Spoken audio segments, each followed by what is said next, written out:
Testing 1, 2, testing.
We're going to start in a couple minutes, and there's more seating at front. So this is not church. You can come forward and sit front row.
Good evening, everyone. It's 6:31 p.m. I'm calling this regular meeting of the Plan Commission to order. This meeting has been given public notice in accordance with section 19.83 and 19.84 Wisconsin statutes in such form that will apprise the general public and news media of subject matter that is intended for consideration and an action. Roll call is showing all commissioners present. Bridget is absent excused. We're now on to citizens input and public appearance. We do have two public hearings tonight. The first on One Energy Development LLC, and the second on Jim Sedgwick Hemlet Capital LLC. I may ask that you reserve your public comments for those two public hearings so that we could get through the citizen input public appearance. And I was going to cancel the meeting tonight because of the Brewers, but I know that you guys wanted to do this instead. So I'm glad you're all here.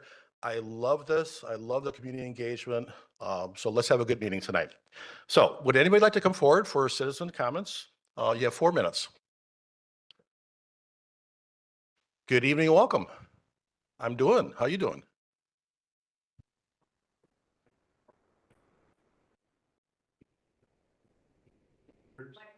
Yeah, press the button, please.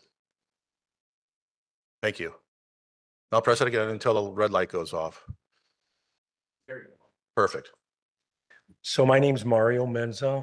I'm a resident of Germantown. I live on Cedar Lane, and I've lived there for 18, 19 years. And a couple of my questions first are to find out what environmental studies have been done, what are required. I mean, we all know that there's the Butler Gartner snake and the monarch migration. There's another bird. I'm thinking they're probably addressed. Not sure. I want to know if there's plans for a project expansion.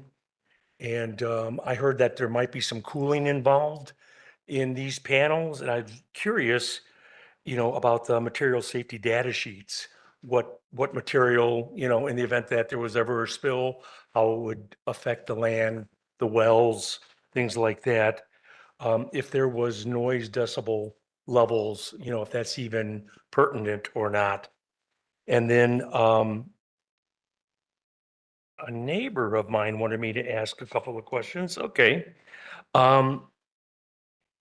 He's worried about this being prime agricultural land and wondering, instead of this 35 acres, then maybe, if the developer really wants to sell the land, maybe there were some state grants available that could be used to keep this property in production.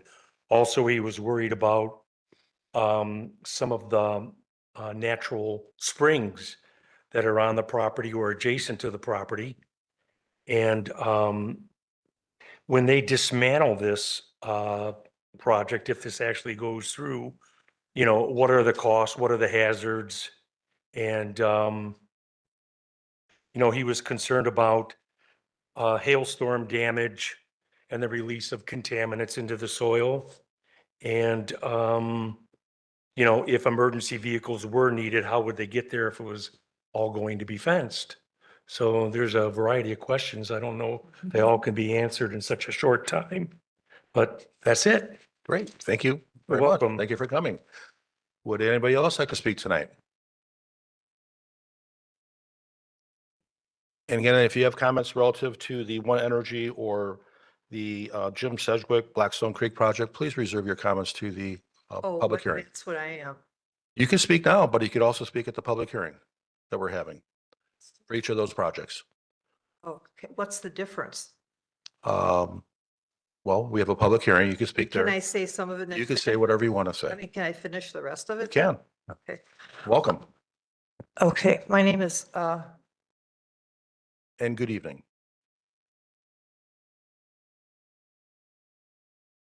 Lynn Shower Bednars. On this Blackstone Creek, okay, I know a lot of people, there is a problem here with motivation. I did some research, okay? The owner of this property is going to end the golf course after he wants zoning passed, all right? His first step to getting rid of the golf course is he talked to Culvers. Nothing wrong with Culvers. We got Roberts here, we've got a Culvers not even 10 minutes away, okay? But the motivation is what bothers me. First of all, I'm going according to his 3-letter page letter. On it, it says, a list of proposed amendments to the existing Blackstone Creek. We never approved a switch of land with this swampland for our parkland. We should not be giving up parkland and the pickleball court for this land. If anybody drove by there and saw the flooding, it was atrocious, okay? And we shouldn't be stuck with land like that we can't use. Number 2, he wants to build 8 2-story apartment buildings and 7 detached garage structures on that land. And this is incredible. That's going to ruin the land and the absorption. The more concrete you put, the less absorption the soil has. And I drove around today. I drove all around the golf course today and talked to people walking. They don't want that there. They're very obstinate about it. They've experienced, the ones closer to the north experienced a lot of flooding in their homes this time. I even went there after the flood and saw all the stuff on the sidewalks for these poor people. And not only that, but he says here, a walking path to create connectivity. Who's going to pay for that? Germantown Village taxpayers again? Or is Mr. Sedgwick going to pay for that with the money that he's going to make and gain personal gain for this big plan he has for his golf course, okay? We don't want to be paying for stuff. We have almost 7 parks already or more, and they're not even being used. I'm right by Spassland, and I don't see the use of that. We should spend the money for updating the parks we have.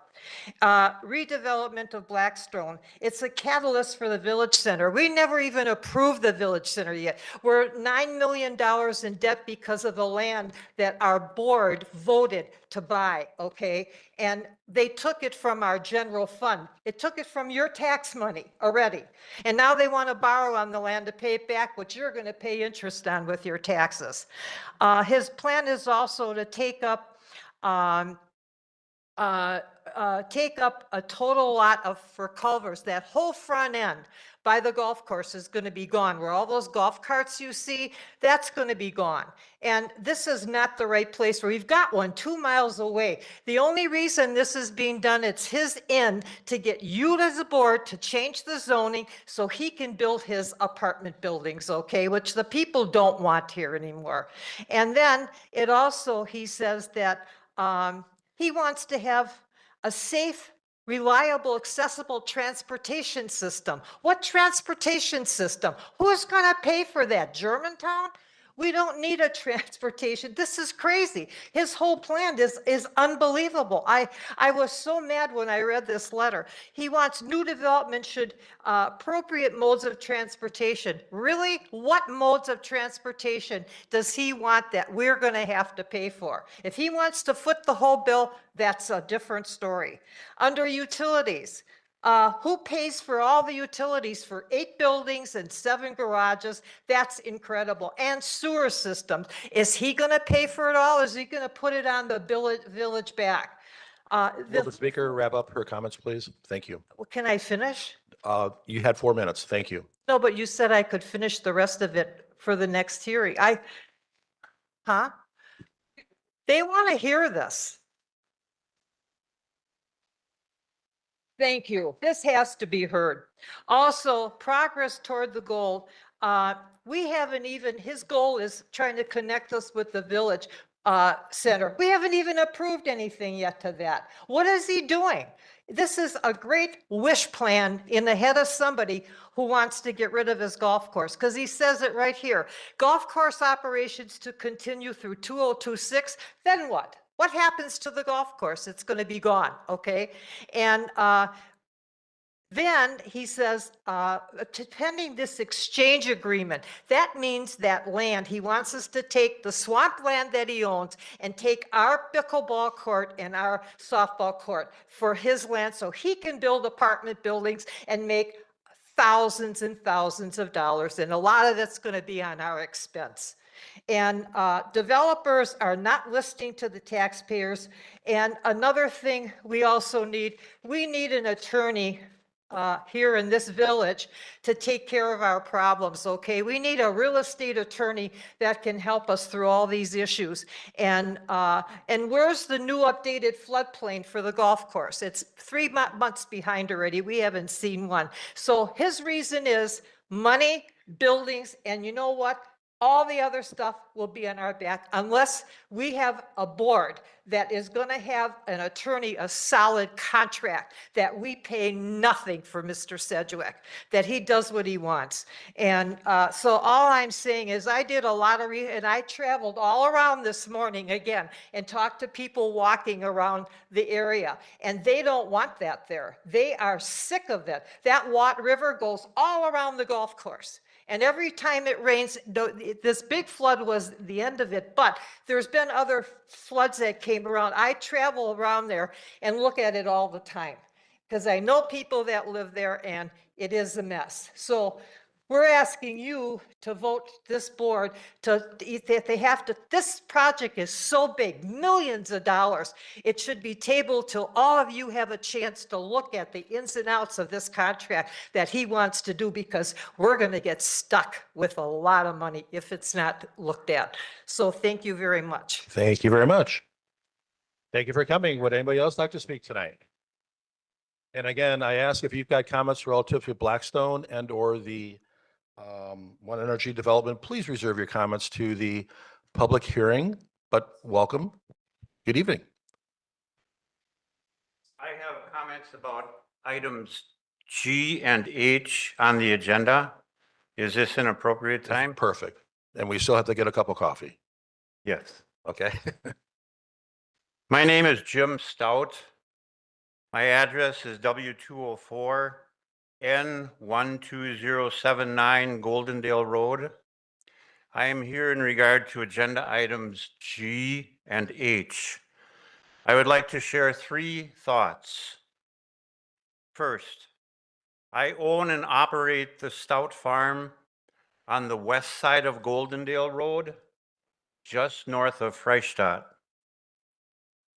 I would like to introduce the Stout Farm to you.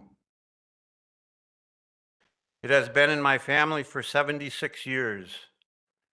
My grandpa, my mom, and my uncle bought it in 1948.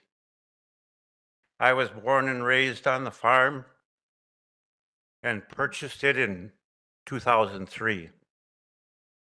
The farm is my livelihood and is a viable and important business. We focus on raising meats. We raise and sell beef, pork, chicken, turkey, and eggs. We have a market on our farm and are open to the public every weekend. We are open from 12 to 3 on Saturdays and 10 to 2 on Sundays. We have all the individual cuts of beef and pork and sell whole roasting chickens, turkeys at Thanksgiving, and eggs. We also sell quarter and half steers and half and whole pigs. We raise 50 steers a year, 75 pigs a year, 800 roasting chickens a year, 250 turkeys, and have 200 laying hens. All our animals and birds are fed all natural diets, and I don't use any antibiotics or growth hormones. Our annual customer appreciation pig roast is this Sunday from 3 to 7, and I would like to invite all of you to come and join us. Secondly, I am a huge believer in the importance of the presence of agriculture in local communities. My goal for the farm is to have a place to gather where people can come and visit and shop. I want people to see where their food comes from and what it takes to raise it. I don't sell at farmers markets because I want people to come and set foot on the farm. Robert F. Kennedy Jr. has produced a video through the Health and Human Services Department entitled, "The Future of Our Farms is the Future of Our Health," in which he states that we cannot afford to lose any more farms or any more farmers.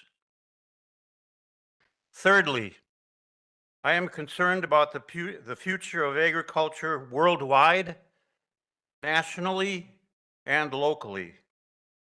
There are approximately 2,000 acres of farmland and grassland developed every day in our country. Bees have been named the most important species on our planet. We must preserve and encourage our food supply, protect our pollinators, and honor our ecosystems. I am concerned specifically about the plans for developing the square mile that my farm is in, which is the Holy Hill District. My farm is a viable and important business in the village.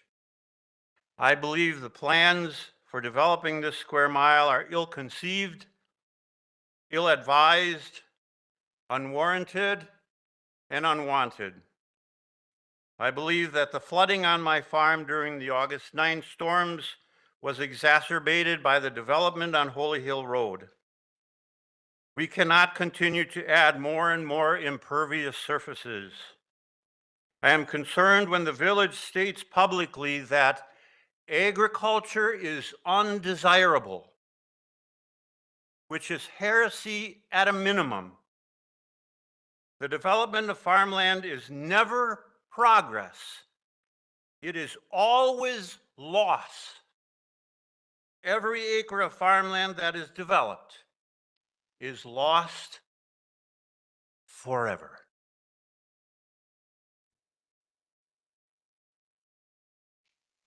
Thank you very much. Would anybody else like to come forward tonight? Good evening and welcome.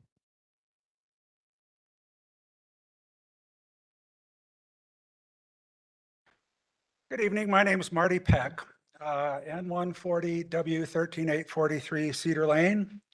I'm opposed to the solar farm in my neighborhood for several reasons. First of all, farm sounds very innocuous and passive, but it's not a farm, it's an industrial facility. As an engineer, I appreciate the glare study that was provided, but my question is what happens when one of the many trackers fails and leaves the array reflecting into traffic or our homes? How long will it take for repairs at an unmanned facility? My second concern is property values. There's no adequate masking of the 8-foot fencing around this facility and the arrays from streets and neighbors. There should be robust landscaping that covers that up, that hides it and hides the weeds, which they're nicely calling pollinators, but they're essentially going to look like weeds. My third concern is noise. There will be pile driving of over 1,600 10-foot beams, causing extreme noise and vibration. Do they know that the bedrock is near the surface in our area? I know because I installed hundreds of fence posts, and some of those had to be shortened and cast in concrete because of the shallow bedrock in that area. And most of the basements in our area had to be dynamited to build them. So you at least require them to auger those pilings in. And I know you've been advised by your council about the state statute preempting local governments from denying a solar farm. You undoubtedly thinking that your hands are tied and the board's hands are tied, which leads me to my biggest concern of all, a safety issue of fire and toxic smoke. A quick internet search showed dozens of examples of solar farm fires. As an electrical engineer, I am aware that DC systems are much more prone to electrical fires since there's no zero cross to extinguish the arcing. For example, you've always seen lots of car fires from electric vehicles. Several articles I pulled mentioned that solar farms are underreported because they're classified in an other category. So we don't know how many there are. But one article in Insurance Business said, and I have it here, fire is a major hidden danger for solar farms. From 3 years ago, it lists there were 430 cases of fires with solar facilities. That 1/4 of those fires were considered a serious danger or difficult to extinguish. Another fire at a solar facility in New York State triggered a shelter-in-place order and burned for 7 days, where Governor Kathy Hochul urged families to protect themselves and avoid exposure to smoke and other toxins. Even the Solar Farm Trade magazine acknowledges the risk of fires. It says here, hidden dangers of solar panel fires and factors and preventions, and recommends that the farms install fire prevention suppression systems. These fires can spread through vegetation, and we've had 2 close calls out in our neighborhood in the last few years where there have been wildfires. And as witnessed in the extensive western wildfires, toxic smoke could make our homes uninhabitable for months and cause insurance hassles. I believe that this hazard should be considered a serious safety concern, and I've given you ample grounds to deny this CUP. Within the last 2 weeks, the Waunakee, let me find this one. The Waunakee Village Board near Madison has postponed and indefinitely a solar farm in their area because of their residents' concerns. So it's not out of the realm. And this was just 2 weeks ago. So I think they listen to their residents, and I'm hoping that you folks can manage to, accept this and find a way to resist this installation. As a former member of this plan commission, I was always concerned about the rights and of existing property owners. And I think this is one of those cases where those existing property owners' cares and worries should be taken in consideration. Thank you. Thank you very much. Would anybody else like to speak tonight?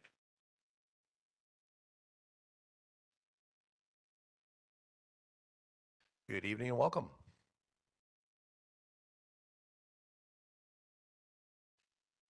I'm Joel Gurek, and my brother and me own the Gurek family farm on Cedar Lane.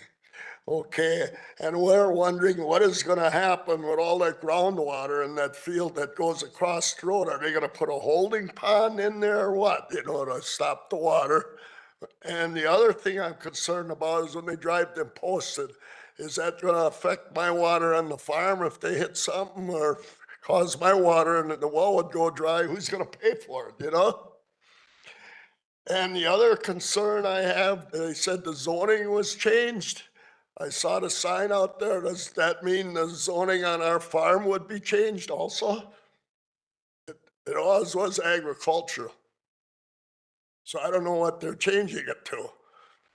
So that's another question I have.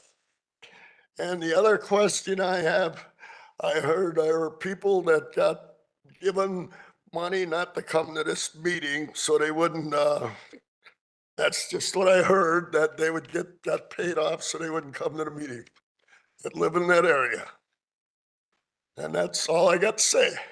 Okay. Yep. Thank you very much. And one comment I want to make that during the public comment section, if the questions aren't answered during the presentations, going forward, we plan on creating a site on our website where we do have an FAQ where we do answer those questions. So, good evening, welcome. Hi, I'm Tom Stoffaker, N140W12881 Cedar Lane. I have the same concerns that have been expressed about the solar farm. And I do recognize the limitations on citing as to what ability the village has to control or not to control that. But for me, the main concern is taking that into consideration is that there is significant screening of the entire area from all views, every view around it on all four sides. And what they presented is just inadequate. This should be fully screened from the beginning so that no one can see that there is an industrial use at this property. I mean, going back from the first land use plan, this area has always been considered and always been regarded as rural farmland. And that's true all the way from Freistadt up to Pioneer Road. Now we're forced to accept an industrial use because the state requires that they control all the siting and the village has no control. Well, I'm telling you, it's your obligation to make sure that there is no light pollution, no sound pollution, no visual pollution of that area, and protect it for what it was meant for, which is rural. In the case of the development, and I wasn't going to talk about this, but that Lake Park development it's atrocious. And I can't imagine how the village could possibly make a land swap like that. I mean, in essence, is what was said by that younger lady, younger than me, that, we're giving swampland for a park. And none of you probably go back as far as I do. Charlie Hargan does. But the village had to pay because of the excess runoff that was occurring because of development around Lake Park. And we had to pay to have those lakes in that area dredged, rocks and the filter beds put down. We paid for that. And this area that is being developed is going to add significantly to that runoff. They can put in a retention pond. Retention ponds don't limit the runoff. They limit the rate of the runoff. But there will be more water running off of that property because of all of that development and all the impermeable surfaces that will be added. And the village will end up paying again. All right, thank you. Thank you very much. Would anybody else like to come forward tonight and speak? Do we have anybody on WebEx that would like to speak? Would you like to speak? Come forward. Please. Yes, please come forward.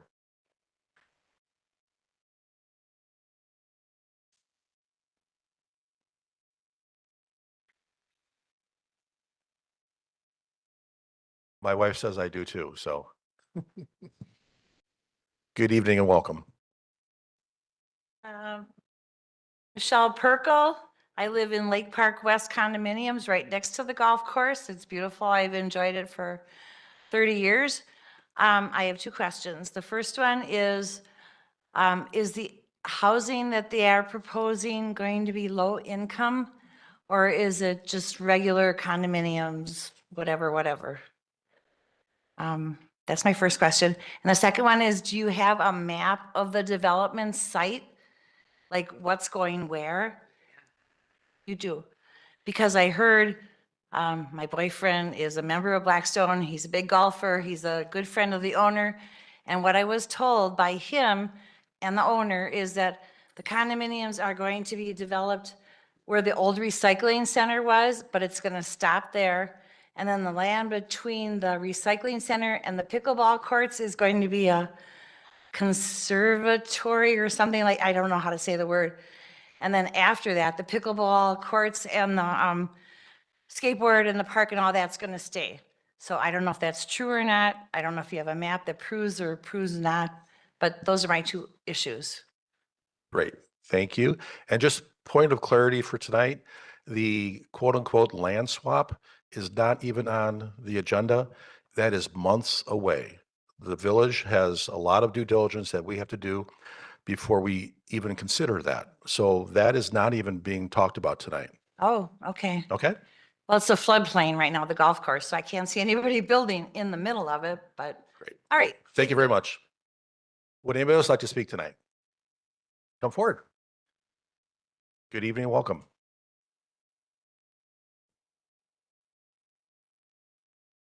Good evening. My name is Panay Dunmusi. I actually live on Cedar Lane. A lot of my wonderful neighbors are here.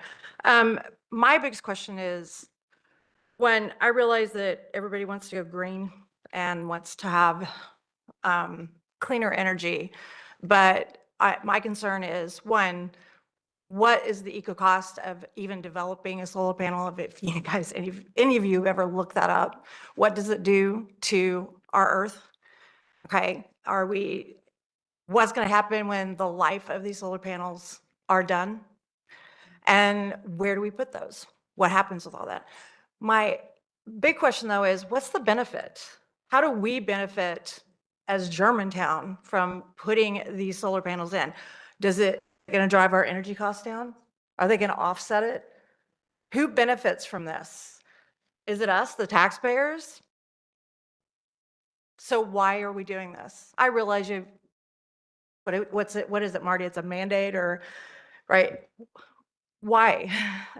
And I think Marty has put up a great opposed to that. You know, that fire is dangerous, and all we need to do, I realize we're not California, but we don't want to be California either.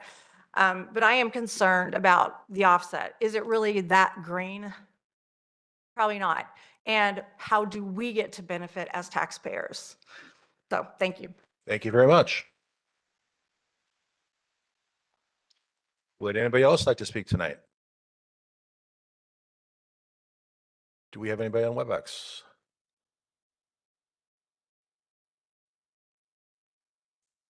Sure, come forward.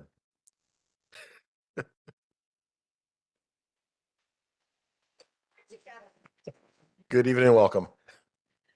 My name is Linda Menza. I live on Cedar Lane as well. My big concern is property value with the solar panels. Is that going to decrease our property value?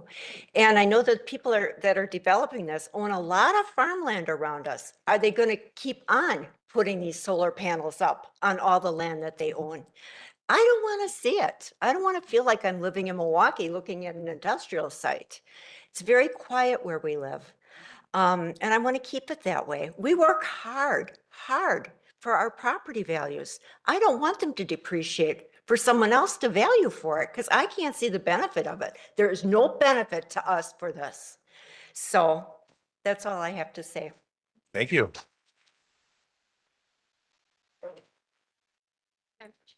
Good evening and welcome. Hi. So I'm Jen Steffen. I own a property in Lake Park. Looking at the item agenda for B and C, specifically B for the most part, just a couple concerns that I want to make sure are understood and heard as we're assessing this. Concerns about the sheer number of apartments and the impact to the community for taxpayers and community repercussions to absorb, right? So school capacity, EMT and fire response and coverage, police coverage and response capacity. Those are some things that come to mind as a parent that has children in school. Specific plans that I reviewed were kind of vague to show the type of renters for which building. There was a reference to older, like 55 plus. So as we're going through that process, assessing that, and then also taking into consideration that it might impact our property values, right, as we're putting a bunch of apartments in. Also, the park on Main Street next to Lake Park, that needs to stay. It's accessible for the community where it's located for the Lake Park group, and it would be accessible for the other individuals that are building around it. So the current residents use it. I'd prefer that it not be buried back where kids from Lake Park and other areas in the vicinity can easily access it and go and play. And then also because of the phases for what's being proposed, it be assessed annually, right? Because things are going to go up in price and cost and whatever. And we need to make sure that we as citizens are not absorbing that tax cost. So those are some of my comments. Okay, thank you. Mhm. Would anybody else like to speak tonight? Anyone on WebEx? Okay, do we have any public or email comments sent in? No one on WebEx has their hand in the air at this time. Okay, thank you. We'll read them during the public hearing. Okay. All right, we are now moving on to, thank you all for coming about and your comments. I do appreciate that. We're on item 4, approval of the minutes, Plan Commission minutes of 9/8/2025. Entertain a motion. Make a motion to approve the minutes? We have discussion. Yes, sir. Notice. That's fine. Seeing no discussion, all those in favor, please say aye. Aye. Opposed? That motion carries. We are now on the new business, item A, One Energy Development LLC, agent for Robert Overmeyer, property owner, conditional use permit and site plan applications for approximately 35-acre solar energy facility located at N144 W12531 Pioneer Road in Rural Preservation District. And we do have a public hearing and we'll be taking action tonight. So Jordan, it's all yours. All right, thanks, Mr. Chairman. As you mentioned, this is a public hearing and I have a brief presentation before turning it over to the applicant who also brought a presentation tonight. So as you mentioned, this is a conditional use permit and site plan review for a proposed 35-acre, roughly an area solar farm at this location off of Pioneer Road. It's in the furthernmost corner of the northeastern portion of the village off of Wasaki and Pioneer Roads. The site is zoned A1 agricultural. So as mentioned, this is roughly a 35-acre site for the solar farm as part of the overall 54-acre property. So the 35 acres would be leased, and the solar energy conversion system is proposed at 6 megawatts, proposed to also serve roughly 1,400 average Wisconsin households. And the remaining property area is proposed to be farmed. Solar modules and associated collection equipment delivers power to the electric grid to serve local We Energy customers. And as you heard before, the site is proposed to be enclosed by an 8-foot agricultural fence. And the drive or the access point, as you saw on the site plan, is proposed to be off of Pioneer Road. So this is a CUP, solar energy conversion system is the use within the ordinance consistent with Wisconsin statute within the A1 district. The applicant did provide an exhibit and can speak on further the standards that they spoke to as part of that exhibit included in the staff memo and packet. I won't go through all these site plan improvements to avoid redundancy. I'll let the applicant talk about it, but that was included in the packet in terms of statistics for the site. So here's a site plan. You will notice that the primary 35 acres of the solar facility is essentially on the western half of this 54-acre property with that access off of Pioneer Road. The vegetative screening, which I assume we'll talk about further, is proposed, that green line essentially on that site plan to be fronting it, I guess, or buffering it between Pioneer Road to the north. So with that, again, CUP and A1, proposed institutional use is supported by the 2050 comp plan and the Rural Preservation District. And as mentioned, the Wisconsin statute, we talked about it last year, we included in the packet and up on screen here, the statute that does limit municipalities' authority to restrict it unless one of the conditions is satisfied per on screen and included in the packet. So we did include a memo from the village engineer in the packet, and we would condition the project approval on that memo, and also the village forester's final acceptance of the shrub landscape screening installation plan. With that, you saw in the packet, the planning department and staff recommendations are to recommend approval of the site plan and CUP, subject to the conditions listed in the packet, 6 for the CUP and 11 for the site plan. So with this, as you mentioned, Mr. Chairman, this is a public hearing, but the applicant provided a presentation. So if now is a good time, or we can have questions first, whatever you want to do. Okay.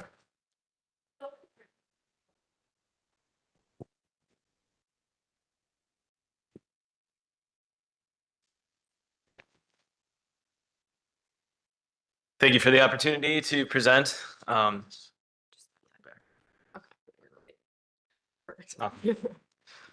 name is Peter Murphy, joined by my colleague Julie Garretts. Excited to tell you a little bit more about the Limekiln Solar Project. First, we'll go over a little bit of background. We'll talk about project components, our approach to land stewardship, community benefits, and then some frequently asked questions. A little bit more about us. Like I said, my name is Peter Murphy. Julie and I are both from the area. I grew up in Mequon. Julie grew up in Whitefish Bay. We both still live in the Milwaukee area. More about One Energy. We both work in our Madison office. It's our largest office. We're a national company, but there's 50 people that work in the Madison office. Our specialty is community scale energy projects, utility scale solar power plants. We have engineers on staff, construction managers on staff, developers like us, legal, HR, fully fledged company. We're founded in 2009. And we really emphasize our kind of bread and butter is projects that interconnect to the existing local distribution grid. So local power produced locally to be consumed locally.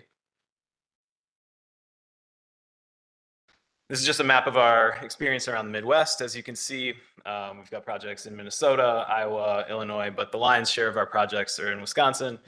In 2024, we constructed 7 projects. In 2025, this year, we're wrapping up construction on 8 projects in WPS and We Energy's territory. A lot of people will ask, kind of just notionally, how do you select a site for a solar project? The most important critical element is a landowner partner. So we have that in Bob Overmeyer and Terry Overmeyer. The landowner retains control and ownership, or retains ownership of the land. They lease the land for a period of 30 to 50 years. So it's relatively difficult to find someone who's willing to do that. The Overmeyers, this land has been in Terry's family for 145 years. This is how they want to use their land, keep it in their family for the foreseeable future. That picture there is us walking the land back in, I think it was June. The second component of a site suitability and site selection is the actual physical site characteristics. So we want to make sure it's relatively flat, and make sure it's free of floodplains. There's no critical habitat on site, no unfarmed wetlands. We want to make sure the depth of bedrock is suitable. So that was raised in one of the questions earlier. Well reports nearby basically say the depth of bedrock is around 8 feet, which is suitable for us to construct solar projects. Existing electrical infrastructure is the third component. So once we have these 2 first tenants kind of in place, we submit the project area to the incumbent utility, whoever it may be. In this case, it's We Energies. They take 6 months, sometimes more, to study. We submit a form, an application. bunch of project information and fees, of course. They take that time to study the project and they provide a distribution study. It basically says, here's how much it's going to cost to interconnect to the existing electrical infrastructure. Here are what the upgrades are going to be. And to have a viable solar project, or really any smaller generation project, you need to basically make sure that the grid is available and does not require significant upgrades or significant modifications to the grid. So when we site our projects, we're looking relatively near to electrical substations that exist already today, and as close as we can get to existing three-phase lines. So on Pioneer Road there's existing three-phase lines, and we would interconnect right into those existing three-phase lines. Here's just a map of the location of the project. It's in the far northeast corner parcel of the village of Germantown. Here it is in the context of Germantown, Cedarburg, Thiensville. So it's right up against the border, basically, of town of Jackson, Cedarburg, Mequon. So in 2023, the village of Germantown, as you all know, published the comprehensive plan. Pretty significant effort went into community engagement around the comprehensive plan. In the comprehensive plan, in this rural preservation district and sort of the northern third of the village, agricultural use is described as desirable. You might not be able to see it, but it's this bottom right graphic. And industrial use is allowable. So as we'll kind of discuss, solar is somewhere in between. But additionally, in the comprehensive plan, it's noted it calls to plan for long-term reduction of energy dependence on fossil fuels and to support a resilient and clean energy network, including solar energy. We also, we had a pre-application conference with village staff. We did some community engagement. After that, we mailed all the neighbors within 1,000 feet around the 10th of September. And then we hosted a community open house at the community library 2 weeks ago. We also have a website up, limekilnsolar.com, and that's been available since the beginning of September. These pictures are just from our open house at the library. Julie's going to speak to the project components. Yeah, so now I will just kind of go through what we're proposing in terms of the equipment for the project. So starting with the most obvious, the panels. So for this project, we'll be using bifacial panels, which pretty much just means that they can absorb sunlight energy from the top and the bottom. This is really great, especially in Wisconsin. So anything that's bouncing off the ground, so snow or vegetation, hitting the back of the panels can also be uptaken by the system. So it really increases efficiency. Yeah, so the panels themselves are made out of silica. That's what like the squares are, the like cells. So made of silica, wired together with just some silver wiring and then in an aluminum frame and then covered with a tempered sheet of glass, excuse me. So it's like shatterproof. Yeah, thank you, Peter. So yeah, it's just this. This is only one-sided, but these will be double-sided, I guess. And yeah, they're about the size of a door, a little bit wider, but that's like pretty much their size. Yeah, and so then those sit upon our single axis tracker, which allows for tracking of the sun. So that's the horizontal like torque tube line that goes horizontal through that image. So that's kind of the pivot point so that the panels can then rotate east to west and track the sun throughout the day. So all the rows go north to south and then the panels rotate east to west, start out 50 degrees to the east in the morning and then end up 50 degrees to the west in the evening. I almost mixed up those directions. Yeah, so that's those two. And then all of that sits upon the steel racking, which is just steel I-beams driven directly into the ground, about 10 feet into the ground, but kind of 8 to 12 feet. I'll talk a little bit about like the grading and our work with that in a bit. But yeah, the whole system at its like max tilt height is on average 8 feet tall, can be up to 10 feet with fluctuations of the land, but on average 8 feet. And there's no concrete footing or casing, it's just the I-beams in the ground. Then next are inverters and transformers. So inverters on the left, there'll be 24 of these on the project. So these are the pieces of equipment that take the DC energy absorbed from the sun through the panels, so the direct current energy, turn that into AC energy or alternating current energy, which is what we use on the grid and like what comes out of an outlet. Yeah, so again, there'll be 24. They're located at the end of the driveway. We'll show you a site plan in a minute, but located kind of at the heart of the project and surrounded with an aggregate pad, also driven into the ground, or I guess sitting on steel I-beams that are driven directly into the ground.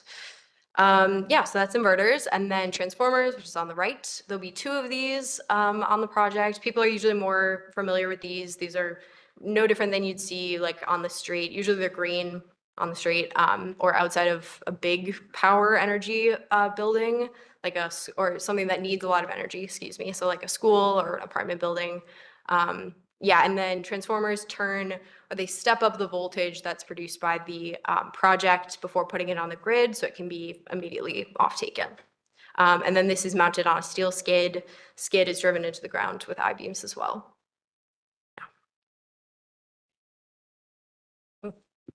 And then the final piece is the fence. So for the project per National Electric Code, we just have to have a perimeter fence around the project. So it'll be an 8-foot tall wire woven agriculture fence, also kind of known as a deer fence or an orchard fence. So you can see it has pretty big slats in it. So we're kind of allowing for any critters that go in and out, birds, insects, things like that. Yeah, the posts are 8 feet tall, spaced about 20 feet apart, but it's the fencing. Yeah, and then the final component, which is my favorite part of our projects, is the permanent vegetation. So we'll be planting a native pollinator prairie seed mix, which I'm really excited about. It puts a lot of health back into the soil, especially since it's been industrially farmed for a while. I'll talk about it more in depth in a little bit. But yeah, so that's the plan for the seeding. And then just in general, One Energy really does have a low impact and dual use approach to all of our projects. And so we try to do as little grading on the site as possible. So we're trying to keep the existing topography and hydrology of that piece of land, keep it how it is right now. And so that really helps us out after the lifetime of the project, which we'll talk about decommissioning in a little bit. So after the lifetime of the project, if this wants to go right back into agriculture, we'll take everything out. And because we did less grading up front, it's really easily able to return back to that. And it'll be really fertile because of all the seed mix that we plant. Yeah, and then just in general, it really does provide a lot of agricultural integration for crop pollinators and kind of uplifting, creating healthy, abundant populations of all of our pollinators. So and I think Peter's going to talk through the site plan. Excuse me. Here is the site plan. Entrance off of Pioneer Road. It's a 16-foot wide gravel access drive. Coming to the south, see there's, I think this page is a little bit better with the vegetative screen. It encompasses about 35 acres of the larger 57-acre parcel. As was said before, it will produce enough power for around 1,400 average Wisconsin households. Likely more. It connects to the existing 3-phase distribution lines along Pioneer Road here. The vegetative screen that we are proposing is dense shrubs akin to the DOT's living snow fences. So if you haven't seen those, it's like a really dense row of shrubs. They grow 8 to 12 feet at maturity. They're fast growing. And then the project will continue to be farmed throughout the outside. So that northeast section there will continue to be farmed. And then to the south, that land will continue to be farmed as well. Julie's going to speak a little bit more to land stewardship. Yeah. So I don't know if you can tell, but this is my favorite aspect of these projects. I actually have a background in botany, and so this is something that I really love about our projects and that One Energy really does care about. So again, we'll be planting the native pollinator prairie seed mix. So it's focusing on native species that our home to Wisconsin. And so kind of getting this is like a restoration project. So I like to point out that about 75% of the food that we eat depends on pollinators to some extent. Pretty much everything that we crop on industrial size scales, except for corn, depends on pollinators. And so having healthy, abundant populations of them really does really increase yields and put a lot of kind of life back into our agricultural landscape. So deep-rooted prairie plants and grasses, they really do improve the soil nutrients. They kind of get that cycling back. So having a biodiverse seed mix is really going to help with fertility of the land, water infiltration, and then build up that soil organic matter again, and then increase fertility. Yeah, and I like to point out that actually in Wisconsin, we have less than 0.1% of native Wisconsin prairie left. And so projects like these really do serve as kind of conservation and restoration of the land. And then again, it's really giving kind of time to rest and then putting that back into agriculture, it'll be really fertile. So, and again, the zoning's not changing. We're not proposing that. So again, after the lifetime of the project, it'll be a really productive piece of land. So I just wanted to add this in about kind of the establishment of the prairie pollinator. So kind of the winter before construction, we'll go in and plant a cover crop that just kind of brings stability, kind of less winter erosion problems. And that's usually winter wheat or rye, kind of depends on the site. Yeah, and then during construction, we really do preserve all topsoil completely on the site. We're never removing anything. We want to keep whatever nutrients is there, keep it on the site, helps our prairie establish. And then after construction, we'll go in with our permanent seed mix. So after all the equipment's in, everything's installed, electrified, then we'll come in, seed everything, and then it's on a high management schedule. So with our application, we submitted the vegetation management plan. And that kind of details all of this, but there's also a mowing schedule. So 3 times in the first year, just to stimulate growth, and then 2 times subsequent years from that. And then we do a ton of surveying, doing kind of transect surveys, meander surveys, doing a lot of site pulling, manual work, trying to do a lot of spot cleaning up of invasives, things like that. And there won't be any more like big, large scale application of herbicides or pesticides. So it's all pretty like hands-on from there. So here's just some really nice choice pictures. So we also have kind of a variety of uses at some of our other sites. So top left, that's at our Webster Creek project out near New Lisbon. And so we have a beekeeper, his business called Ard's Bees, makes really good honey from all the pollinator plants. Yeah, some really nice wildflower plants. And then we also have about 180 acres grazed in sheep grazing right now on our projects. And by next summer, that will be going up by a lot, which we're really excited about. And then actually the bottom right picture is at Rushford Village, which is a Minnesota site that has crop planting in between the panels. So lots of different uses. And now Peter will talk through community benefits. So folks ask about community benefits. How does a project like this benefit the community? Like I said at the beginning, we specialize in projects that produce local power for local consumption. So not the really big solar projects that, you have thousands of acres, but rather something that's 30 acres producing power for the nearby 1,400-ish homes and businesses. In addition to that, energy independence, electricity is a commodity, energy is a commodity. When we produce local power and for local consumption, we insulate it against geopolitical forces that can shoot up the cost of gas, for example, like as happened a couple of years ago, if you may remember that. Solar projects are quiet, they don't pollute, but ultimately, when we ask this question, it really comes down to dollars and cents. So the Wisconsin Department of Revenue published a report that describes the formula to arrive at these numbers. But utility scale projects are subject to utility aid payments, or paying into the utility aid payment pool that host communities then receive. So in terms of actual dollars and cents on an annual basis, the village of Germantown would receive $17,000 per year Washington County would receive 13,000 for a total of 30,000 per year from the project.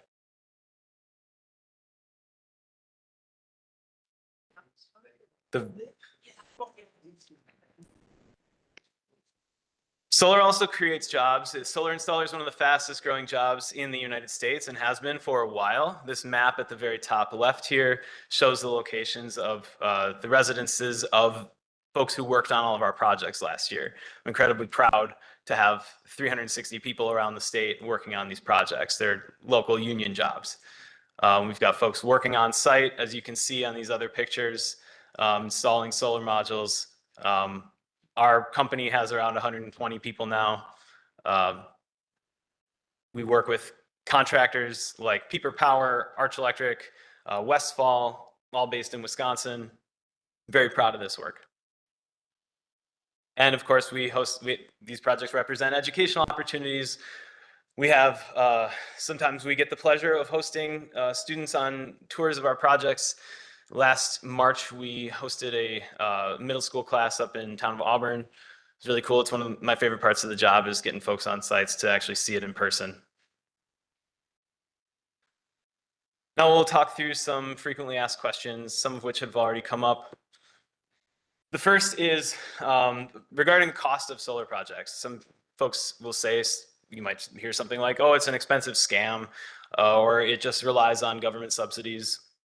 This chart kind of speaks to that. What we're looking at here is starting in 2009, this is going over time. 2009 is the bottom left, is the left side, and as you go through up to 2025, this is the cost for a megawatt hour of electricity from various sources. This company called Lazard tracks all this and has been for I think this is the 17th iteration of this chart over time. It's been my favorite chart since about 2018, as you can imagine. But back in 2009, when One Energy was founded, you would have been right to say that. Solar was way more expensive than the next, even the next highest cost of electricity, let alone the lowest cost form of electricity.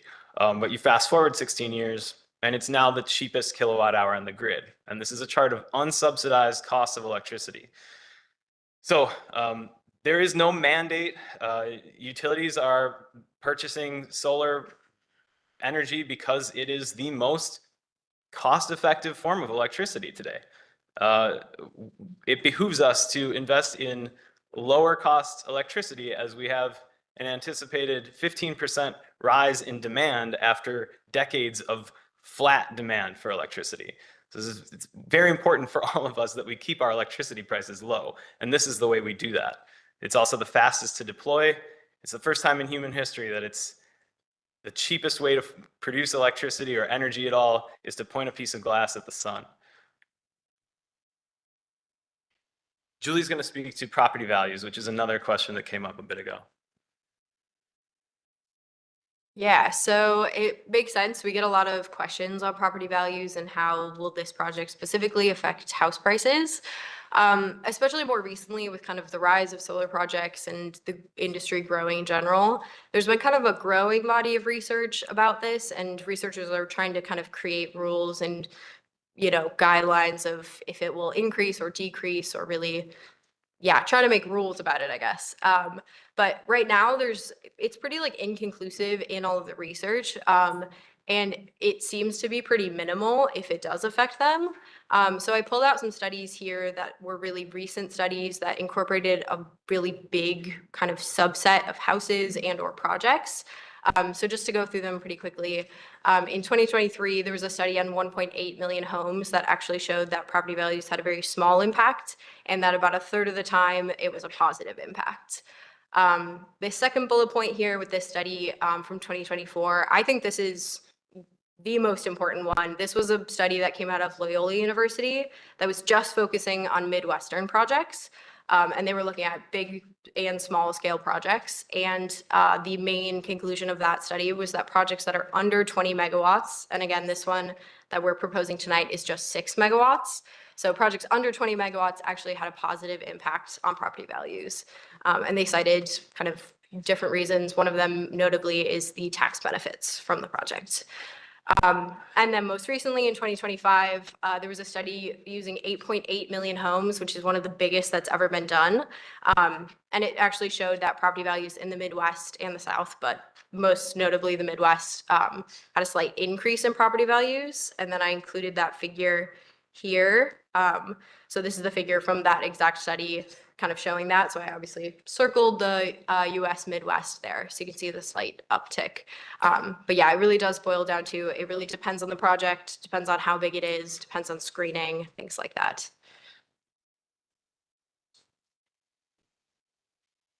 Folks often ask about safety. Solar panels are safe.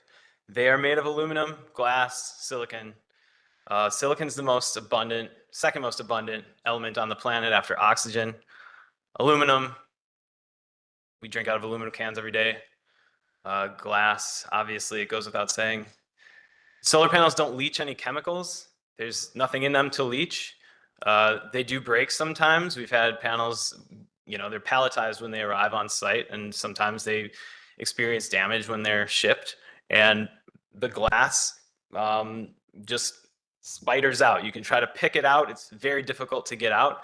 But there's nothing inside of them that needs to be cooled. There's nothing inside of them that is circulating that would spill. There's no spill risk whatsoever. They don't leach any chemicals. They're inert. They're sitting in a field producing electricity, but there's no chemicals flowing through them. There is a very small percentage of the solar market uses what's called thin film solar, which has cadmium telluride in it. We use monocrystalline solar that does not have cadmium telluride. So when solar panels do use that, it's designed into that. So it's like 5% of the market, I think.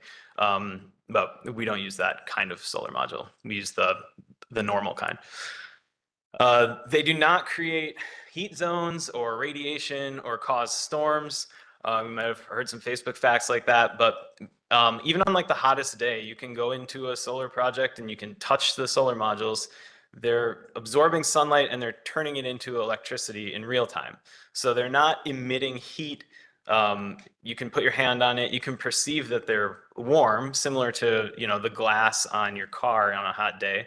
But you move your hand away from the glass and it's not, you know, it's not burning. They're not steaming. They're not prone to fire. They don't cause storms. Mentioned that. They don't cause stray voltage. It's one that we get sometimes where folks will think, well, it's producing electricity, so therefore there's going to be stray voltage. Stray voltage is more likely to happen when you have a poorly grounded installation of, say, like a pole barn, right? Usually single phase pole barn, you might get some stray voltage around livestock. Solar projects are extremely well grounded. You're thinking 2,000 steel I-beams embedded into the ground. They're also beholden to the National Electric Code, National Electric Safety Code, Department of Safety and Professional Services inspection. So yeah, no, stray voltage is not a side effect of solar. There are over 5 million solar arrays on homes and businesses and hospitals and schools around the country. This is a picture of my son on the bottom right here on a solar project when he was 4. I wouldn't put him in danger by putting him on a solar project if I didn't think it was absolutely safe. We have coworkers who are hoping to site solar projects like this one near their homes on their property. I have neighbors who sleep 5 feet away from their solar panels. Folks ask about wildlife. You can see these birds are laying eggs. The top left picture is a little bit difficult to see, but there are eggs laid in the field there. And then in the top middle and top right, obviously there's a robin's nest. The fact is, when you go from a monocropped field to a solar project with native pollinator habitat, it truly comes to life. The biodiversity, not only of vegetation, but of fauna, explodes. And it's amazing to see.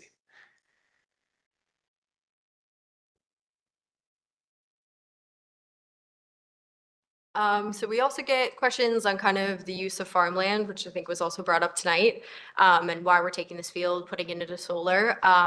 And we're by no means advocating for taking all of the farmland, putting it into solar. This project has no plans to expand. It's just the 30 acres that are proposed tonight. And we like to highlight that farmers, especially in Wisconsin, are already energy producers in our state. So about 40% of the Wisconsin corn that's grown here actually goes straight to corn ethanol. And this kind of system of solar with the bifacial panels and the single axis tracking generates per acre 100 times more energy than corn ethanol. Yeah, so it's just a really efficient use of land. And so this bottom point down here is a hypothetical. And so if we were just to put 1.5 of the current pasture and rangeland into solar, it would be able to produce enough electricity to run half of our economy by 2050. And that's even with the upward trends with, kind of the growth that's predicted while continuing to provide forage and pasture land. Folks often say, why don't we just put this on roofs? Why is it going in a field? And we agree, it should go on roofs. A lot of times it does. Like I said, 5 million plus solar projects on homes and businesses all over the country. The problem with that is on a utility scale project, you're trying to keep electricity prices as low as possible. The goal is to site the project and have it be producing electricity as efficiently as possible. So when you put solar on a roof, on average, you might see roughly 40% less efficiency, lower efficiency. And the cost is higher on a roof. You can't have single axis tracking on a roof.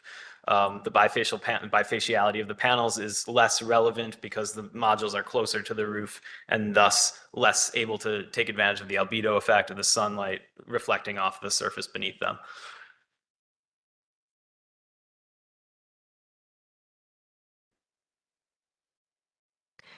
So we just kind of created this kind of compilation of some general questions that we also get. So I believe one of the gentlemen that spoke earlier also brought up the glare. So with our application package, we submitted a glare analysis done by Forge Solar, which is a tool that was developed by the federal government to analyze the glare associated with aviation. And so we've done that study and it came back that there was no glare. He also, I believe, I can't remember who said it, but he also brought up if the panel stopped tracking the sun, what would happen with that glare? That would be kind of like a daily fix. It's within our best interest to kind of mitigate that and have the maximum energy produced at all times. So that would be something that would be repaired as soon as possible. We also get questions on noise. So there's not really noise associated with the project. The inverters make a little bit of a low hum. There's been studies done that at the property fence, it's about 45 decibels. And so that's well below what the EPA recommends. It also equates to about a quiet library noise. And then they only make any sort of noise during the day. So when the actual energy is being produced. So at night, everything is completely silent. I think also somebody brought up lighting. There's also no lighting associated with the project at all. So at night, they're completely silent, quiet neighbors. So there's also been questions on wildlife. So I think Peter also mentioned before. So we do kind of a slew of testing and making sure that our project that's proposed isn't kind of impacting any critical habitat for plants or animals.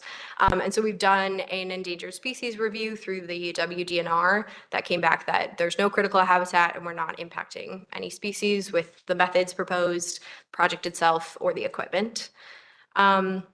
There's no odor associated with the project.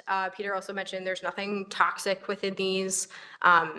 There's really nothing that would kind of create any odor. Questions on traffic. As you can imagine, during construction, that's the high traffic times. Construction usually is 4 to 8 months, on average 6. And the deliveries that we expect are about 50 delivery trucks total with panels and the I-beams, things like that. And then about 100 dump trucks to create the gravel driveway. And as you can also imagine, especially the gravel driveway, that's a really concentrated kind of construction phase that only happens in 1 to 2 weeks. And then after that, the kind of set times of deliveries for the trucks is also pretty concentrated. Yeah, and then after construction, there's only about 1 to 2 trucks, and that's pickup trucks just to do maintenance on the equipment or the vegetation after that. So it's pretty quiet, and yeah, no other full-time employees. And then I also just put in a few of the other permits that will be required to get before we can start construction. Most notably is the WDNR Stormwater and Erosion Control Construction Management Permit. So that's kind of verifying all of our civil plans, making sure that we're not creating any problems. Yeah, and then we're also beholden to the National Electric Code and National Electric Safety Code. So that's all of our methods, materials, practices, all of that. And last is decommissioning removal. So with our permit application, we submitted a decommissioning plan. It outlines the process for decommissioning a solar project. In our lease as well, we described that the project will be returned to farmable land within 12 months of ceasing to produce power. So those two mechanisms exist to hopefully ease folks' concerns that around decommissioning and around removal. Basically, the process for removing solar projects is the reverse of installation. So you take the modules off, you take the racking off, those torque tubes that Julie mentioned. You pull the steel I-beams directly out of the ground. There's holes that you can connect equipment to just bring them straight up and out of the ground and take them away. And then the fence comes out. So the project owner, per the permit application and our commitments in the permit, as well as the lease, is responsible for decommissioning the project. So neither the landowner nor the municipality will be responsible for removal. Folks ask what the heck happens to these things at the end of their useful life. We are already working with 2 recyclers of solar panels. So like I said before, they arrive palletized, and sometimes, in shipping, they get damaged. So in terms of, when you're installing a solar project, you might have a handful that get damaged when you're installing them as well. So basically, work with the retrofit company in Ontility.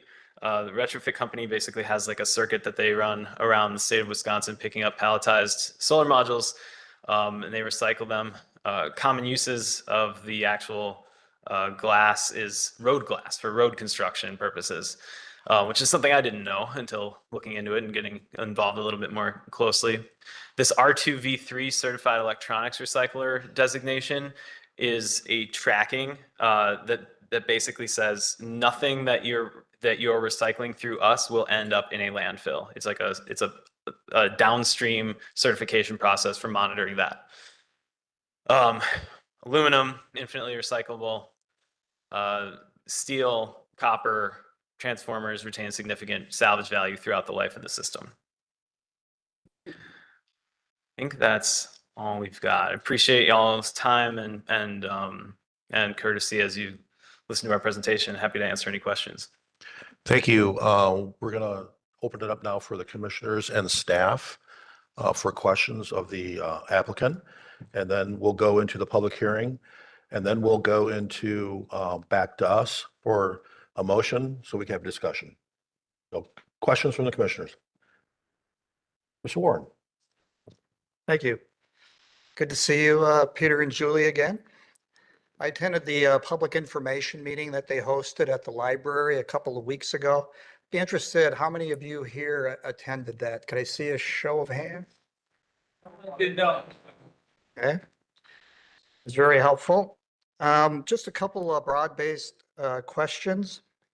So there's a current project that One Energy has permits for. I believe we gave approval on that last year, right? No, that was approved in 2025. Okay, so the status of that now, and it's this project that we're talking about tonight is basically a twin of that project, isn't it? Kind of the size and the purpose of it. In general, the layout is different. Okay. But in general, yeah, it's six megawatts. Yeah. Okay, so we've got that project. We're looking at this project. I guess just a general question. Why Germantown? What makes these sites, what makes Germantown so attractive to One Energy? Sure. Yeah, that's a great question. Like I said, when we cite solar projects, we are looking for a handful of key factors. So it's not that we're looking at the village of Germantown in particular, as much as it is southeastern Wisconsin has a pretty relatively dense population and anticipated load growth. What we're hearing is expected 15% increase in load growth. So what that means is we need to produce more power locally, or our electricity rates are going to be astronomical. I live nearby. I don't want my electricity rates to be astronomical either. So how are we doing? Brewers? Anybody got a score? Did we start yet? Sorry. That sounded like baseball. Pardon me. Okay. 0-0. So where was I? Okay, so yeah, so we're looking near to substations. So Germantown is home to a couple of substations. Basically, near to any given substation, there is electrical demand. There's electrical load, and electrical load can be served by efficiently by solar projects. So that's basically it. It's not let's go to Germantown and put a bunch of solar here. There's basically a 4-mile space between the Jackson Solar Project on Sherman and the Lime Kiln Solar Project that we're proposing today, and the Rockfield Road Solar Project. It's kind of like a triangle of about 4 miles. So we have gotten favorable distribution study results on each of those. The Jackson project exists already. The Germantown project, we got the distribution study results probably beginning of 24, I want to say, maybe midway through 24, probably beginning, first half. And then distribution study results for this project came back a few months ago. So yeah, I'm sorry to belabor this, but it's not targeted for the jurisdiction. It's rather targeted for the site conditions. Well, I kind of figured that. It's not because we're such nice people. I'm sure there was an engineering analysis that went into it. So one thing I wasn't aware of that Marty brought up were fires. Now, how many of these locations do you have again up and running? 55. And of those 55, has there ever been a fire in any of these? So he mentioned a pretty concerning episode in New York that burned for 7 days. And I think it's really important to note that that was a lithium-ion battery. That's a different technology than what we're proposing. It's a totally different thing. The reason those burn for so long is because they're full of electricity and then they discharge electricity. And the way you fight a fire on a lithium-ion battery is you let it burn out. You don't add water to it, that exacerbates the issue, but you let it burn. And if it's full, if it's a huge battery and its capacity is full, it will burn for a long time. These aren't fuel. They're aluminum and glass. So they're not fuel for a fire. The pilings are steel, the racking is steel, the modules are aluminum and glass. So it's not, there's no risk of a fire like that here. It's a totally different technology. Okay. In regards to herbicides, they were mentioned quite a bit in your studies. There's a nursery right next door. Right. I know there's some concerns of overspray and how that could impact their operations. Mhm. What kind of guarantees or how are you going to approach that? Because I know herbicides are a big requirement to get the pollinators established. When we spoke with folks from Growths, Sadowskis, they shared with us an event that happened as a result of spraying herbicides on a soybean field where it wafted into one of their greenhouses and killed everything.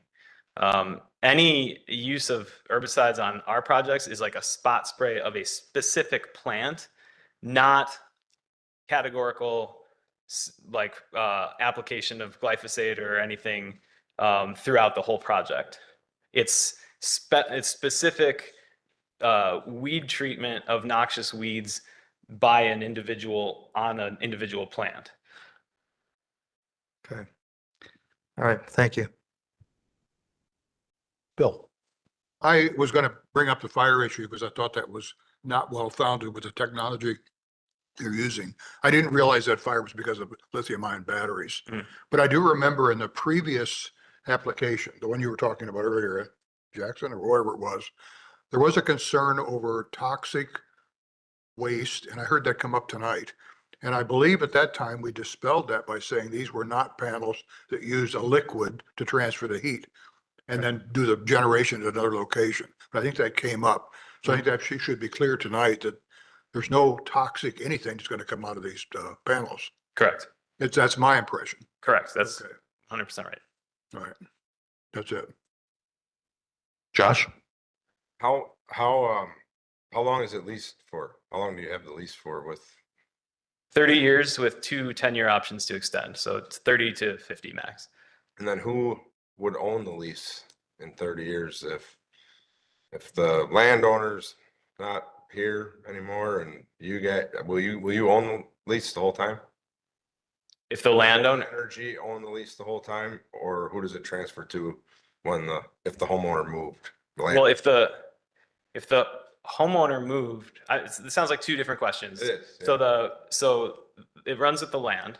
Okay. So if the Overmeyers decided to move away and not own or sell their land, it would stay on the land, right? Because we're leasing the land. If One Energy, so basically in the state of Wisconsin, 2 things can happen with a solar project like this. This is kind of just like state policy for how electric generation works. Either the incumbent utility can purchase all the electricity from a project like this in what's called a power purchase agreement, or they can purchase the asset. And for all of the projects that we have constructed in We Energy's territory, they have purchased the asset. So getting to that step and getting that commercial certainty there requires a conditional use permit. We have to have the permit in place before we can discuss that. So the project wouldn't get constructed if we didn't have that commercial certainty, but we can't get that commercial certainty until after we have the key discretionary permit, which is the CUP. Thank you. Bob? Excuse me, I want to piggyback with some of the same questions I had in November when you guys came in with the questions that Josh was just asking. So obviously with the lease being 30 to 50 years and the useful life of the asset being 40 years, most of the parties involved in this won't be involved in this project 40 years from now.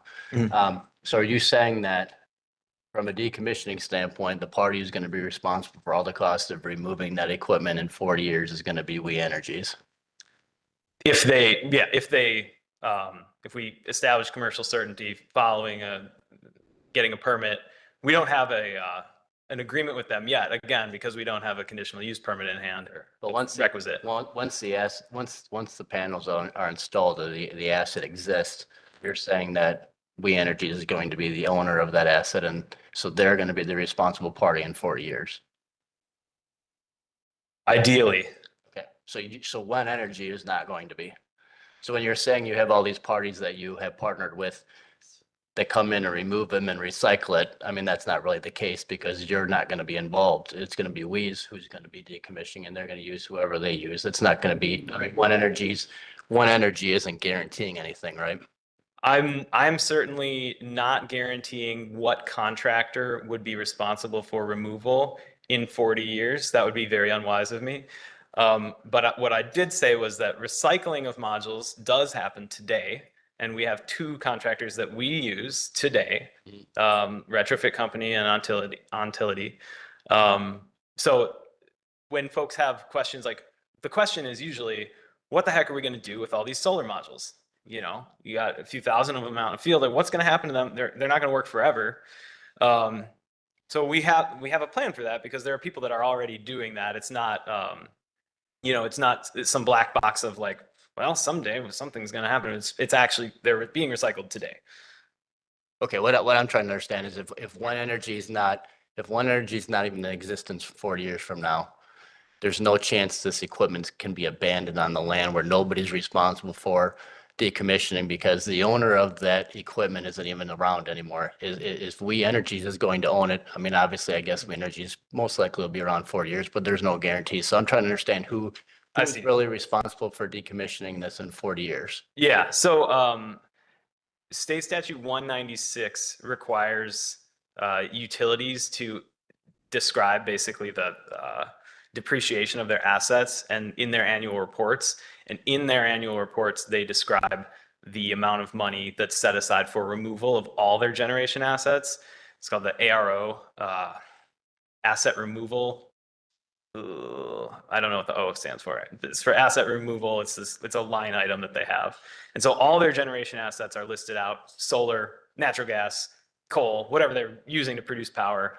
And they have to have that carved out in accordance with state statute. So decommissioning costs are overseen essentially by virtue of that by the Public Service Commission of Wisconsin in cases where utilities own projects like this or any project that generates electricity. Who oversees it if We Energies decides not to buy the asset after you get the CUP? The project wouldn't get constructed. Okay. Yeah, could I also just add, so by submitting the decommissioning plan that we have in our permit application, the permit, if granted, would follow the land. So if the project was then bought by We Energies, they would still be beholden to that plan.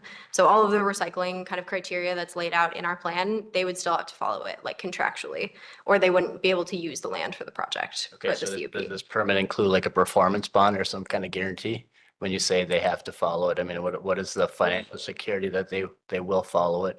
State law. Yeah, the state law. Okay. And then just one other question. I mean, this is the second project you guys have proposed in less than a year. And one of your comments earlier was we're not looking to turn all of Germantown farms into solar farms. So, I mean, are you able to tell us if there's other proposals or plans for other locations in Germantown on your pipeline? I don't believe there's any in the works in Germantown right now. Have you onboarded any projects in I Germantown? don't think so. No, I haven't. Russ? I'll continue kind of along that line of questioning. So you said of the projects you have in the We Energies area, you've relinquished or sold those assets off to We Energies. That's every project? So far. Okay. We have other projects. Hey, Russ, talk into the mic, okay? Thank you. We have other projects around the state that have different ownership models, but in We Energies territory in particular, which is where we are today, obviously, they have purchased the asset. Okay. So outside of that, because that's where I was going to go with that, how many do you still own? That's a good question. We have a couple of different teams in Wisconsin, and I don't know off the top of my head. The team that serves the western part of the state is responsible for a number of projects that we own. And I don't know that number off the top of my head because I'm kind of laser focused on here. That's the same answer you gave, was it November when we had this discussion? So I was hoping you'd figure that out between then and now. Well, right now, I'll text that. So my question kind of, I'm going to have something for the village too in this scenario, but so you've explained why and how you locate a project or an ideal place for a project. What is the approach to the owner of that property? What does that pitch look like? Sometimes they come to us and sometimes they'll receive like a mailer from us. It says, hey, we're looking for approximately 30 acres in your neck of the woods. We have a real estate team that kind of vets everything ahead of time before we'll do a mailer. But that's generally how it works. And then they'll meet with my coworker, Seamus, who joined me a year ago and who's out on paternity leave right now. But yeah, that's kind of help me understand the financial side of the agreement. I can't disclose the financials of the agreement. It's private between the landowner and the company. Is the landowner here? Is the landowner here? That's I'll see if I have questions in that direction. So let's go back to Rockfield. So that agreement's already been in place then with We Energies because you have the conditional use permit? Yes, sir. Just to clarify, it wasn't a conditional use permit. Last year, the code had been changed since that site plan application. It was a site plan review, sorry. How did you feel that process worked out with the village? Poorly. Can you elaborate on that? Sure. Initially, the plan commission recommended denial of the combination, the parcel combination and the site plan review. So we appealed to the Board of Zoning Appeals, and the Board of Zoning Appeals awarded the approval to us after that at a later date. So even though that went poorly, you thought it was in the best interest of your company to reapproach our village with a similar identical project? Mm-hmm. Any other questions from the commissioners? I will, but not right now. Jeff? Yeah, just to point out something back to Commissioner Williams' point earlier, last year, this discussion came up about financial commitment and some of the decommissioning questions surrounding that. So one of the conditions staff put in last year and also included this year is number 11 under the site plan approval, that the applicant provide a commitment to the village, including provisions to ensure adequate financial security is set aside to perform the decommissioning plan, which would ultimately be subject to village attorney review and approval. So we did place that condition on this site plan as well. That may be discussed further, but I just wanted to call that out. I know they have something privately in the lease with the property owner as well, but we put that in for the village security. Peter. Yes. I have an answer for you on the number of projects that we own. So we had one last year, 12 more constructed this year, and then 10 next year. So total of 23 by the end of next year will be owned by us. For the duration of the project or? Yes. Okay. Can you address emergency access? There was a question raised earlier about getting emergency vehicles into the site if there is an emergency. Yeah, so for all of our projects, we have a site-specific emergency response plan. We often do fire safety trainings with local emergency responders. To answer the question more directly, access to the site is through the gate at the north end of the project. Is there just one access point then? Correct, yes. And I believe you have a Knox box on that gate too for fire access. That's one of the requirements of the draft conditions. Can you address the issue that was raised by former Plan Commissioner Marty Peck about the Wanakee project being postponed? Are you familiar with that at all? Yeah, so last Monday, the Village of Wanakee had their first public hearing similar to this, and they voted to table till next month. It's not postponed or paused or halted indefinitely. It's just tabled for the next month so they have time to finish writing their conditions. Last question. Did you or anybody associated with One Energy pay anybody off to not come to the meeting tonight? No. Thank you. Ms. Warren. Peter or Julie, I think you could sell this better if you could say everybody within a 10-mile radius of your development would have a 10% reduction on their electric bill, right? Yeah, I wish I could do that. Desperately. You talked about the 17,000 that would go to the village, 13,000 to the county. What is that? Yeah. Vehicle and Yeah, so let me pull up the formula. The Wisconsin Department of Revenue has basically described generation assets, i.e. power plants or including solar projects, but also wind farms and natural gas, what have you. They've defined this formula if the owning company has a portfolio of generation greater than 50 megawatts, they pay into this utility aid bucket that then issues payment to the location, the municipalities where the generating asset lives, right? So let me find the formula. I sent it over to Jeff earlier. Who issues the money? The Department of Revenue from the state of Wisconsin. Appreciate that. Thank you, Jordan. So on that slide, there's a citation if folks care to look it up.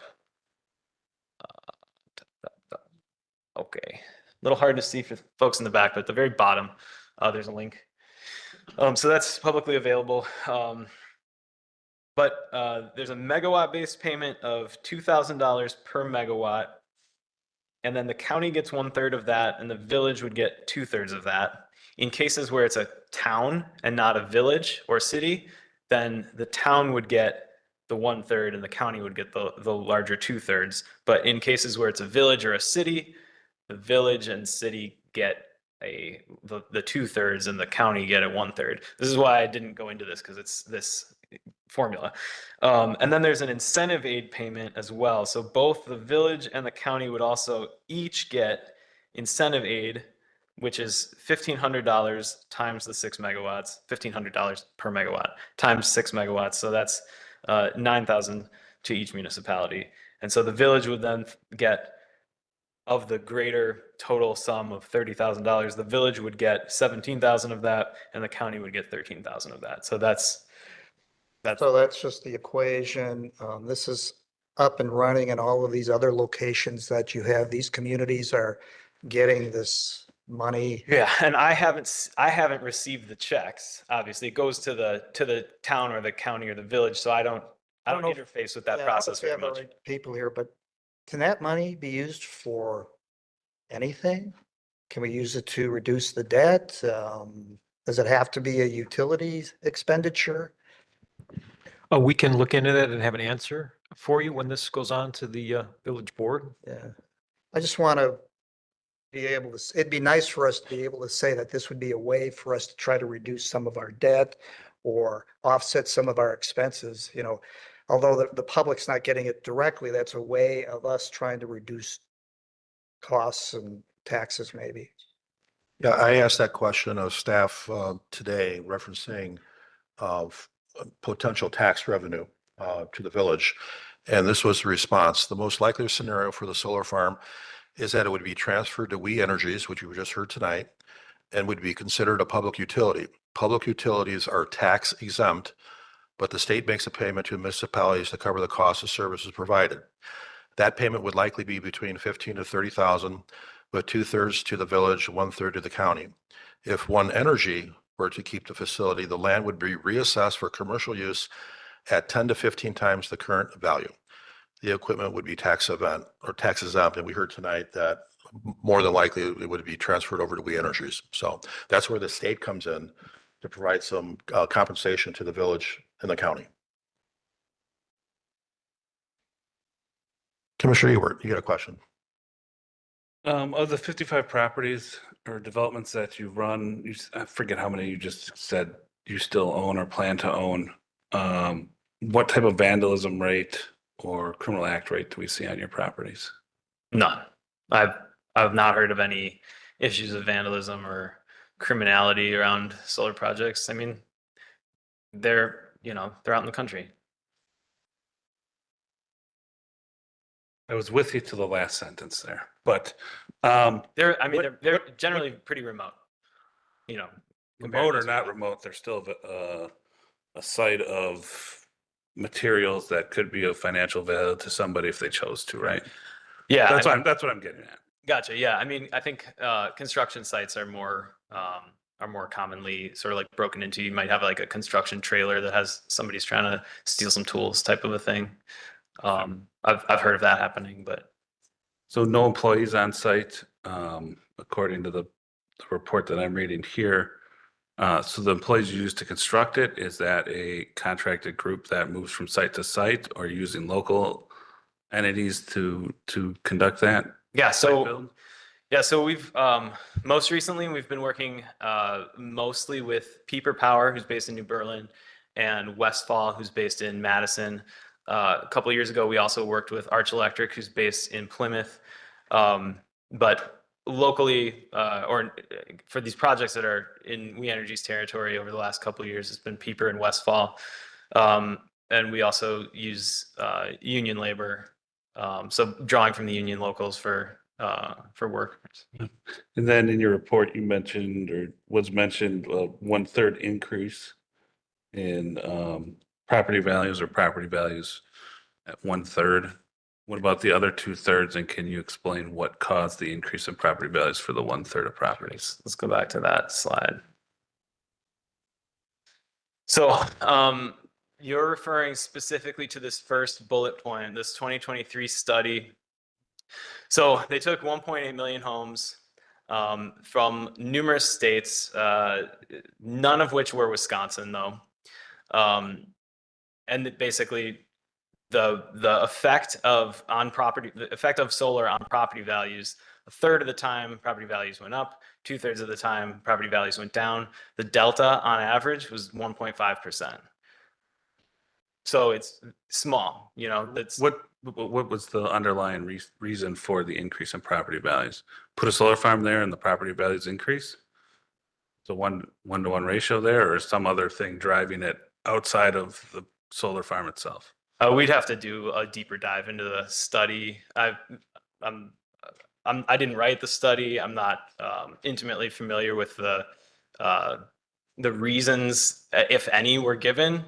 I know that reductions in property values are often due to lack of available green space, or lack of vegetative screen, or if the project is highly controversial. So those 3 factors have been named numerous times across numerous studies as kind of leading indicators of effects on property values. But yeah, I don't know that the 2023 study makes specific conclusions as to what increased the property values. Other studies, like the 2024 study, show that the relative size of the project is a leading indicator of increases in property values. In other words, the smaller the project, less than 20 megawatts, the greater the increase. But I don't think it's linear. I don't think it's directly proportional. It's just in contrast to the really large projects that sometimes occupy, hundreds or thousands of acres. A smaller one that's maybe 30 acres has less of a property value impact, and in some cases improves property values. I guess it'd be interesting just to note that you're citing a salient point of 1/3 increase without understanding why, or the report itself. For the village, Mr. Retzloff, I have a question regarding the property itself. So currently it's assessed at agricultural, wherever we want to describe that as. If this project goes into place, what occurs to the assessment of that property in regards to the village? I do not know the answer to that question. As was indicated earlier, it has been the experience that if the project is retained in private ownership, that while the equipment is exempt from personal property tax, that the land gets reevaluated as a commercial use and presumably a higher tax generating value. But I don't know the answer to that with respect to this particular project or the Rockville one. So we have 2 projects going on. It'd be kind of nice to have an answer to that, and maybe some information that these landowners that are being approached by this company, data point they could use when making that decision. Because if that property tax increases, well, it's a bonus for the village from a revenue standpoint. It might impact what that lease negotiation would look like. And since the village hasn't reassessed the Rockfield property yet, because that property hasn't undergone the construction, right? And neither is this one, it'll be interesting to find out what that does. I can speak to other jurisdictions, our experience with that, if it's of interest. Sure. In our lease, the company's responsible for paying any delta in tax assessment. So it wouldn't fall on the landowner. Nearest project is the Jackson project, and there was a one-time conversion fee levied to the landowner from ag to commercial use, not a rezone or anything, just ag to commercial use. And so they sent us the bill and then took care of it. And you maintain the ownership of the Jackson project, not We Energies, correct? No, We Energies, like all the projects that we've constructed in We Energies territory, they own that one. So in perpetuity of the lease, We Energies picks up whatever that increased tax burden is to the landowner? Per the lease. Thank you. I have a question. A lot of my questions were answered tonight, but referencing getting back to security with Commissioner Ewert, are you going to have any CCTV on site? And how many, from a frequency standpoint, how many site visits do you do on a daily or weekly basis, if any? So are you asking during construction or during operation? Operation. Operation. So on the existing sites that, again, We Energies owns, they do have CCTV on site. And your other question, I'm sorry, how often are we visiting? How often? Well, if you have camera coverage, that answers my question. So Yeah, I mean, yeah, we've got folks visiting the sites for vegetation maintenance and routine testing procedures. Usually, if anything, sometimes there'll be component failures or malfunctions, or we'll get an alert basically like, hey, check this thing or install new drivers on this thing or what have you. We've got personnel around the state that get to sites pretty regularly, especially in cases of any issues or troubleshooting that needs to happen. we heard some comments tonight about the having some type of additional fencing besides the, I think, 8-foot high type deer fence. And there's some buffers, farmland on the south, the west, and the east. But would the applicant consider putting a buffer at the north side of the property to kind of conceal the solar field? So help me understand a little bit better what you mean. Let me pull up the site plan. So the project, it's a little bit difficult to see here. Let me see if this one's better. Maybe. If you look on the west side of the project, there's an existing tree line of mature trees. So nice. Oh, cool. All right. So there's an existing tree line of mature trees between the parcel boundary with growths flowers. And then on the east side, there's also a tree line of mature trees. And then what we're proposing, so that encloses the east and the west sides from view. And then if you scroll down a little bit, there's also a tree line along the south. So those bubbles in there, that's from the survey, and that just describes existing trees. That's kind of like the bubble shape pattern on the underlying line art. And then along the north, throughout the entire northern extent of the project, even with these, like the stair step on the right side, we're proposing vegetative screen. And that's about 1,700 feet of screening. So that we're adding, that we're proposing, in addition to the screening from the sides that already exists. And then there's just the one fence, it's the blue. Yeah, so the blue that comes over this, it borders. Great. Okay. My last question is for the landowner, Mr. Overmeyer. You're a farmer. Are you leasing the land or are you farming the land yourself? Farmland is leased and it's been leased for probably 40 years. Great. Thank you. Commissioner Ewert, I'm not going to speculate in terms of on the financial side, but I could only presume that the landowner will make more money on this project than he will on the lease. So, I would assume the same thing. I'm just interested to see what that is. cool. Any other questions from the commissioners before we go into the public hearing? Any questions for staff? Commissioner Williams. Jeff, I have two questions, actually. One is, actually, both are related to the three conditions that the state allows us to deny a proposal such as this. One is that it does not decrease efficiency or increase system cost, and the others allows for an alternative system of comparable cost. When we look at the benefit, when I consider 17,000 divided by about 8,500 households, we're talking $2 a household is the benefit we're getting from allowing this to go in. What exactly do we need to prove to the state to satisfy a does not decrease efficiency or increase system cost, or allows for an alternative system of comparable cost? And then the second part of that question is, I'm curious as to what the reason the Board of Zoning Appeals used to basically overturn our decision on the last vote. Thank you.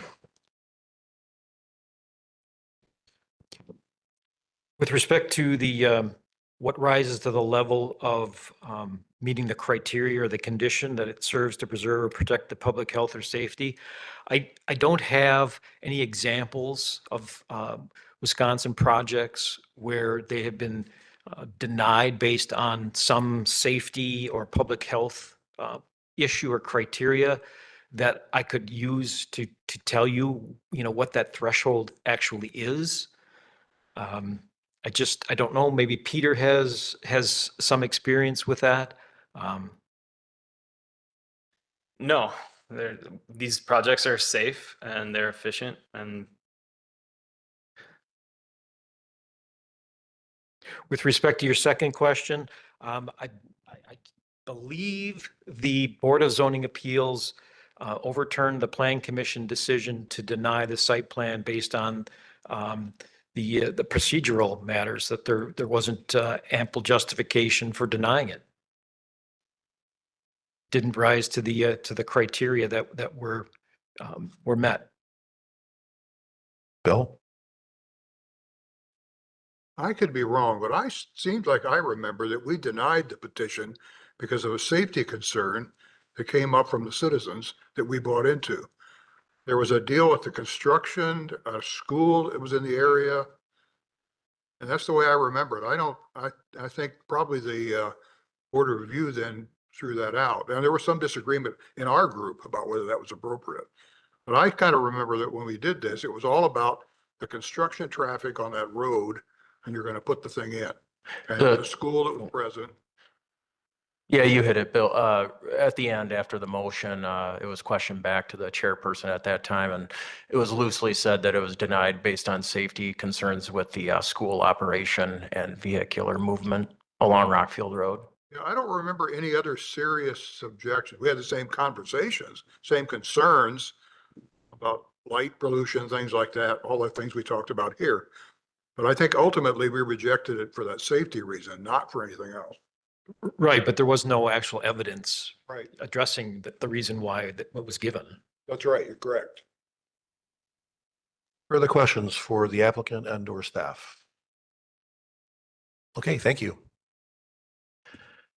Okay, we're now going into the public hearing. Notice is hereby given that a public hearing will be held before the Village of Germantown Plan Commission at the Germantown Village Hall located at N112W17001 Mequon Road, Germantown, Wisconsin, and virtually through the WebEx platform on the following date and at the time noted below, Monday, October 13, 2025 at 6:30 p.m. or later.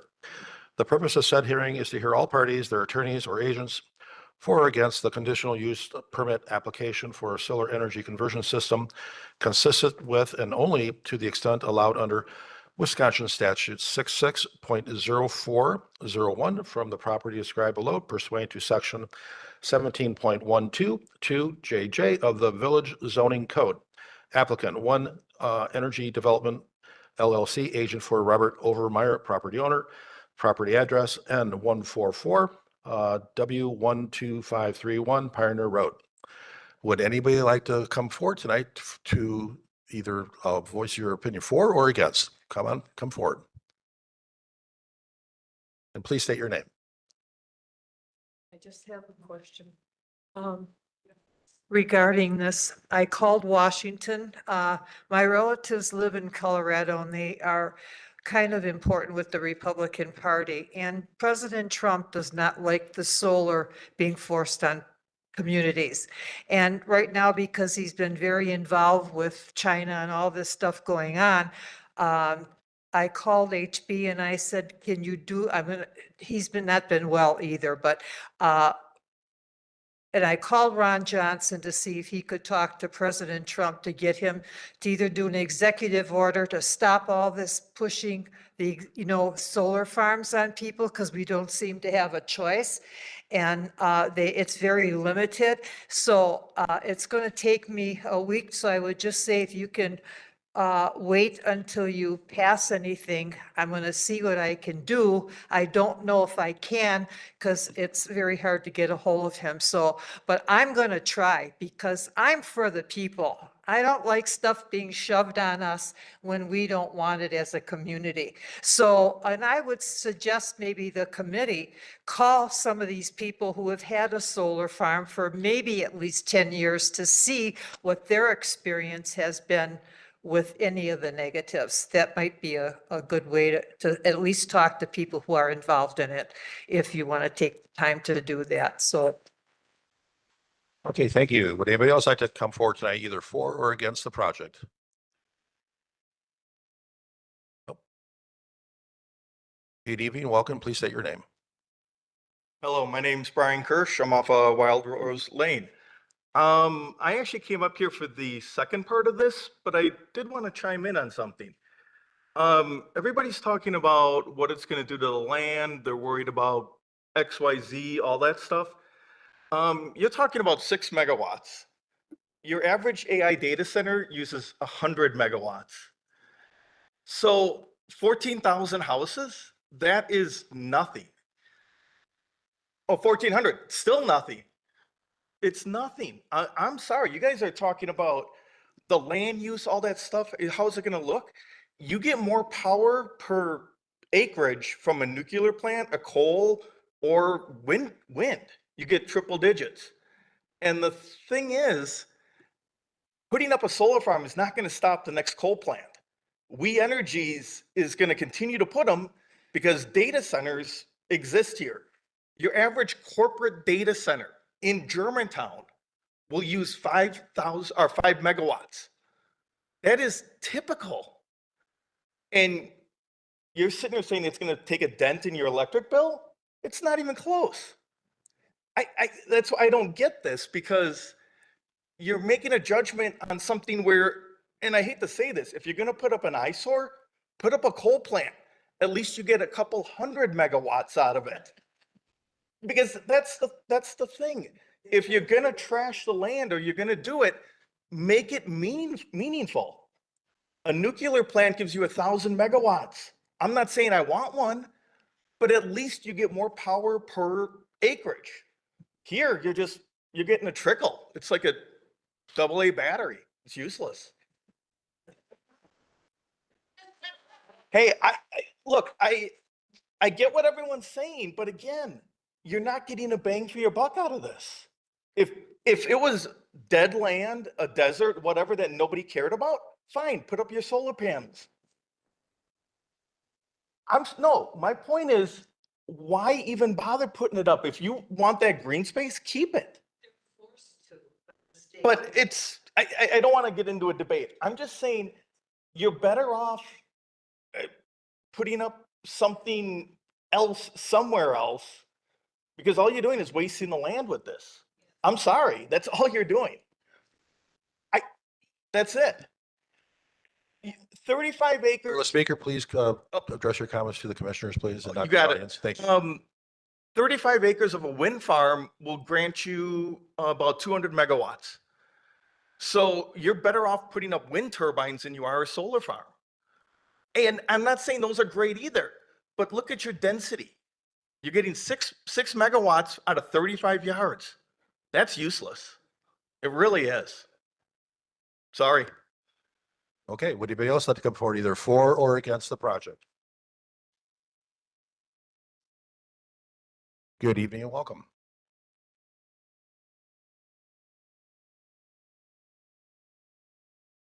Charlie Hargan, West 169 North 11504 Biscayne Drive.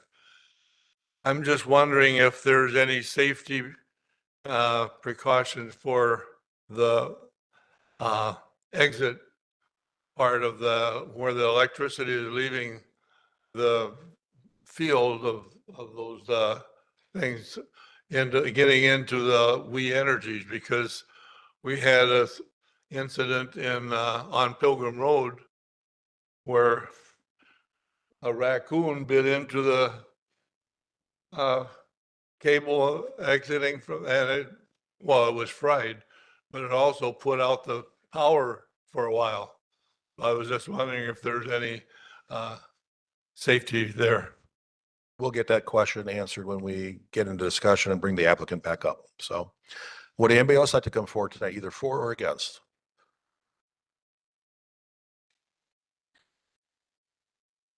Good evening, welcome. Marty Peck. Once again, I just wanted to address the fire issue. Yes, I will grant that the 7-day-old fire was from lithium batteries. And I was wondering if a condition would be appropriate that there never be any lithium batteries on this site. It's very conceivable that as you go down the road, things could change and they could add some battery inversion there. And I wondered if the applicant would be averse to adding that condition. The second point I wanted to make is that granted, the batteries are the worst cause, but also the cause is the PV cells themselves. If they get covered at all, instead of converting that heat into electricity, they cause a fire. And so bird droppings, debris, mud, animals can cause the fires, and in fact have caused the fires. So I don't want to discount the fact. I mean, this is a true fire hazard, and I still don't think it belongs in the neighborhood. I think it is a serious issue. Lastly, are there any alarm methods on the system to advise the fire department or anyone if there does occur a fire? I think that would be important to make sure that that there is something before somebody has to notice it, so that there's something going on there. Thank you. Would anybody else like to come forward, either for or against the project? Good evening and welcome. First of all, they were talking about the studies 2023, 24, and 25 as far as property values. I think those are totally invalid. I don't think they can make, any judgments on property value just based on the inflation that's taken place in that time period. So, with what has happened to property values and inflation, I don't think anything is accurate enough to make any kind of logical sense out of that. And then I was wondering if any of the 50 plants that you've already built have been expanded upon. I know the property owner that would like to lease this property, I'm pretty sure he owns adjacent property, which would be pretty easy to expand upon. I think he owns an 80-acre tract not too far away. In fact, I look at that 80-acre tract and I notice deer and heron and fox and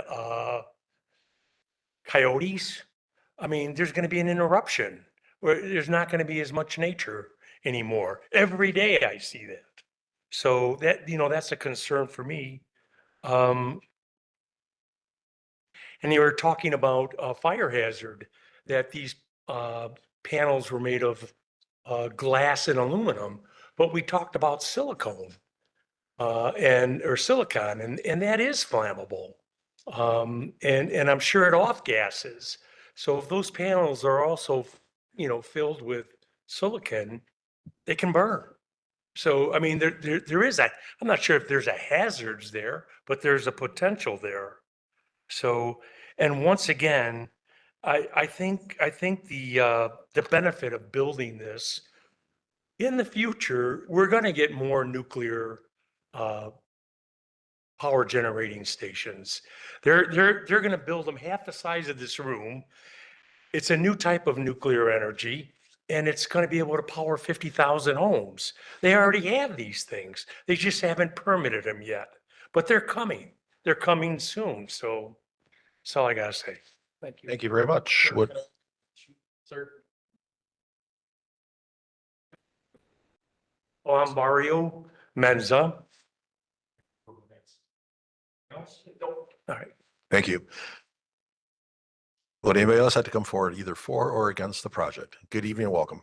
Again, I guess I don't understand it. Can you state your name, please, and where you're located at? I'm sorry? State your name and where you're located at, Oh, please. Tom Stavaker, N140W1288 Cedar Lane, same as the last time I was here. That hadn't changed. That hadn't changed. I don't know. I did, there's one, I have two things to say about the presentation that I question. One is that they claim that there's a tree line along three sides, east, west, and south. Those trees are scrub trees. They're all deciduous. They aren't going to have any leaves or anything except some scrawny little branches growing 6 months out of the year. They're not going to screen anything. That has to be screened with conifers, evergreens, and big ones, not little, 3 foot or 2 foot or 2-year seedlings. I'm talking about white cedar, something that's going to actually block the view. And the second thing is that their presentation about property values, they never say whether that's relative to other properties that are further away that have gone up by 10%, and the ones next to the solar farms have gone up by only 1%. And they claim that that's a good thing. And I doubt very much that they looked at the entire areas surrounding these solar farms, including ones that are much further away, and have developed a methodology that separates what the general real estate values have gone up versus what those closest to the solar farms has gone up. I think they've just all lumped them all together. And finally, I don't understand the difference between citizen input and public input. Why are we going through this twice? That's why I made the comment earlier when we started the meeting. Doesn't that say here, public input for those items that are on the agenda? Yeah, I apologize. I'll be more clear next time. So, but thank you very much. Would anybody else like to come forward either for or against the project?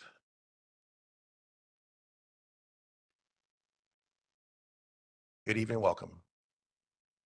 And again, I hate to say this, state your name and where you're located, okay? Linda Menza. I live on Cedar Lane. I'm Mario's wife. I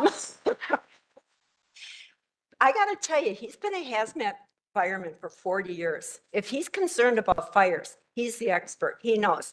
And another thing is, I've been a realtor for over 20 years. I would have a hard time trying to sell a house by the solar panels, especially if they're looking at it. Aesthetically, it would be hard to sell. Now, I think Julie, she had said that property values go up 1/3, go down 2/3. I don't want that with my property. I don't, my husband and I work hard to keep our property up there. And another thing is 40 years. 40 years. I mean, I'm not going to be here for 40 years, but still, I don't want to look at it for 20 years, 10 years. It's a beautiful area. And I'm with my husband. I'm real concerned about expansion because the land across the street from us would be perfect. And we have that bedrock in our backyard, and you can just scratch it and it's there. So I'm totally against this. It's like, just leave us alone. Don't bother anybody.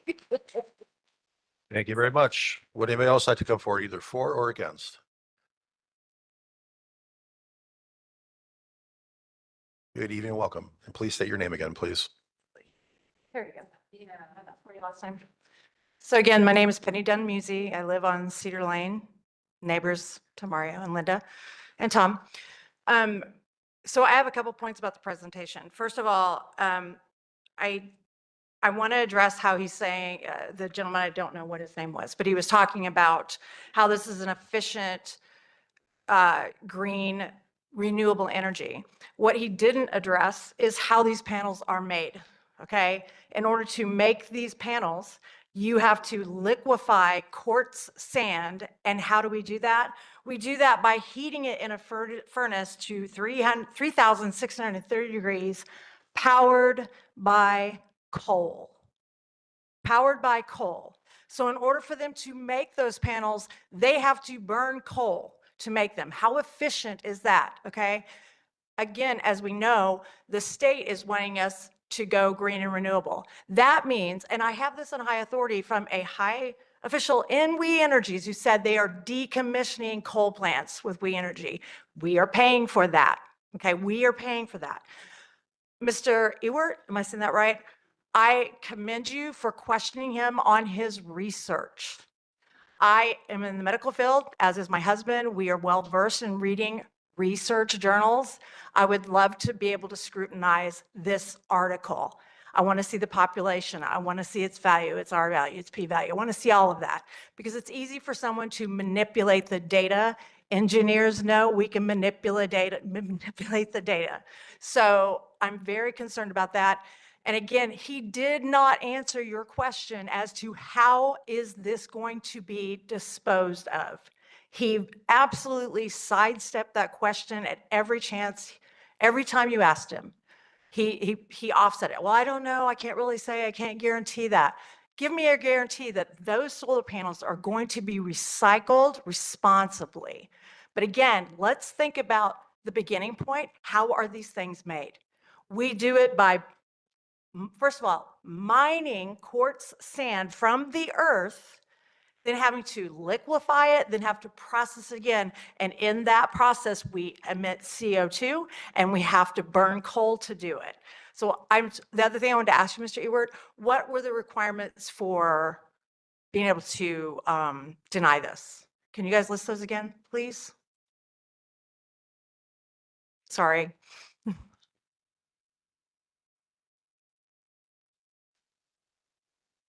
I heard two statements, but I was just curious. The three conditions are, it serves to preserve or protect the public health and safety, does not decrease efficiency or increase system cost, and allows for an alternative system or of comparable cost. So I think in the second one, it increases efficiency or doesn't. Say that one more time. If we can't put a restriction on the project that would not decrease efficiency or increase system cost. Okay, I can see that. I guess I'm sure a really well-worded lawyer could probably fit the whole thing into, because we have to mine the earth and we have to use coal to burn it, and efficiency is like, I think there's a little bit of an offset there. And I don't think people are really thinking about it, that as well. And again, I know these panels are already made, but we use them. Well, let's stop using them because we have to burn coal and mine the earth. Thank you very much. Would anybody else like to come forward tonight, either for or against the project? Would anybody else like to come forward, either for or against? Anyone on WebEx, either for or against, like to speak tonight? No one has their hand in the air at this time. Thank you. And I understand there's no public comments that were emailed to us. No red comments. Okay. This public hearing is now closed at 8:48. We're going to go back into discussion. Commissioners, I'll entertain a motion so we can discuss this.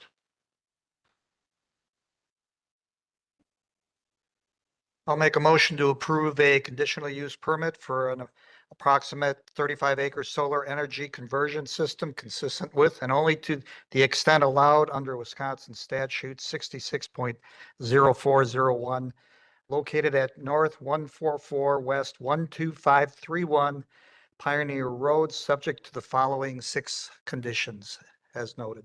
Second. Thank you. Do we have discussion? And discussion could include amongst ourselves, could include with staff, and could include with the applicant as well. So, Bill? Oh, I just was. Oh, I'm sorry, Josh. So just to clarify, basically however we vote, it is mostly, and we can't really dispute it, right? I mean, if we don't have anything we don't have anything distinctive to deny it on, much like the last one. So we're just kicking the can down the road, right? We could postpone it, we could table it, it'll come back. We can deny it because we don't like the look of it or we want to preserve the rural community, but that's going to get overturned. So I'm not an attorney, but based on. We're just here for optics, which I always have a hard time with that. So, I mean, why don't we just vote and get it through? Yeah, well, I've got an issue. Back in November when I was a candidate running, I was totally against the solar project on Rockfield Road. And I was pleased that the commissioners voted that down. It was overturned when it went to the Board of Zoning Appeals, so be it. And then eventually it was passed at the village trustees and the project was approved. I've got an issue with the state of Wisconsin telling us, a local village community, what to do. I'm a firm believer in local control. So I'm going to vote no on this. It's because, you know, I don't want the state telling us what to do. I wouldn't want this in my backyard, quite frankly. And I understand the discussion on the buffers and so forth. I get that. I also understand what the homeowner or the landowner wants to do. I understand that. But again, my reason for denial is understanding that it probably will be overturned at the Board of Zoning Appeals, will be on what the state of Wisconsin is forcing on municipalities like the Village of Germantown. So, Bill? I would agree with you. I would vote the same way. But I also agree that it will just, as you said, kick the can upward and it'll be approved. I don't even think we have I really felt last time we had a condition with the safety on that road. Okay. I believed in that. I don't see anything like that here. I don't see anything anybody thinks. I see nothing that anyone's brought up other than passions that I would probably agree with that we can apply to these 3 conditions here. So I would vote no, but I don't have a good reason other than what you said. I don't like being pushed around. Commissioner Warren? Well, I agree as far as getting pushed around. I'm all for local control, but I think we need to focus on what we can focus, and that's to ensure that the neighbors, that we address the concerns that the neighbors have of this as far as visual screening, herbicides, things like that. I think that's where we need to focus on and recognize the fact that at the end of the day, we're not going to be able to stop this. Yeah, I would, Commissioner Ewert, you have any questions or comments? I guess to Mr. Warren's point, what do we need in this motion to ensure the screening is adequate? And I would agree that current vegetation to the west, south, and portion of the southeast isn't adequate 12 months out of the year. Yeah, that's, I don't have an answer to that. Again, my position is I'm going to vote no on this. And if it is overturned at the Board of Zoning Appeals, it'll come back to Plan Commission. And then all the questions that you have, we can address with staff to ensure that the neighbors are protected. So, and I agree with you. I mean, I'm a no on this, as similar as last time. It's not going to change my opinion. I do feel for the landowner. They're trying to make the best use of their land that they've invested in, right, in a financial manner for them, right? So that's the most local control we can discuss is their decision with their land. And I'm very respectful for that. So I apologize. You're in the middle of a village fight via the state, via One Energies, who continues to ignore the fact that this village doesn't want them here. But here we are. So I'm gonna be a no on this in those regards. I can't continue to push this. I don't see a value add for this community. To the point of the energy is insufficient or insignificant return for investment. The direct impact to the neighbors.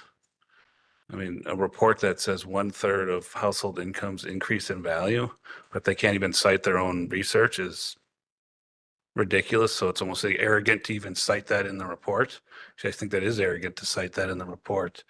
Yeah, I'm a no on this. I wish there was something more. Hopefully, we're doing something as a village to engage legislators to really take a serious look at this. I think as a village, we need to look at a potential process to incentivize alternate development or land uses in the, what do we call this, the rural preservation district, to be just that, rural preservation, not commercial. Guess that's where I'm going to stand. Thank you. Commissioner Williams, thoughts, concerns? Yeah, much to add to what already has been said. I had the same position back in November when this was proposed, as I do now. I'm not excited about the kick the can down the road, 40 years useful life, and we're going to decommission it somehow. Who knows who's going to be responsible? There's a chance the village is. Nobody can guarantee that we're not going to be today. I do also agree that, the landowner should have a right to do what they want with their land, but not at all cost. Unfortunately, it sounds from most of the people here that they are against it. So from my standpoint, if the only thing we can do is to make this more difficult to get it passed, where maybe it deters this proposal from coming back again and again and again, I'll just continue to make it as difficult as possible to get it passed. So thank you. Thank you. And like I mentioned, when the Rockfield project was passed, it's a Pandora's box we just opened, and it's going to be a domino effect. There's going to be more and more happening, evidence of what's happening tonight. And I guarantee you, I'm speculating, of course, there's going to be more projects in Germantown. So, Josh, thoughts? Okay. All right, Bill? Okay. Any questions of staff? Jeff? I think that you would be better served if you followed the guidance or the suggestion of Bob Warren and build in additional requirements that you feel are necessary to address the concerns that have been raised, that to the extent that you can. For example, the landscaping and buffering. If you know that the tree lines are not significant enough or substantial, you might want to add a requirement for some additional landscaping, evergreen trees, supplement the type of material that's proposed now. I think the question with regard to decommissioning, and we already have a condition in there that requires a financial guarantee to be approved by the village attorney. I don't know how much more we can ask of them, but I think if there's things like that that you need to see or would like to see improved or beefed up, I suggest you do those, because if you do as you collectively seem to be doing, want to deny this and kick it to the Board of Zoning Appeals, which it may very well go given the path of the last one, if they're going to overturn your decision, it would be best if you had the things you would like to get in there already be in there in your recommendation or list of conditions, so the board, if they overturn the decision, includes those requirements. It's just a suggestion.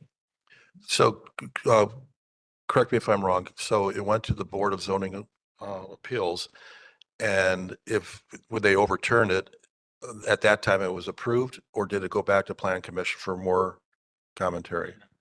They just overturned it because there was no evidence that was presented to the Plan Commission that they could cite that it violated some safety issue. simply saying, I'm denying this because it's unsafe doesn't hold any water. Then I would agree. I would support Commissioner Warren with his comments relative to additional conditions for the CUP. And can you repeat what you're putting in so we could take a motion on? I think we just add that. We don't need to take a motion and vote on that, do we? Adding It additional. would be best if you motioned and seconded to add a condition or revise a condition. We have conditions for both the condition use permit and the site plan. Yeah, we are. Yes. So I guess I had talked about addressing the concerns that the constituents have. And it seems like the screening is the issue right now. So I guess I'd like to make a motion to add a condition. And Jeff, you may have to help me with this as far as the terminology. So We want screening there that, what order on that? what's that? Do we need a amendment to the motion that's at hand? You have a motion on the table. Yeah, we're going to do an amendment to the motion. We're going to add additional requirements, and that you may just want to say, add vegetative screening throughout the entire perimeter. Right, but the concern was that if it's a deciduous where they lose the leaves in the winter, it's not screening anything anymore. So I thought we wanted to get more of the evergreen type plantings in that so that it's year-round screening. Correct. And if you add or revise a condition to require additional landscaping, provide a visual screening, you might also want to require a detailed landscaping plan be provided to the Plan Commission for final review and approval.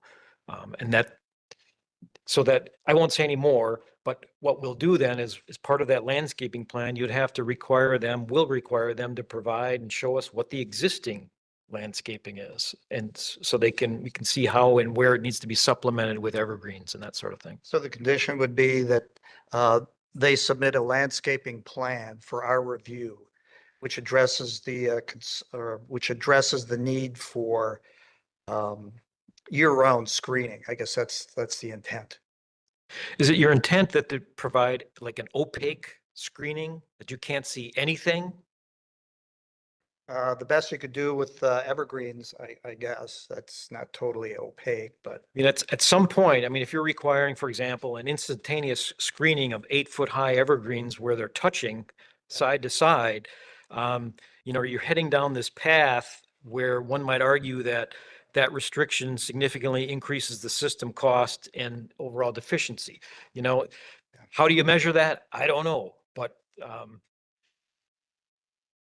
mean, what other farming operations do we require an opaque screening of? This isn't a farming operation. It's a commercial operation for solar source. Under the village's zoning code, solar conversion systems are considered to be an agricultural use allowed now as a conditional use. So how you view its functionality is certainly how you view it, but how it's treated under the village's zoning code, which is why we're here, because it's agricultural zoning and it's allowed as a conditional use, that's key to the issue at hand. So I'm not going to go back and forth on this, and I agree with you at that point, and thank you for that explanation. But I would think then the administration should probably look at adapting that code that better arms this board and the full board for defense against continuing approaches of projects of this magnitude. Yeah, again, we want to. That's what I said. So let's get back to what we need here. So Mr. Retzloff, you've just given Mr. Warren some recommendations to add to his, and then refuted those recommendations. so to your point, Jeff, I mean, you could almost make some of these conditions so cost prohibitive that they wouldn't that be another way of preventing them from, State statute prevents us from doing that. I mean, if you put such restrictive conditions on, I mean, we approve it with these conditions. Isn't that another way of stopping the project? Well, I don't know if you're saying the quiet thing out loud, but maybe you are. Well, again, we got a motion. We want to add one condition. Because I'm still going to vote no on this. And it'll go to the Board of Zoning Appeals. It'll come back. But when it does come back, when they overrule it, at least we'll have this protection in place for the neighbors. So, Yeah. so what would your motion be? Motion would be to add a condition to have the owners submit a landscaping plan that provides, I don't want to get into this opaque thing, but I'm mainly looking for evergreens that will maintain their foliage and provide some kind of screening year round. The plan should evaluate the existing tree lines and identify where supplemental landscaping should be installed to provide a visual screening from the adjacent property. Do we have a second? We have discussion. Seeing none? Yes, Josh. We had a higher view of the map than that. I think we could do that with what they bring, and we see from what houses are gonna be viewing the thing. It doesn't have to, I don't think it has to be a wall. Right. I don't know. Yeah, I mean, you have a minimum All the height you need. Residences that would see it. You have a minimum height you're gonna need to meet. They said it can reach up to 10 feet tall. The systems themselves reach up to 10 feet tall. I'm gonna let staff decide on that. Yeah. Yeah. But that'll be for that.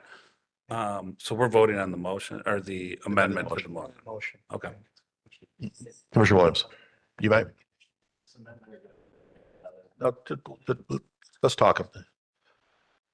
Can I add another condition to this amendment or do I Maybe need to make it? Commissioner Warren will modify his.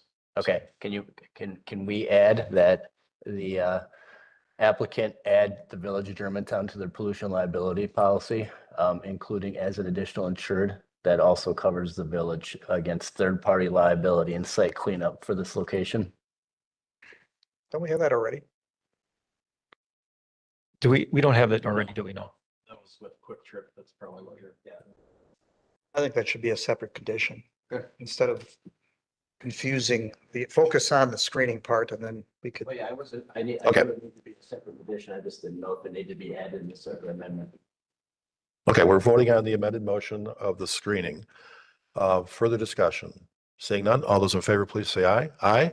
Any opposed? That motion carries. Now we're going back to the original motion, or do you have another amendment, another condition? I think you might want to have another amendment dealing with the spraying of herbicides. What I heard was One Energy has a plan where I think the term might be manual spraying versus full large equipment mechanical spraying. Yeah. I don't know how best to phrase that to prohibit, You can make an amendment that they are limited to spot spraying instead of broadcast spraying herbicides. there you go. There you go. Do we have a second on that? Second. Okay, do we have discussion? No discussion? All those in favor, please say aye. Aye. Any opposed? That motion carries. And Commissioner Williams, were you going to recommend? I believe there's benefit, but I believe there's benefit, but if other parties don't, but I believe the village should be added as additional insured on their pollution liability insurance policy. Second. We have discussion. Seeing none, all those in favor, please say aye. Aye. Any opposed? That motion carries. Now we're going back to the original motion with three amendments. One more for the lithium battery. Sure. I don't know how to word that. To prohibit the use of lithium battery on site. Second. Okay, discussion. No discussion. All those in favor, please say aye. Aye. Any opposed? That motion carries. Okay, we're going back to the original motion with four amendments. Do we have further discussion on that? Okay, let me clarify something. If we have the three conditions, we have the motion. I think it's four. The four, yeah, four, Yeah. okay, that's right, with the lithium batteries. All right, so we still want to vote as me, I want to vote no for the proposal. But the conditions we have provided still will carry when it comes back here. Yes. I want to make sure of that. Yep. That's it. Okay. Further discussion. Seeing none, all those in favor, please say aye. Opposed? Aye. Motion fails.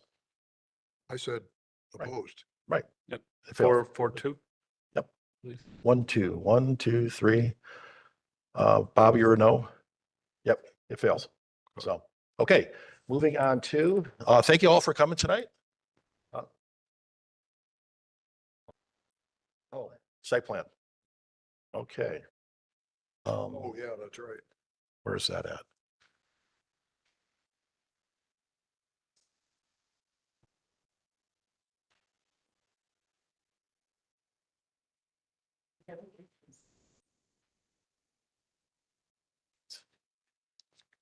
Good.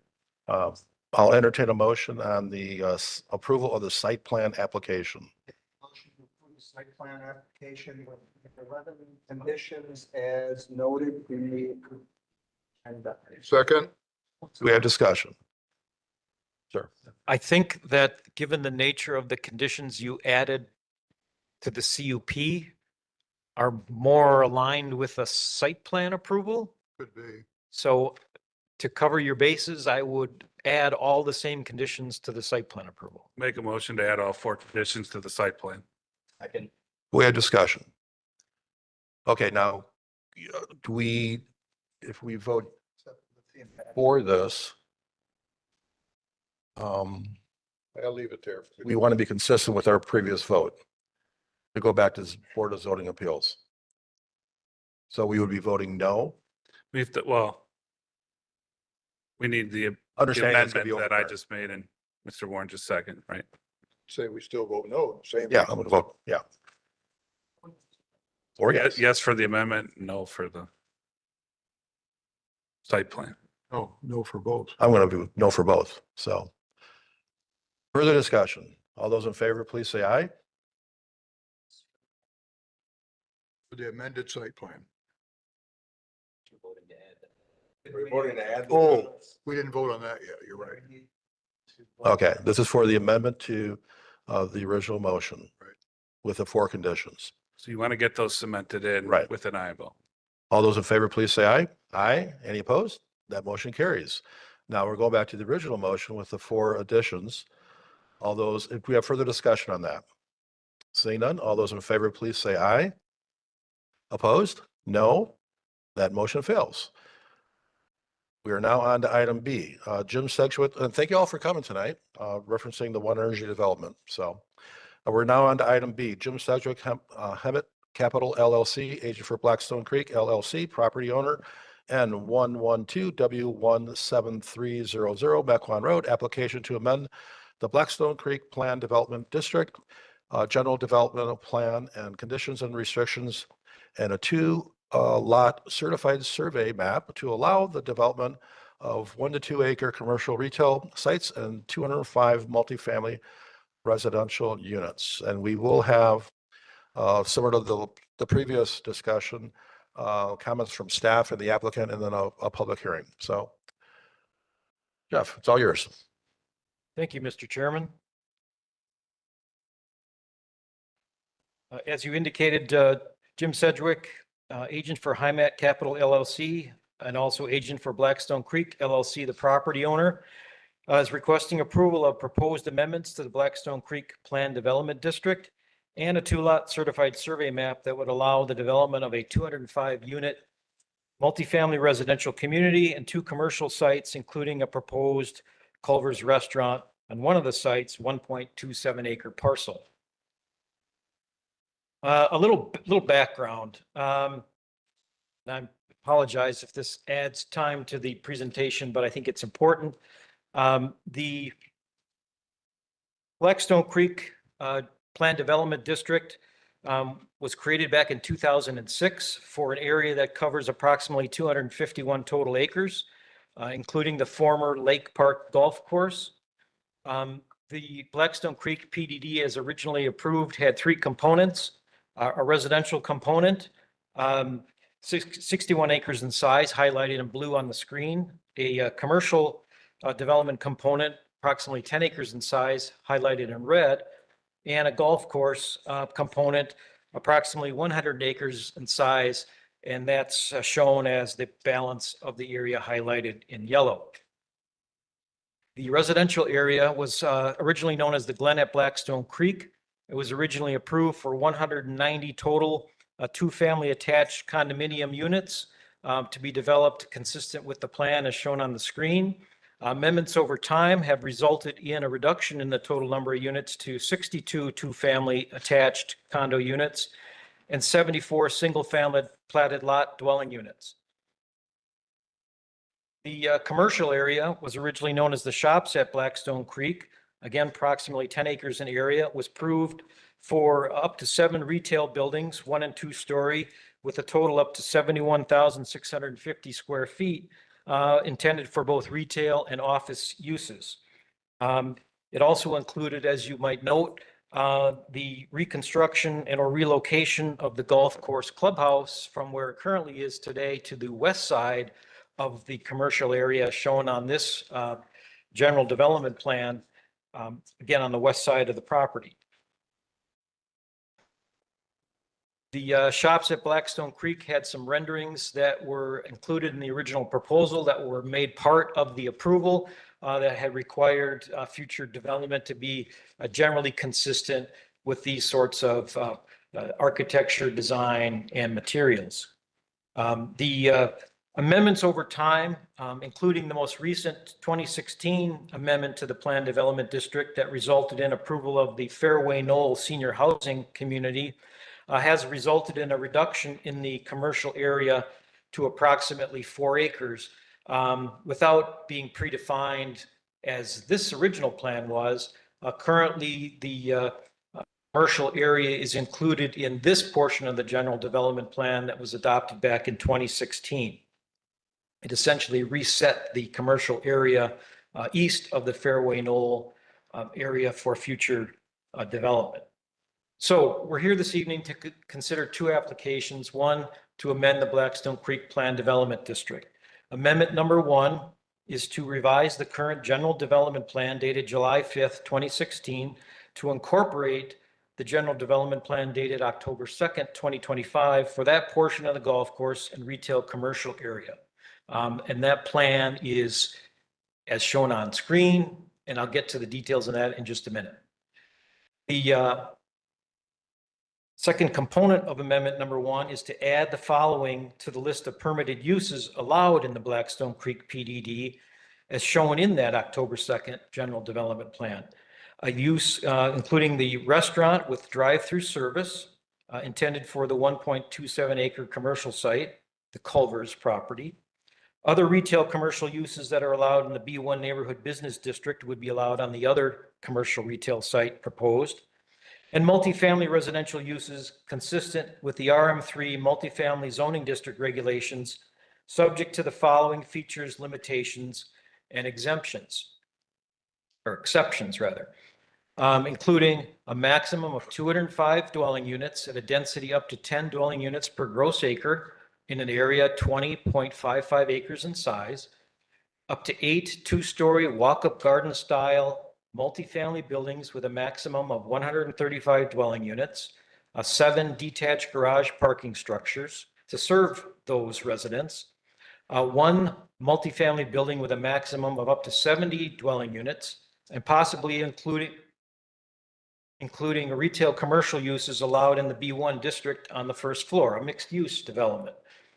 Also including a clubhouse or shared use building for residents to use, an amenity type accessory structure intended for mail and package delivering, maintenance equipment, and other accessory uses.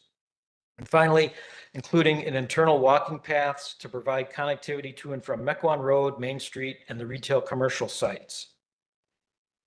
Again, here is the October 2nd general development plan that would be added to the earlier plan I showed you of the Fairway Knoll site.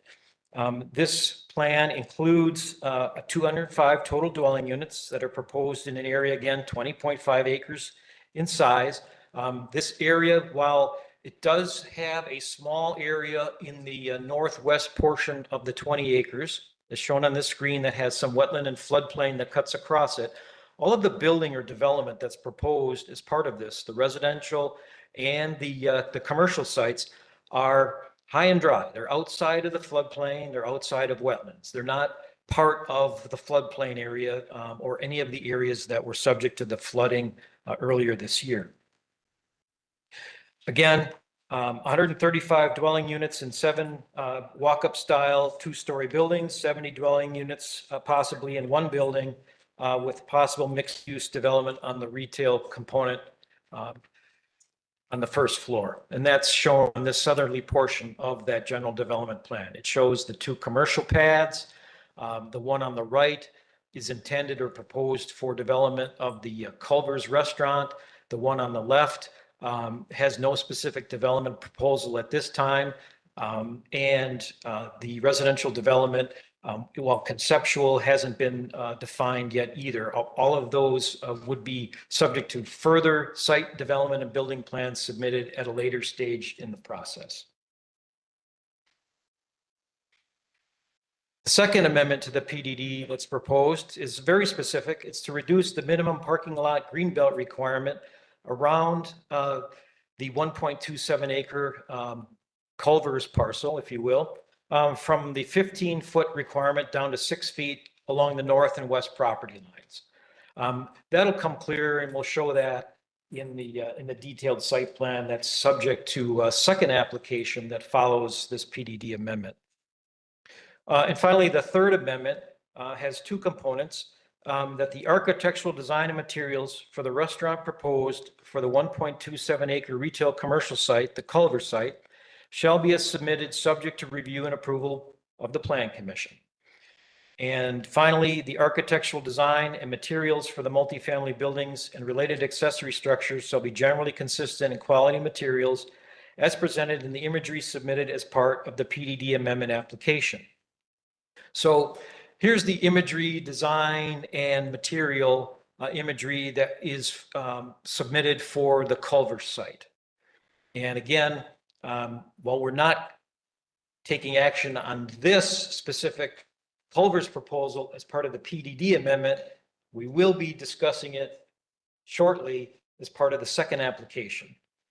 And finally, the imagery that was included for the PDD amendment that would guide the residential development in terms of the architecture, materials, et cetera, is this imagery that was included as part of the application. And it shows potential design styles, architecture, materials for the 2-story residential walk-up style units that are proposed as part of the residential development.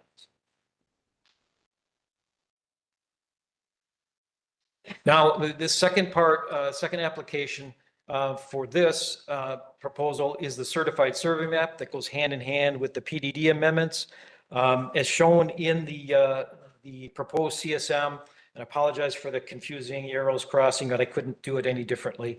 The CSM creates Lot 1, the 1.27 acre parcel for the Culver's Restaurant. It splits it off from the larger 143 acre golf course property.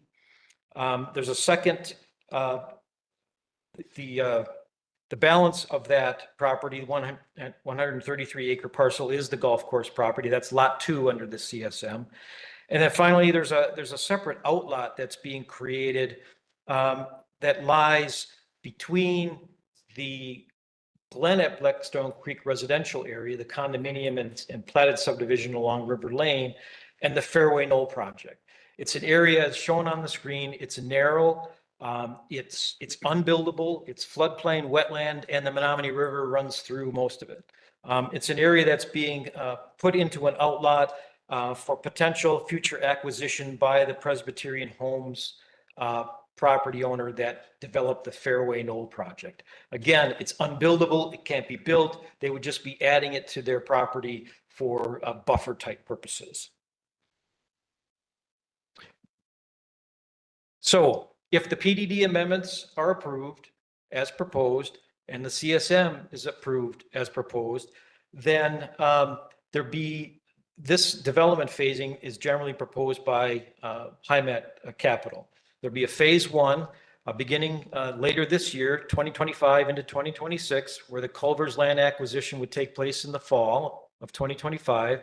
Construction would start this fall and end in spring of 2026.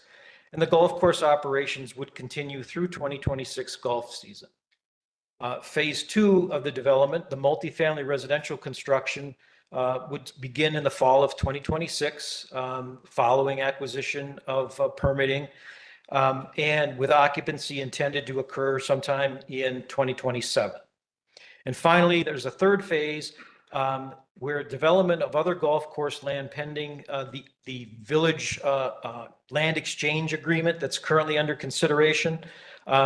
That's to be determined at a later date, but it's important to point out that if the land exchange agreement is approved in some fashion, there may be additional development occurring along Main Street on the north part of the golf course that's not in the floodplain or the wetland. Finally, additional development approvals that are required, as I mentioned earlier, for the phase 1 site development building plans for the Culver's Restaurant, that's happening later this evening, and the multifamily residential area and the other retail commercial site, if development or when development is proposed, more specifically for those areas, they too would require detailed site development and building plans that would come back to the Plan Commission for review and approval.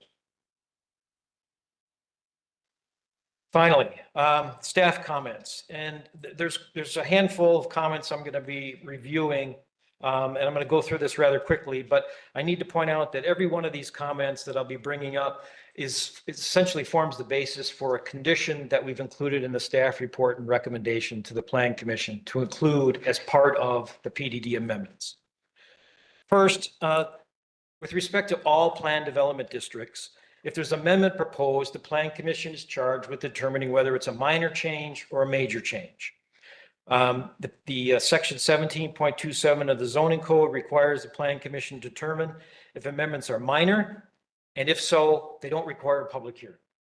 If the Plan Commission determines they're major, such that they are significant enough to materially affect the original design of the overall PDD development and or possibly impact neighboring uses, it will require a public hearing.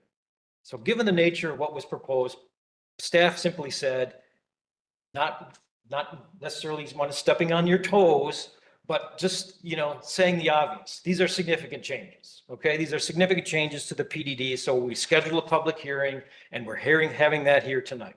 So we're going through the motions later on this evening for you to determine that it's a major change or a minor change.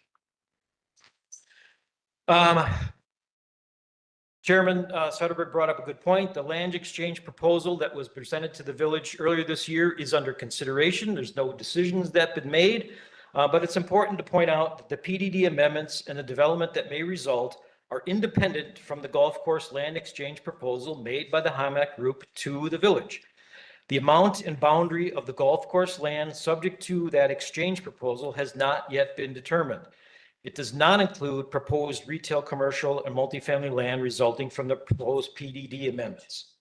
Therefore, consideration and action on the proposed PDD amendments can move forward without a decision regarding the land exchange proposal. And even if the village denies the land exchange proposal, these PDD amendments and development are independent of all. As far as a housekeeping measure, the current list of conditions and restrictions governing development of the Blackstone Creek PDD is contained in a series of resolutions that have resulted from past amendments. And here's a list of 4 of them. We've had up to 10, I believe, amendments to the Blackstone Creek PDD since 2006. And each time an amendment is approved, the board has to adopt a new resolution with a new restriction or condition based on what that amendment is. So we have a number of these resolutions that are outstanding. And all I'm saying with this comment is that if this latest PDD amendment package is approved, we're going to put together one master list, if you will, that compiles all the list of conditions and restrictions into one resolution that the board will adopt at the appropriate time. With respect to the multifamily residential development, the proposal for the 205 dwelling units is consistent with the 2050 future land use plan map and table for the village center district in this particular area that does allow up to 25 dwelling units per acre subject to PDD review and other allowances. This proposal is also consistent with the village center future development and connectivity vision in that 2050 plan. And I'll show these 2 graphics. These are directly from the 2050 plan that do show on the left sort of the node network that was adopted that shows the potential and proposed connections between the nodes.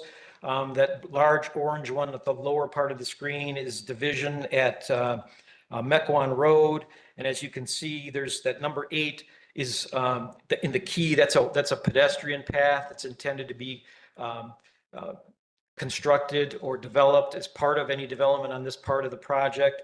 So as you can see, what's proposed in the general development plan for the multifamily residential and the 2 commercial lots is consistent in terms of providing that internal pathway that's consistent with this connectivity plan. And you also see on the right, there was a vision plan, if you will, that was developed in cooperation with the consultant for various parts of the village center district. The village center district is approximately, if I remember, about 800 acres in size. It expands a very large area, Mequon Road on the south up to Fond du Lac Avenue, just west of Division here, all the way to Fond du Lac Avenue east of Pilgrim. Not to be confused with the Village Center project, which is the redevelopment effort at the Pilgrim at Mequon Road intersection. We use the same terms for, I don't know why, but they're the same and it's confusing. But this node, this western part of the Village Center district had a vision in the 2050 plan that this current PDD amendment for residential multifamily development is generally consistent with. As you can see on that graphic, it shows residential structures lining north to south along the east property line in the area that's not in the wetland and the floodplain. And finally, while I don't have a graphic, it's important to point out that while we don't have final details on the ultimate number of dwelling units or the values or the rental price ranges, the 205 dwelling units that are proposed, the maximum, is lower than the 300 dwelling units that was assumed to develop in the Rofers report for potential school district impacts. The Rofers report assumed this area, this developer, would develop up to 300 multifamily dwelling units in that report.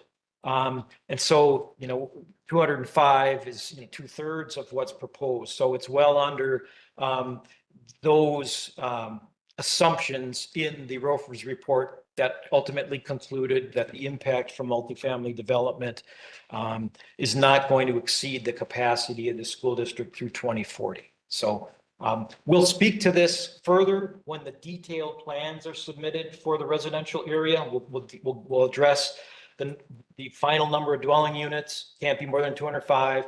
We'll address the value in the rental price ranges and that sort of thing.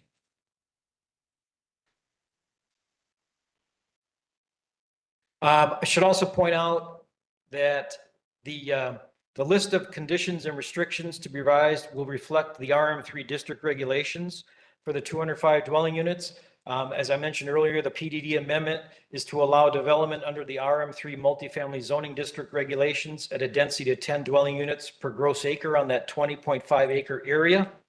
And rezoning, for that reason, we don't need to rezone the property. We're adding a use with a specific density provision and a maximum unit cap. There's no reason to rezone the property underlying from the RD2 1 and 2 family to the RM3 district at this point in time. The restaurant with the drive-through service. The underlying B1 neighborhood business district zoning does not allow retail businesses with drive-through service as a permitted use. So that with PDD amendment, one of them is to add restaurants with drive-through service as a permitted use in the Blackstone Creek PDD. It's a prerequisite. It's a prerequisite for the Culvers or any other restaurant that has a drive-through service. If you don't approve the PDD amendment that allows restaurants with drive-through services, then you can't have a restaurant with a drive-through service. I would point out that the Blackstone Creek PDD was originally approved back in 2006 with an allowance for banks with drive-through lanes. So, where's the equity in that? But that was a time when the scale of the commercial and office area was much larger. It was intended to be up to 10 acres, 7 buildings, 71,000 square feet of commercial. Now we're down to 2 commercial sites, providing much less square footage in terms of commercial uses. It's fair to say, though, that the retail commercial area, whether it's these 2 sites that are proposed to be created or the original 10 acres, are intended to provide for neighborhood uses and not for community, regional, or highway-oriented uses.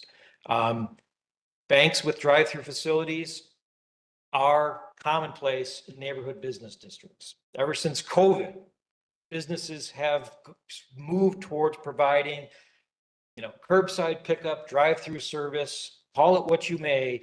It's become so common that every business has some form of drive-through service. So if we need to talk further about that, we can, but it's important to point that out as part of the PDD amendment that's being asked. Architecture material consistency, as I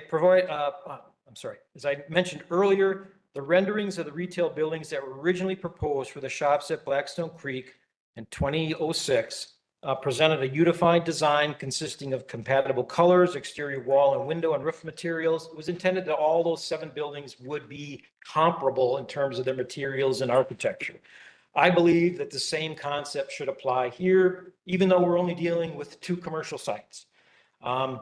So one of the conditions staff is recommending is that the applicant develop some sort of detailed renderings for review and approval by the Plan Commission, as general or detailed as they want them to be, that present a unified architecture and design parameters, exterior materials, landscaping, lighting, signage that will guide the development of the 2 retail commercial sites and or the residential areas and the common areas in between.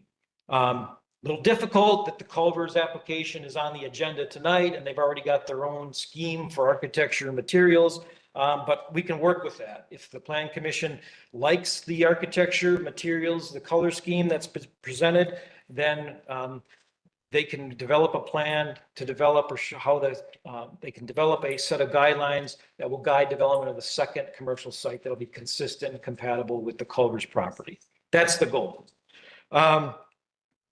Finally, the dramatic theme element. I believe it should be a requirement to some degree for the commercial buildings along Mequon Road. And as you'll see later this evening, the Culver's proposal does include their version of a dramatic theme or features as part of their building proposal. Hang on, I got just a couple more. Traffic impact analysis. We did have a traffic impact analysis that was done that projected impacts and conditions for existing and future year 2030 traffic conditions, both with and without traffic generated by the proposed multifamily residential and retail commercial sites. It evaluated those conditions along Mequon Road and Division Road, the driveways and intersections impacted by the traffic. Existing conditions, both AM and peak hour, are operating at LOSD or better. That's the standard level of service criteria. Even with projected traffic of 275 AM and 290 PM peak hour trips, the 2030 conditions with development are expected to also operate at a level of service D or better at the driveways and the intersections. The only improvements to the road system, the intersections and driveways that are required are minor in nature and include driveway turn lanes, access-related improvements, and roadway pavement restriping at intersections.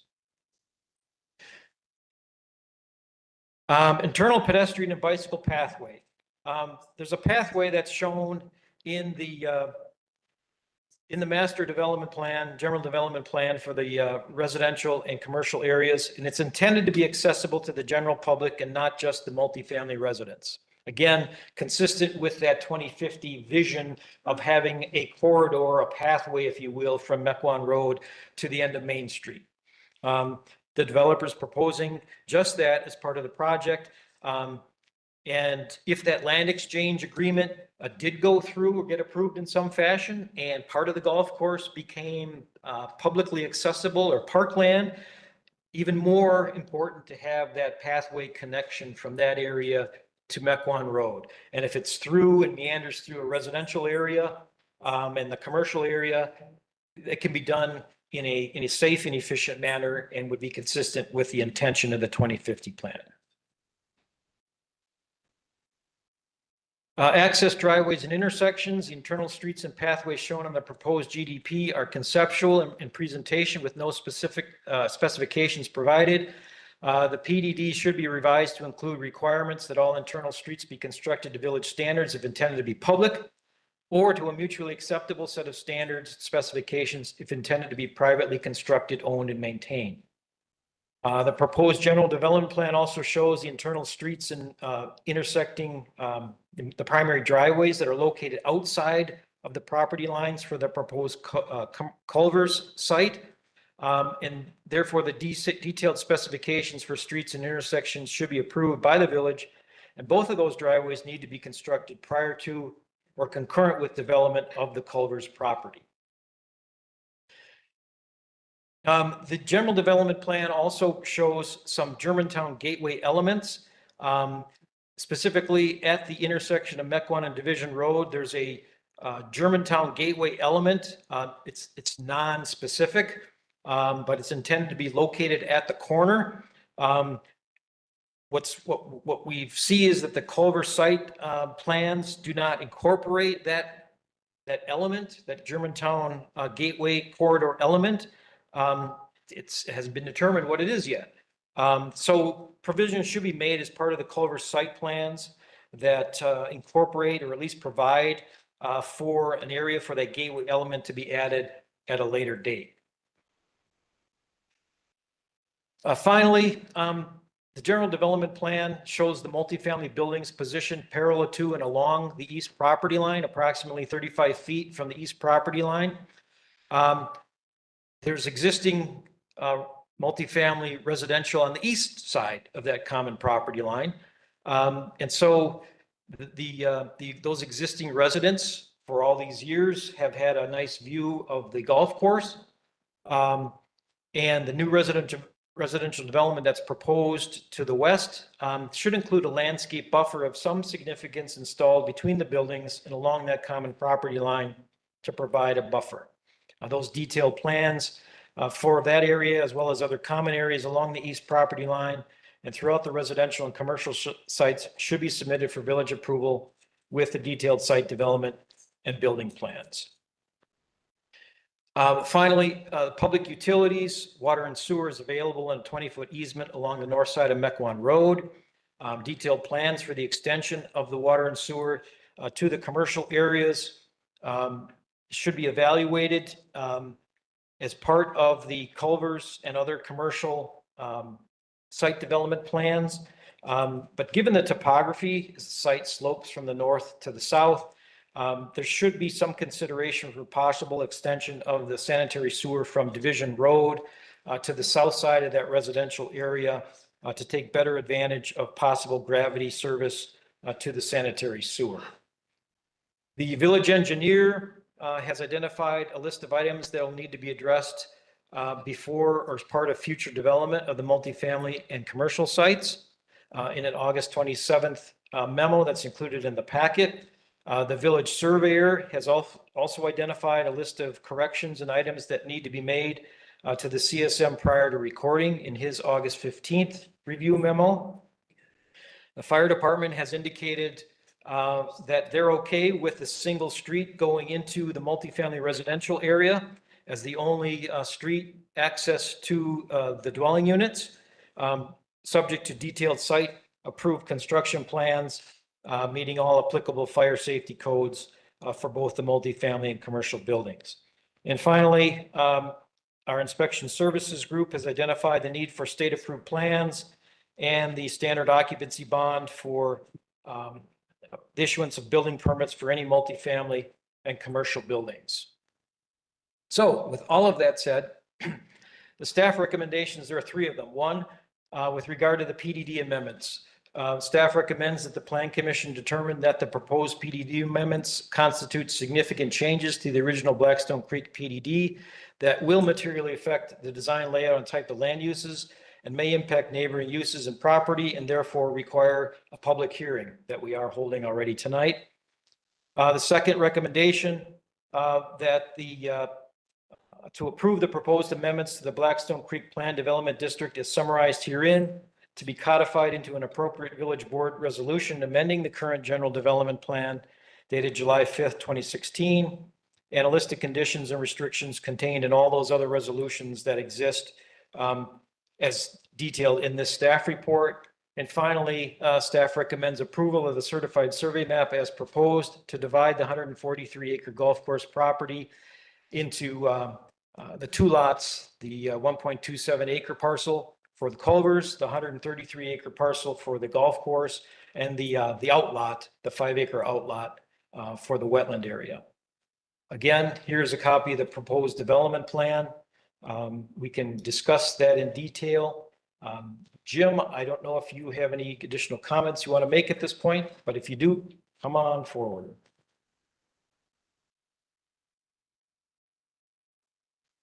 Good evening.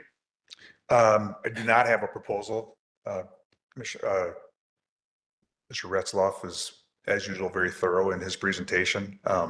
We are, however, willing to field any questions that come up, and I don't know if you want to do questions now or do the public hearing first. No, we'll do discuss all those questions now. now. It's up to you. I yield to your discretion on that. Commissioners, questions for the applicant and or staff? Then we'll go into the public hearing after that.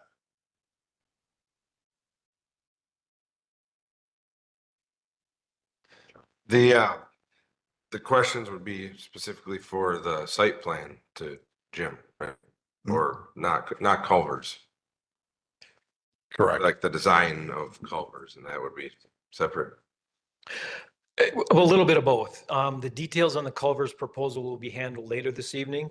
But clearly, the request is to add language to the PDD that says that the architecture and materials submitted by Culvers for the 1.27 acre site is acceptable.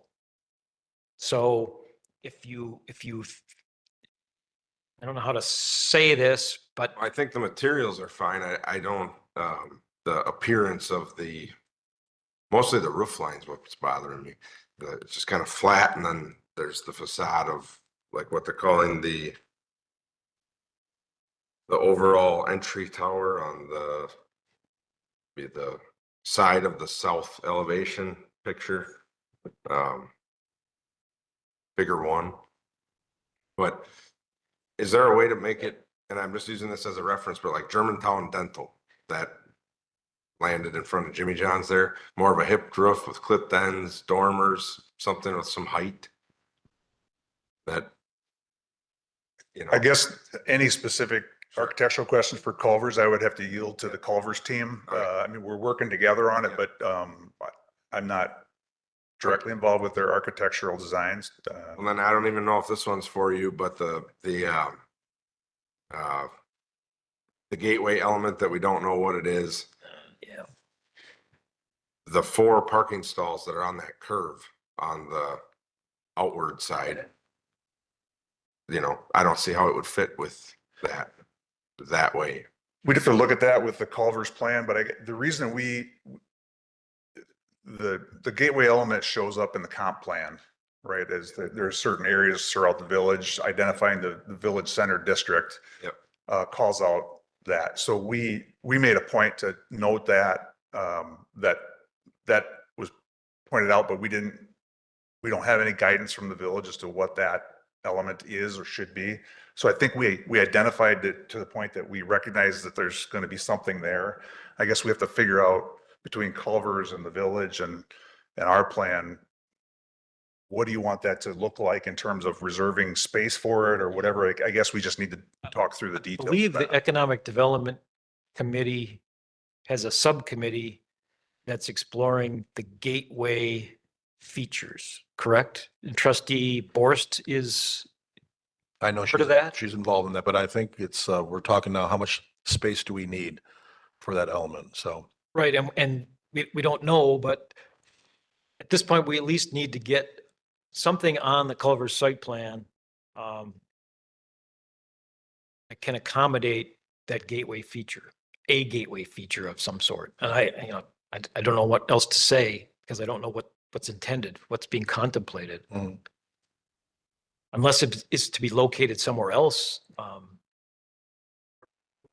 on road is not their identification of the building. Be something like that. Josh, what were you saying on the 4 parking spots? Well, on the curve, of the, I guess it's the south side, So where it east wraps corner. around to the east corner, there's 4 parking spots that look like must be where you wait. If you're They're waiting for stacking there. drive-through. Yeah, it's 4 lineal spots. They're not perpendicular to the curb. Matt, do you want to? Yeah, that's a detail on the Culver's site plan. that I don't think we should get into it this Okay. moment. I The- just, as, The PDD amendment is more of a higher level, and the condition or recommendation is to include a provision in the commercial site plan to provide for that element. Okay. How and where, it remains to be seen. Yeah, we just need to make sure we have enough land for it, so, on the corner. Right. that's all. Yeah, Matt Bailey with Trio Engineering. Just wanted to add a little information just concerning the. Can you come up to the microphone, please? Just a little additional information concerning that monument sign at that particular corner, and the 4 parking stalls, as it relates to the amendment that you're looking for as far as the 6 feet, reducing the 15-foot landscape buffer to the 6 feet. First, I guess, concerning the space for the sign, that corner is encumbered currently with the public sanitary easement. There is enough room, I think, on Culver's plan for a sign, but there is an easement at that corner. Just want to make you aware that is there. As far as the landscape buffer, since it's part of this kind of decision here, I guess the question here, I heard you say we're looking for the amendment to the north and west boundary. And I guess my question, if that was being acted on tonight, is these 4 stalls that we're talking about at the corner, they're temporary pull forward stalls, pick up your food and go, kind of short term. If those would be considered parking stalls and require the buffer as well, in that case, we are under the 15 feet. And if we could amend or consider that in the amendment. Okay, I understand what you're saying. They're stacking, it comes down to definition, it's in the landscape code. I just want to make sure we capture it if it needs to be. So the request is to reduce the buffer yard setback, the green belt setback, if you will, from 15 to 6 feet on the entire perimeter. If you consider those stacking spaces as parking. Yeah, it's pavement, so it's, yeah. Yeah, the 6 foot would be. Yeah. Essentially. Okay, yep, that's what we'd be looking for if that's the case. Again, our concern is that we have enough space for the to be determined element on the corner. And staff, based on what you're just saying, do we have enough space for the to be determined element on the corner? I guess it remains to be seen what that element actually is. Okay. I don't have any information about what that element might be, if it's a Neither do I. sign or a statue or, a water fountain or. Yeah, I understand. Okay. I think we're amenable to it, subject to further definition of it, and we're happy to work in concert with the village to figure that out. Okay, great. Other questions for staff? Commissioner Warren? Whew, it's a lot to digest.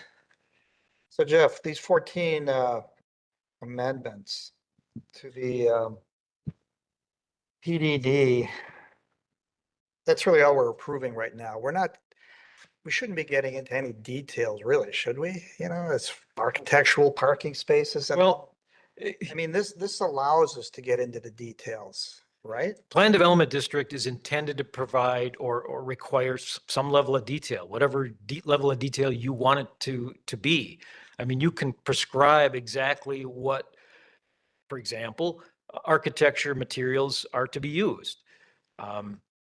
So all I'm recommending is that the PDD be amended to require some sort of a plan, probably some sort of graphics that show the general architecture material and those sorts of parameters that would be used to guide development on the other commercial site and the common areas in the residential area. It could be as general as specific as you want it to be. I assume that's what your amendments are doing. So we have stopgaps here or gatekeepers, so we can look at these details. You're just formalizing it in amendments at this stage. So we have these steps, right?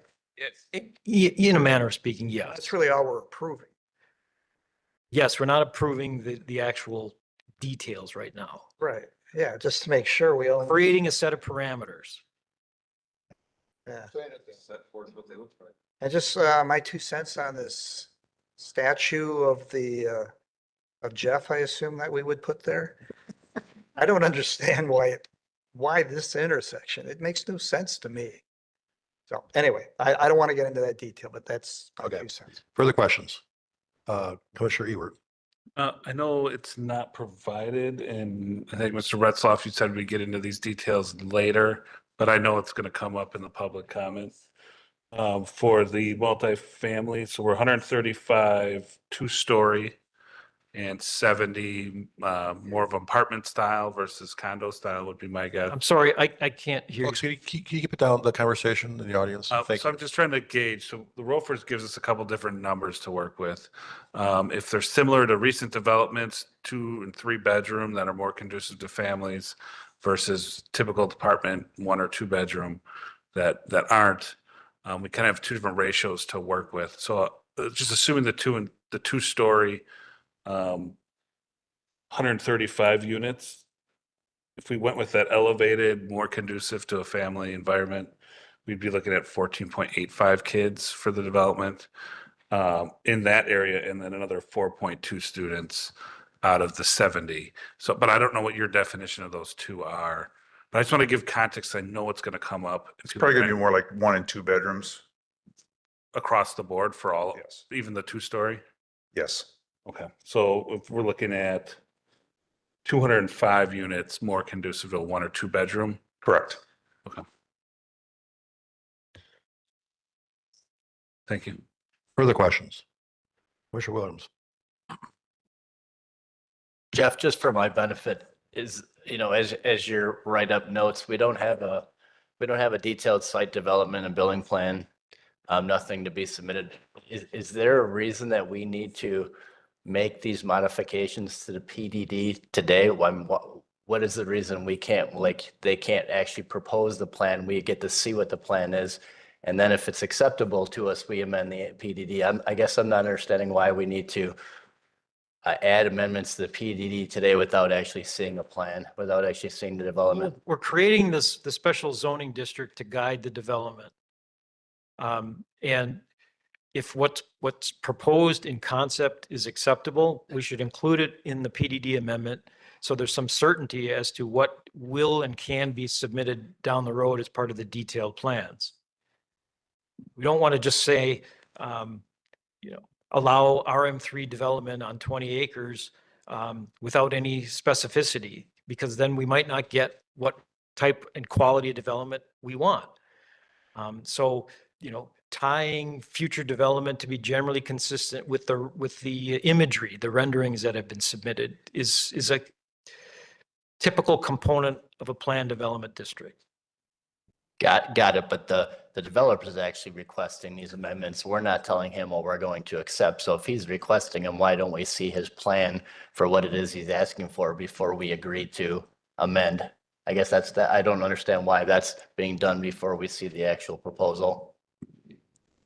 Well, again, maybe Jim can respond from his perspective, but building in some certainty as to what the zoning is actually going to allow, I think is key for guiding future development down the road. The PDD process, as is established, it's a 2-stage process. It's a general plan, specific plan.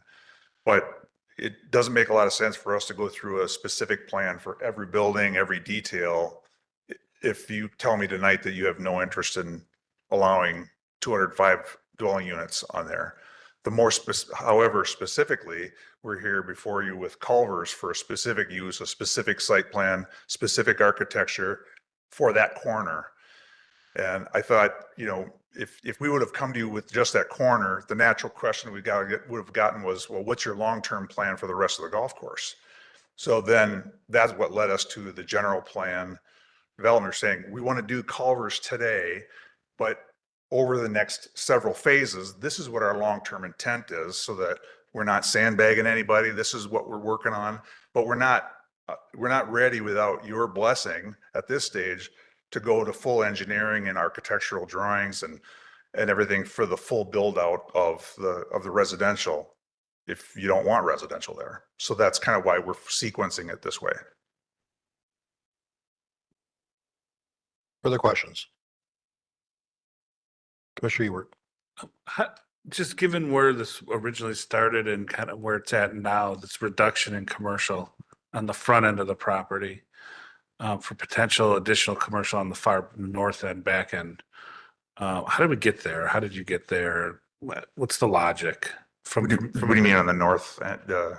So the far north end, depending on if land swap would occur, it sounds like there could be some potential commercial development along that end. But initially, this project was presented with a lot more acreage of commercial up front, the southern end here, right? Am I misunderstanding that? No, the original plan was for about 10 acres of commercial. It's up to 7 buildings in a campus-like setting. So how do we get from there? Walk me through the logic of then the reduction of the commercial of, to me, Mequon's the public facing portion of your property, which would drive the commercial, would it not? It is. That's why the commercial pads are on Mequon Road. Sure. But why that reduction from that larger idea of commercial? Market forces. I mean, that original plan that was presented back in 2006, almost 20 years ago, a lot's changed since then. So, I mean, we try to plan as best we can for what people are going to want a year, 5 years, 10 years from now, but markets change, evolve. So we still have to be, responsive to the market. Thank you. Mm-hmm. Further questions? Questions of staff? Okay, we're going to go into a public hearing. Thank you. Notice of public hearing. Notice is hereby given that a public hearing will be held before the Village of Germantown Plan Commission at the Germantown Village Hall located at N112W17001 Mequon Road, Germantown, Wisconsin, and virtually through the WebEx platform on the following date and at the time noted below, Monday, October 13, 2025, 6:30 p.m. or later. The purpose of said hearing is to hear any and all parties, their attorneys or agents for or against the following regarding the Blackstone Creek Planned Development District. 1, a rezoning application to rezone portions of the following described parcel from RD2, 1 and 2 family zoning district to RM3, multifamily zoning district, and the B2 community business park within the Blackstone Creek PDD. And 2, amendments to the Blackstone Creek PDD General Development Plan and conditions and restrictions that would allow the development of a mixed-use development comprised of commercial retail and approximately 205 multifamily dwelling units. The applicant, Jim Sedgwick, Capital LLC, agent for Blackstone Creek LLC, property owners. Property is N112W17300 Mequon Road. Would anybody like to come forward either to speak for or against the project? Good evening and welcome. Hi. Who gets this? Hi, my name is Mary. I live in Lake Park West. It's been a long night. I'm tired. I'm going to be direct. I'm going to be brief. I don't think this is a good plan. I think there is going to be flooding. I think my property values are going to go down. Businessmen aren't going to like to hear this, but Pick and Save is going to be really overrun. And I don't want to see that. And I'd rather have a local group in than Culvers so we could support Roberts. And I just don't want all the traffic and the noise. And that's it. Thank you. Thank you very much. Would anybody else like to come forward either for or against? Good evening, welcome. Keith Dunn. I live on Armada Drive in Lake Park West. I've got a couple concerns over this. Any of you that have used the old recycling center on a Saturday, the traffic on that corner when on a recycling Saturday, we couldn't get out of our condos. We'd have to go out the other side of the driveway. Those roads can't handle 200 units. 1 and 2 bedroom, 2 people, 4 car, you know, all of a sudden you have 2 cars, 200 units, you're talking 400 vehicles extra going in and out of that intersection every day. That's unmanageable there. As far as the Culvers goes, I feel like this was snuck in on us. Like nobody really knew about it. And all of a sudden there's a Culvers there and it almost feels like it's a done deal already. And I get this as a public hearing, but they're talking about architectural and it feels like this is done and we really don't have a say in this. It sounds like it kind of been decided already. As far as the, you know, all those units, the people, the schools, the police, you'd know the schools probably better than any of us.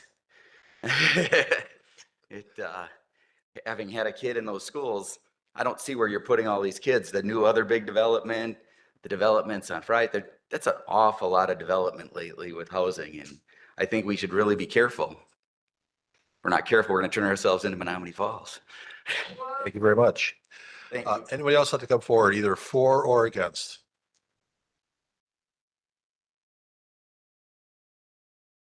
Good evening and welcome. It's time for me to go home and take my pills. Okay, just a couple questions. First of all, this whole plan is ridiculous. And I can't blame the board for the questioning. There's nothing here. It's a man's Walt Disney on the corner of Division and Mequon Road, right? And it's ridiculous. Culvers doesn't belong there. The traffic it's just not even sensible. Where are the neighborhood meetings? This is one meeting and to spend millions and millions of dollars when you poor people don't even know what this plan is about. It's just craziness. And $20,000 for an inspection, is Mr. Sedgwick going to pay for that? We shouldn't. I don't want to pay for any more developers and people making millions of dollars on properties. I don't want to pay my taxes for that. I don't want to pay for sidewalks. I don't want to pay for anything for these developers. You want to make money and build a project, you pay every penny of it. Don't put it on our backs. And does that 205 units include the 70 unit building? And you shouldn't change the PDD from 15 feet to 6 feet if you're going to do this. But Mr. Sedgwick is also on the Economic Development Committee and the Joint Review Board. Those are the boards that vote for these projects. He shouldn't be on those, or he should be silent from voting, period. But this project is so huge, I can't even comprehend everything on it. And there's so many things in his 3-page letter. Did you guys get that letter? It's a review with I mentioned it again, transportation. Who's going to pay for all this stuff?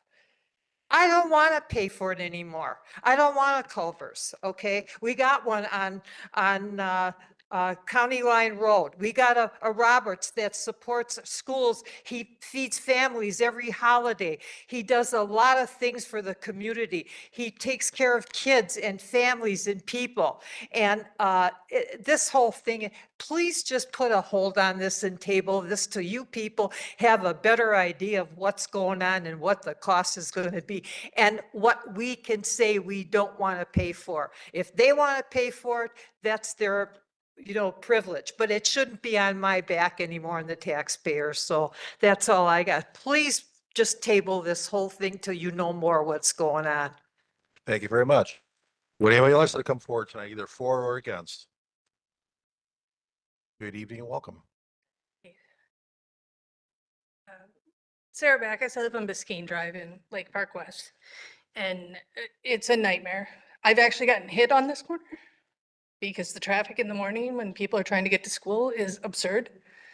And so you're going one way and it's a turn only, you're going the other way and it's not, and people don't pay attention to it.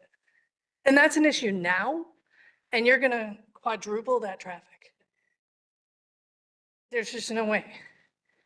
It's hard enough to get through already, and like when the recycling center's out, when the pickleball court's full, it's so hard to pull out, you can't even see down Main Street. I've almost gotten hit several times because people come flying down the road and they're just trying to get out of the driveway. So I don't think the assessment of the traffic is accurate for the surrounding area, not just this corner, because it doesn't affect just this corner. It affects everything around it. And then what is it going to do to our property values? You're putting up these condo type places, which we are as well, but their rent is higher than my mortgage. And that's a rental. How is a family going to move into a place they can't afford a house, let alone a rental? The new housing structures that are put up are too expensive for families to move into. I'm a single parent and I could barely get into a condo from 1972. How is this going to attract new people to move to Germantown when they can't afford it? And what's it going to do to our infrastructure? Our sewer lines were relined like 2 years ago because they're failing. And you're going to add to it? How are we going to handle that? How is that going to affect all of our infrastructure, not just what's here? How is it going to be compensated for along down the line? So I'm completely opposed, and I think it's a ridiculous idea to add that much to it. Thank you. Thank you. Would anybody else like to come forward either for or against?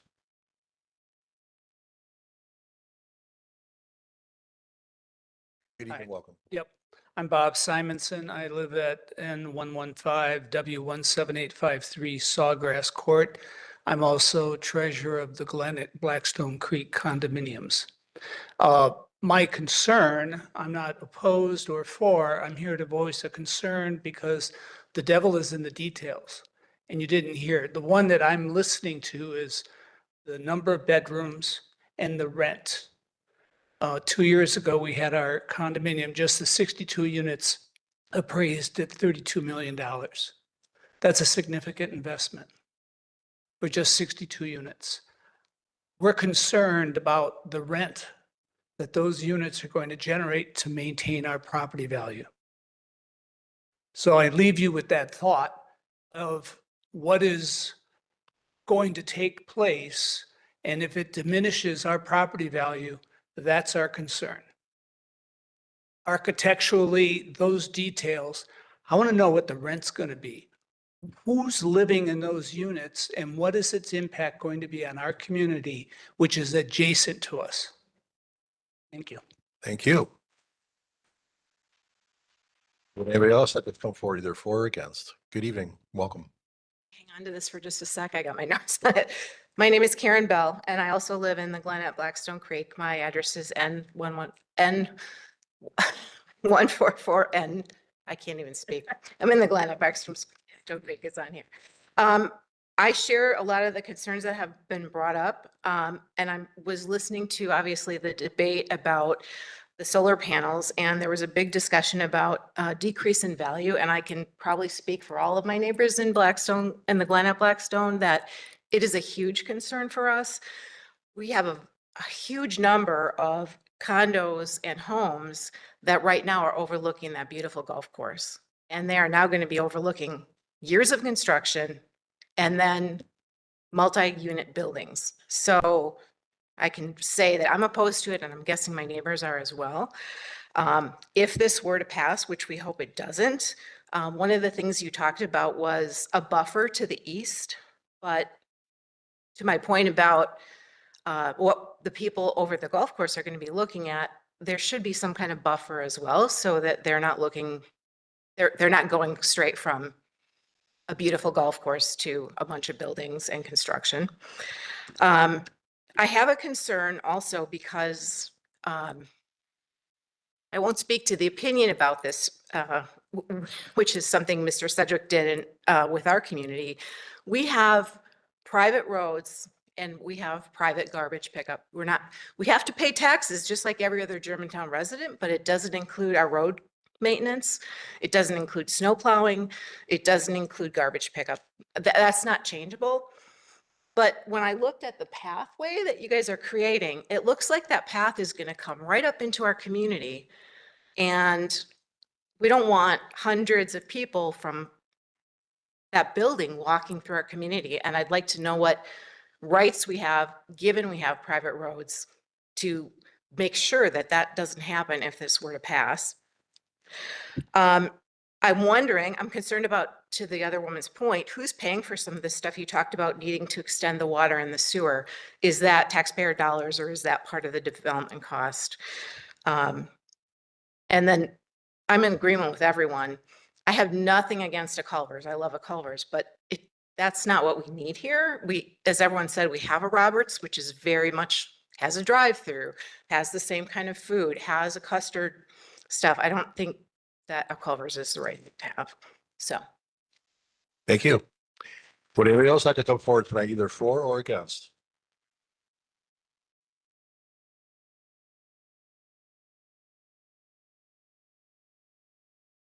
Good evening, welcome. I wasn't going to talk, but now I will. Jan Tennis, N117 W17820 Augusta Court in Blackstone. I feel like the cart is put before the horse. It says, well, if we do the land swap, I know that's not on the agenda tonight, but what's going to happen if the village says no to this land? What is he going to do, whoever owns it, with that land? Are they going to sit on it? You know, and like Karen said too, what about us on the other side? What are you going to do as a buffer if you put all these houses for us? I mean, are you going to put a buffer there for us? Very sad. And I do pay taxes, and my garbage pickup, we're paying for too. And our rate went up 80% over the years. So we're paying extra money, double, to do that and our snow plowing. And if you start sending kids through our subdivision, I guarantee you something happens, you're going to be after us. And the traffic that the lady said at the high school, I walk every day, sometimes up to Mequon. And I'll tell you, when school lets out and school goes in, your life is at your own hands crossing those intersections. Thank you. Thank you. Would anybody else have to come forward, either for or against? Good evening, welcome. Good evening. My name is Jennifer. We live on Abbey Court. My husband and I moved to the Lake Park condos in Germantown in 2017. And we moved here for a lot of reasons, but the big thing was it was a small community, and that's what we were looking for after living in many larger communities. So with that in mind, we do have a few concerns regarding the proposed Culvers and apartment complex on the golf course. Our first concern is that Roberts is a huge supporter of our community. Regular fundraisers, they help sponsor us getting the police dogs, they've helped sponsor numerous clubs, and it feels wrong to bring in a franchise competitor that's going to potentially put them out of business because they have money and resources a small mom and pop shop just doesn't have. Number two, as many have said, traffic is a major concern. The Culvers in the Falls is constantly full of cars. That intersection where the Culvers and the Chick-fil-A sit is scary to drive through. So putting in the Culvers in the drive-through and then adding 200 apartments, 400 cars, it just doesn't sound safe, especially given the number of kids that we have in the area already. Next, we are extremely densely populated from Division to Fond du Lac. That's where our apartments are. That's where our condos are. We're gonna have 200 more apartments, 400 people. I don't see how that fits in what is already so packed in. Going along with that, these homes have the potential to add hundreds of kids to our already full school system. As we all know, we passed a referendum, expanded, moved everything around. How are we going to fit more kids with all of these developments, and how are we going to pay for that? And lastly, historic floods aside, since moving here, the park, the recycling center, the golf course, all flood. There isn't an area that doesn't have water standing after a major rainstorm. And as we all saw, you were even out there with the utility workers, puts a strain on our resources, on our emergency services, and inevitably it's gonna flood. And what do we do then? So thank you for taking the time tonight. Thank you. Would anybody else like to speak tonight, either for or against? Good evening, welcome. I gave you the one before. Charlie Hargan, West 169, North 11504, Biscayne Drive. I'm torn between the the development because I think that people should be able to develop, but I think it's just overkill. I think there's just, there's too many, well, there's not too many because I'm in one of them, but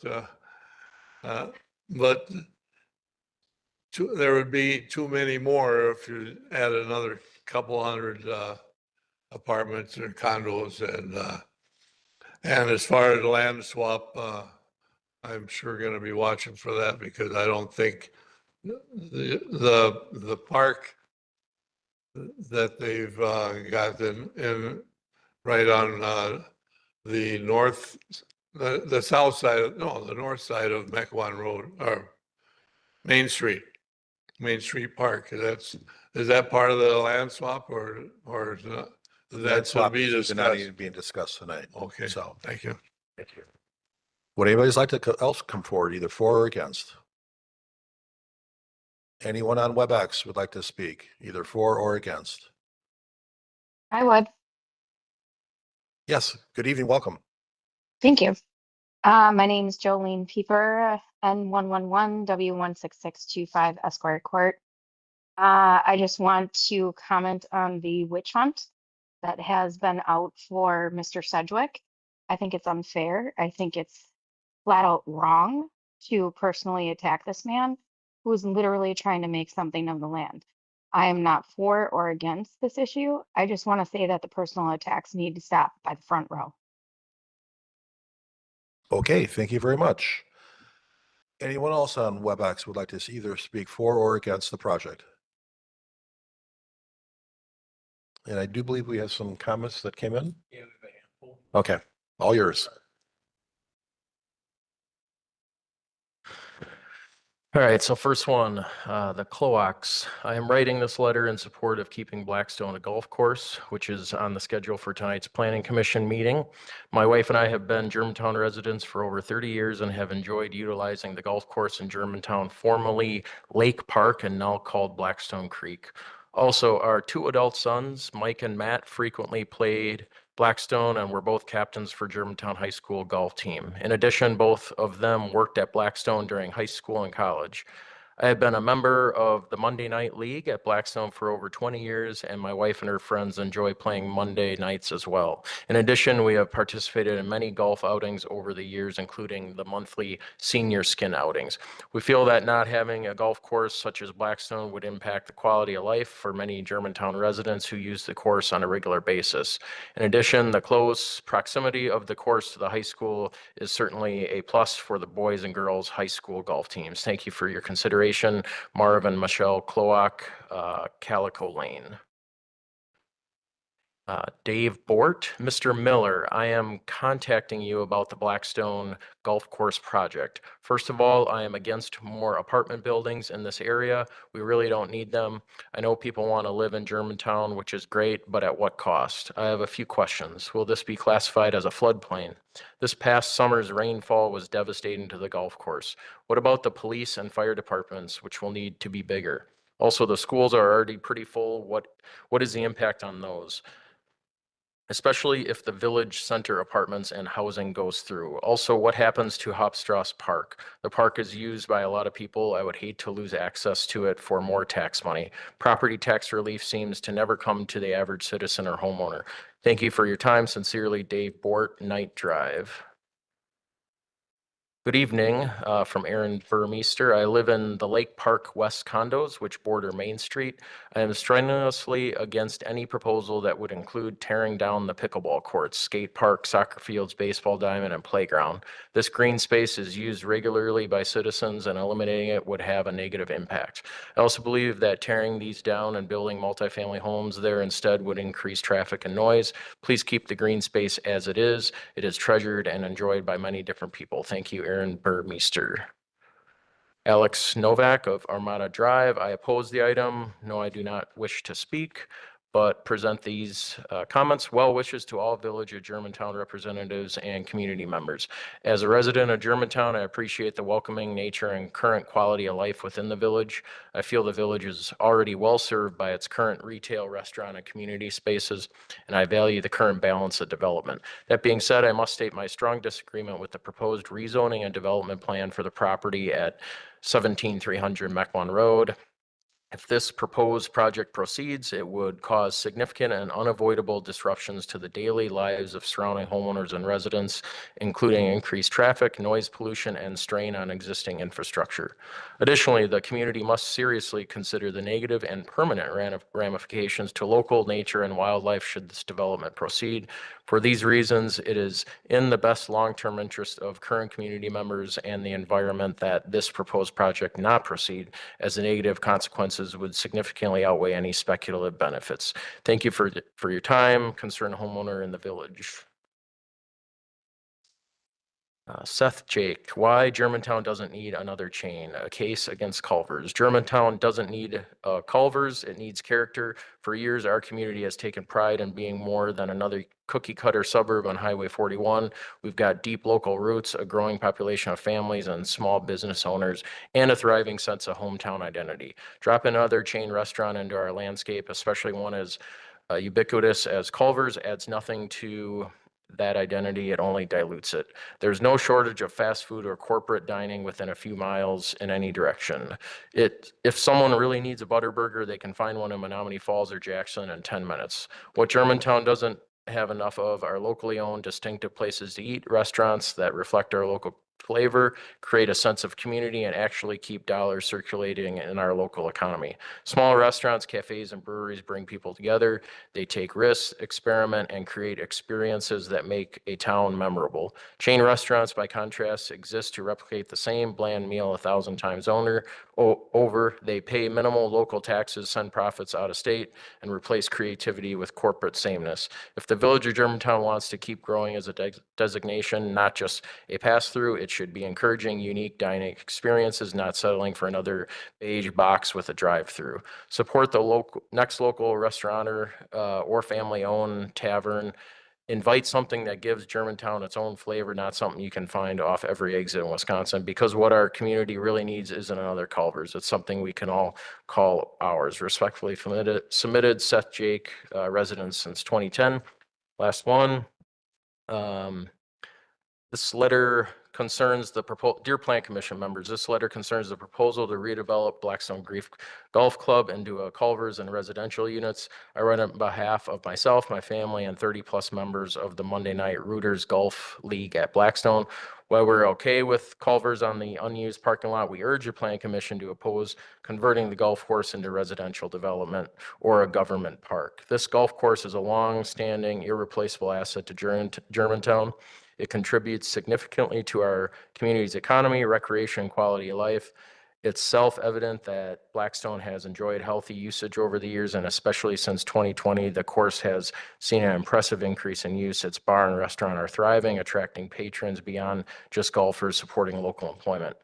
Communities thrive when they have a balance of housing, commerce, and recreation, especially recreation provided by private enterprises. A community weakens when it becomes rows of residential development supported by only by government-sponsored parks and activities.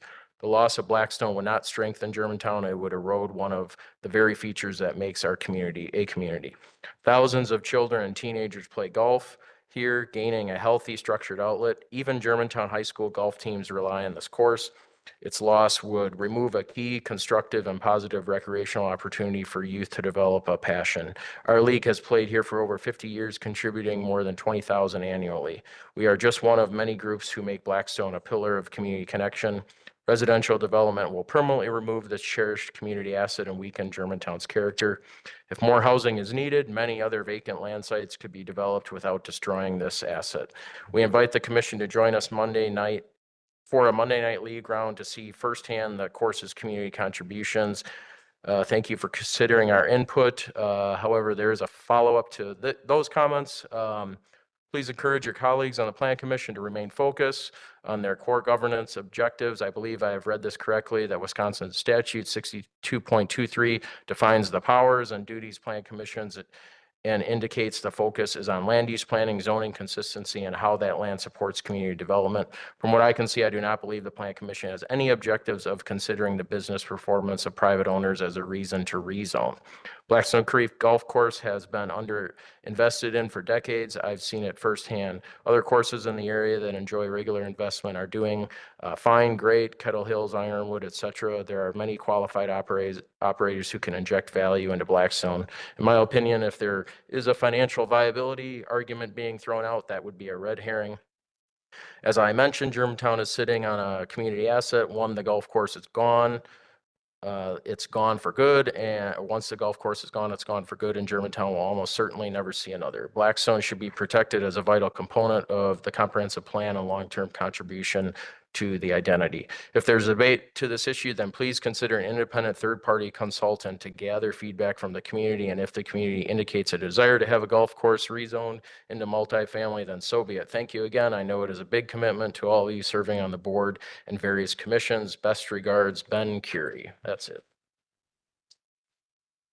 Okay, before we move on to entertain a motion discussion, do we have any final comments during the public hearing tonight? Okay, this public hearing is closed at 10:29. Commissioners, to get the discussion going, I'll entertain a motion, and we have two motions, one for the PDD and the second for the certified survey map. So why don't we just do one on the PDD? So.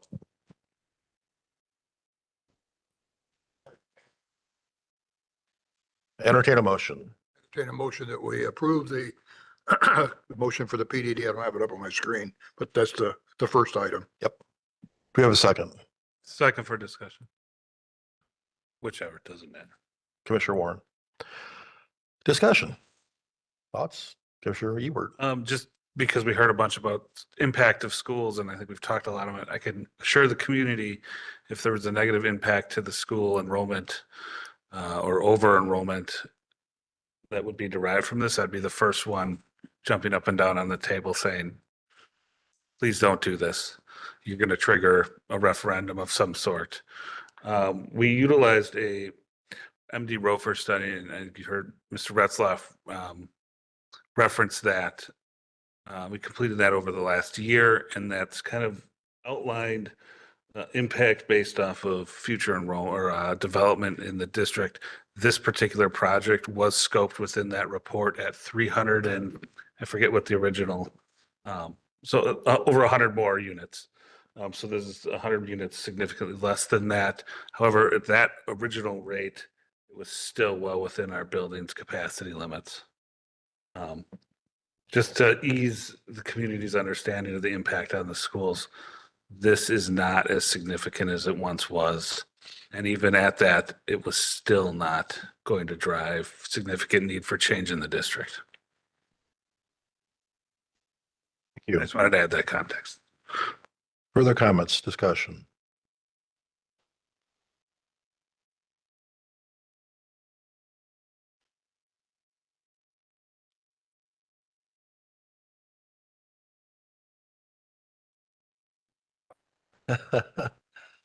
Well, we've heard a lot tonight about it's a community asset.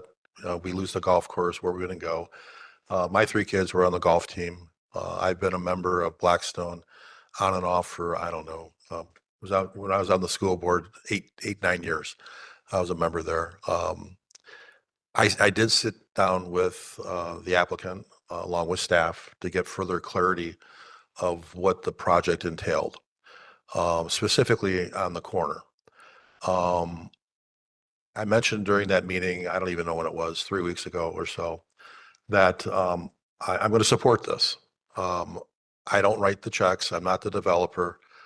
The multifamily in that area makes sense in that area. The proposed restaurant on the corner, initially I pushed back. I thought we could do better. We could have something different there. But again, in conversations with the applicant, and Jim, you may want to come up, if you don't mind, and just share what you shared with me. You mentioned that you did go out and ask for others to come into our community. And I think the comment you made that there's no appetite to come in our community, similar to what we have up in Mequon, Thiensville, which you own that development as well. I don't want to put words in your mouth, but do you mind coming up and just sharing some things?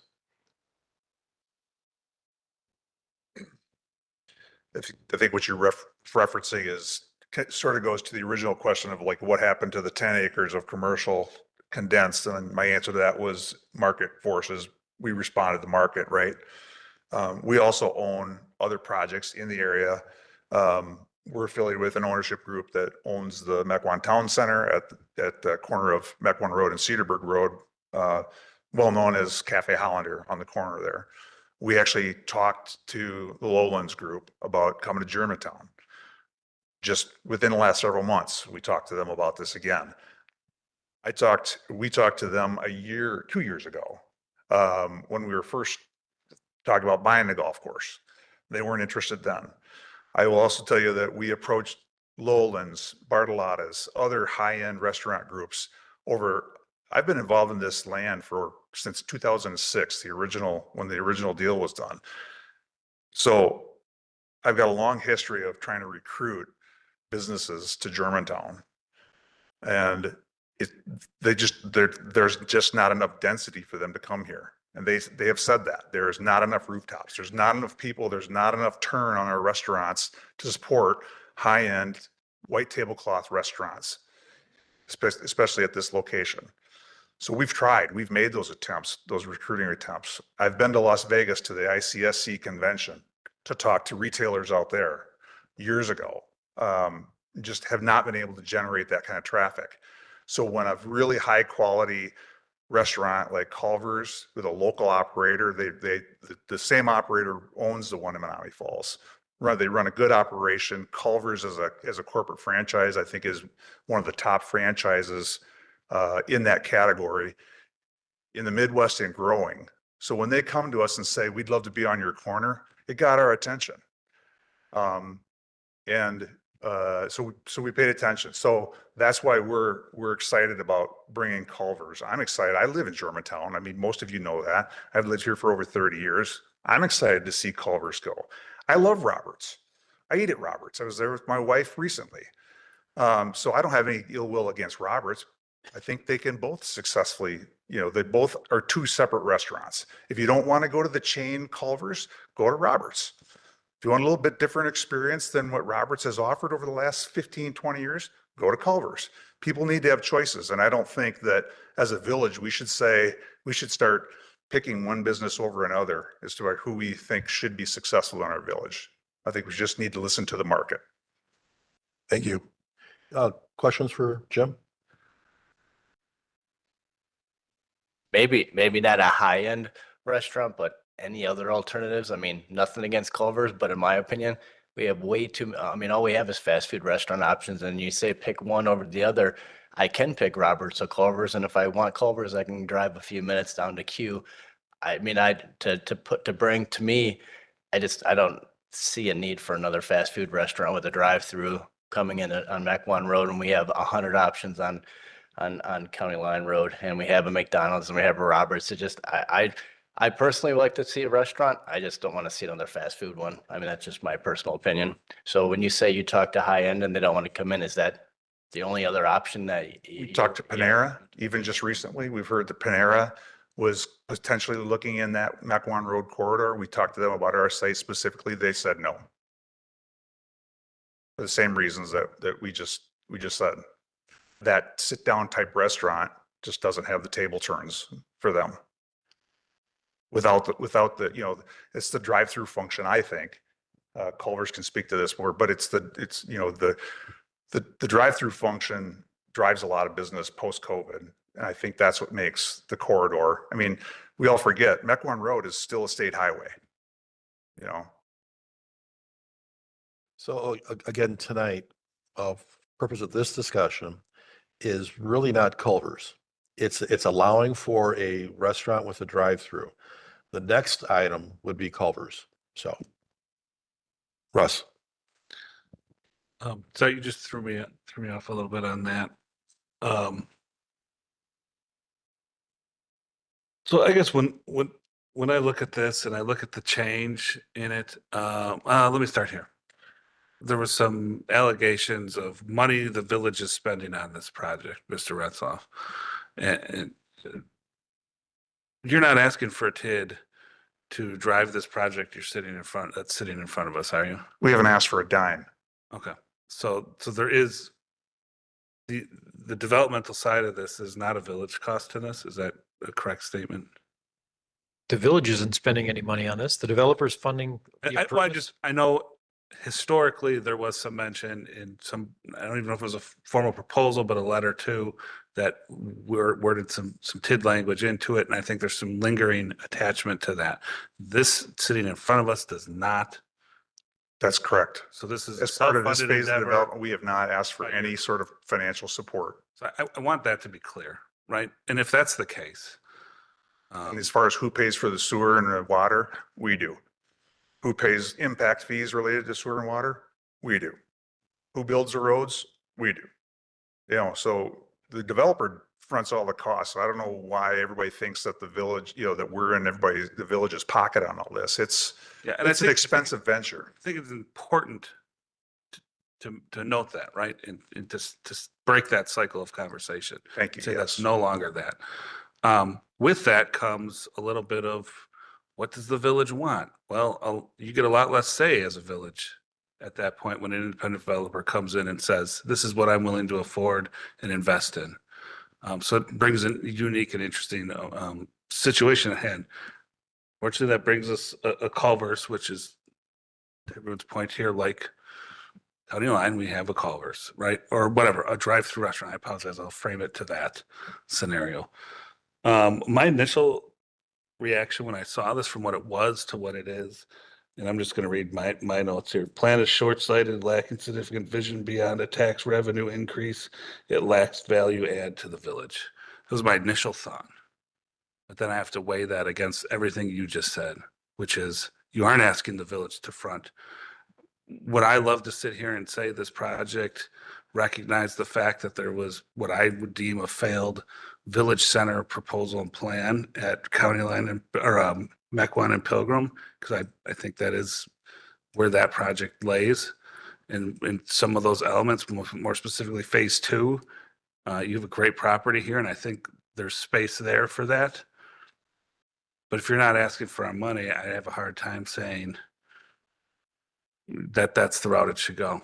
I think with some great vision, we could go there, but without that thread, and I've been more on record than most opposed to a TID. So how do I push that in that direction, right? Further comments, questions? Bill? Don't get along. I don't understand the whole scope as well as I should. I can't put my finger on it, but I don't totally know what we're doing here. I have to say it that way. It just seems like we're approving something. I don't know what it is. I don't mean to be that vague, but I just don't understand it. I guess if I look at the phase 1, phase 2, phase 3, it makes a little bit more sense. However, is it possible that phase 1 would be done and we'd never do phase 2 and phase 3? I don't know. It's conceivable. Well, phase 3 is not even part of this conversation because Well, I know, that right, includes just- a yeah, I potential agree. land swap, and that is months down the road. So, I mean, right now, before you, the PDD amendment, there's 3 basic components. Pulling in the general development plan, this plan, as part of the overall plan for Blackstone Creek. There's adding the handful of uses that include the restaurant with drive-through service, multifamily residential consistent with RM3 multifamily district regulations, other B1 neighborhood business uses. And that's really about it, other than these sort of parameters around the multifamily, which is a maximum of 205 units up to 8 two-story walk-up garden-style multifamily with detached garage structures, a multifamily building with up to 70 dwelling units, clubhouse, an accessory structure for mail and package delivery. Now we're wading into the weeds on some of this, and the internal walking paths that are part of the overall general development plan. Those are the things, along with, reducing some setbacks. Again, we're creating a zoning district that specifically address the Culvers site, and then dealing with the architecture materials for guiding future development in the area. Well, maybe I can simplify it a little bit. If we're looking at phase one, and that's basically what we're talking about tonight, I don't really have much objection to that. I like Culver's Restaurant. I understand what you get into. I've lived in Germantown now for 25, 30 years. And it seems to be, we're limited on what kind of restaurants we can attract. We do have a few good ones here we never talk about, by the way. But anyway, and if we looked at it from the standpoint of when we have a client come in here and talk about, I just want to give you a concept to see what you think of it. I'm not proposing it tonight, but here's what I'm thinking about, okay? That's, if I can think of it that way for phase two and whatever's after that, I think I'd feel a bit better about it. So is that am I wrong or right there? What's definite here tonight is phase one. Correct? The Well, multifamily and changing, See, the phase two part is where I start to have a problem, because I see all this, I do see the comments, I kind of understand some of them about the problems getting up Division Road at a busy time of day. So there's a lot here. Bill, can you speak in the microphone? Oh, Yeah, sorry. thank There's you. a lot tied into this that needs to be thought out, like the traffic pattern, things like that. I don't think we've thought that out. Yes, we have. Well, we actually have. I mean, we have the traffic study that talks about, 3% of the total traffic heading north on Division Road. So it's a relatively small amount of traffic that's heading in the direction of the Main Street issues that were brought up earlier by residents having trouble getting in and out of their parking lots. I mean, it's not 400 cars heading down Main Street, north on Division, down Main Street. That's not what the traffic study reveals. Yeah, I know. But I've been in that traffic jam trying to get to the recycle center.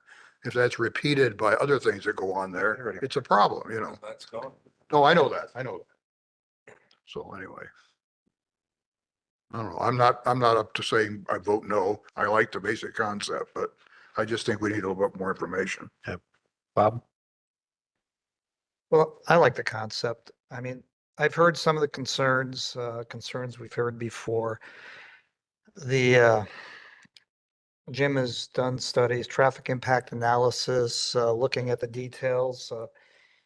I know a lot of people think they know more than professional engineers when it comes to traffic studies and that, and that's part of it. But I think at this stage that we're at, without getting really deep into the weeds, I think this project warrants looking at this detail, approving this at this stage, moving this forward so we can get into the details and address some of the concerns that are still out there and see what we can do to mitigate those types of concerns. So I'm all in favor of this moving forward. Josh, thoughts? Kind of the same thing. Obviously, I have some questions on the details, but as I'm learning, that's not the point of tonight, as far as just getting the district approved to have those discussions. So Bob, I think you already opined, didn't you? I'm in favor of the overall plan with the Culvers exception. So what I'm trying to understand is, if I vote in favor of this, I'm voting in favor of a drive-through restaurant, which effectively Right. says I'm okay with the fast food restaurant going in there, even though that I have really zero interest in the village bringing in another fast food restaurant. So, but if I vote no, I'm voting no against the entire thing. Correct? So it's an either or. Yes, unless you surgically remove the restaurant with drive-through service addition as the land use. Under this amendment number 1, there's a list of land uses that we're adding to the Blackstone Creek district. Yeah, right? understand. I'm just clarifying because from what I've heard spoken, I'm probably the only one who's opposed to that, so it doesn't make sense for me to try to make an adjustment to your conditions. So it's an all or none is the way it's set up currently, the way it's structured, it's all or none. Either I vote in favor of all of it or I vote in favor of none of it. Correct? Well, again, that's a personal preference. If I were you, I'd make a motion to try and take out the drive-through restaurant component if I felt strongly that I didn't want that, but I liked everything else.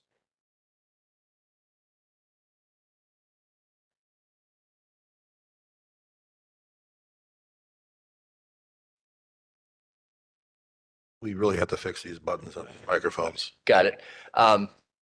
Yeah, I mean, I'm in favor of the rest of the conditions here and the overall plan with that one exception. So I guess at least just to get an idea of whether or not there's any interest from any other parties to do so, I'll make an amendment to remove the trying to find the to remove condition number 2, to not add restaurants with a drive-through service to the list of permitted uses in the PPD. Do we have a second? Second. Do we have discussion? Sure. So does it have to be Culver's? It could be other drive-through restaurants, right? Right. It rules out any restaurant with a drive-through service. What he For this wants to do discussion. is rule out any of that. Culver's approached us because they wanted to be there. I was just, We're not proposing a Burger King or Taco Bell. We're proposing a Culver's because Culver's wanted to be here. well, I mean, we could wish for any restaurant we want here, Hollander or whatever, but like you say, it's a market demand. We could sit here and wish forever for this or that, and we're not gonna get it. Yeah, I'm not proposing or trying to push to get any type of restaurant, nor am I have a wish list of the restaurant that I want there. My personal opinion is we have enough fast food restaurants with drive-through service in the Germantown area that I don't think that is that is the best option for us at that location in Germantown. If you guys don't agree with me, I'm perfectly fine having my own opinion. I don't have a problem with that, but I don't have a wish list for what I want to go there. I just don't think we need another fast food restaurant. And again, the Culver's conversation will be coming up, item C. And I'm sure that'll be very interesting conversations as well. So we have amended motion on removing the drive-through restaurant recommendation from the staff recommendations. Further discussion? Say none. All those in favor, please say aye. Aye. Opposed? Aye. That motion fails. Going back to the original motion, we have further discussion on the original motion. Seeing none, all those in favor, please say aye. Aye. Aye. Opposed? That motion passes. We are now on to item. Certified survey map? Thank you. Certified survey map. Entertain a motion. Good catch. I'll make a motion to approve the certified survey map to redivide the 143 acre golf course property as lot 2 of CSM number 6749 and outlot 1 of the Glen at Blackstone Creek as proposed, subject to the following 3 conditions. I will second that. Do we have discussion? Sir. We did hear some arguments from the community in regards to they like the golf course. It's part of the heritage of the village. They think it's a fabric of the village. They'd like to continue to golf there. Does the owner operator of the golf course want to continue owning and operating a golf course is a question. I don't operate we don't operate the golf course. We own the land. The operator is a completely separate entity that operates it under a lease. Sure. That same operator is the one who sold the land to us 3 years ago. That same operator has been trying to sell parts of the land since 2006. So it's the fact that they wanted to eventually get out of the golf course business has been the worst kept secret in Germantown, I think, for the last 25 years. Yeah. I have fond memories of Blackstone Creek myself. I used to play there every Sunday night with my father-in-law. But, nostalgia can't drive every decision going forward. Thank you. I just wanted to clarify that. And I think I 100% agree with you. I think that is the If worst there's a- kept secret, but it seems to be still a mystery to some. So, Yeah, thank you. Further discussion? See none. All those in favor, please say aye. Aye. Opposed? That motion carries. Now we are coming up to the top of the hour. We will be, what I would like to do is modify the agenda somewhat and move item E and F. It's just a routine sign action. Do you want to make some comments on that? Sure. Unless you want a motion approved. yeah, do we, Oh, yeah, just for item E and F. And more than likely, we're gonna table item G and H. we're going to have, But we do have to get in item C and D tonight, so. Do you need a motion for that?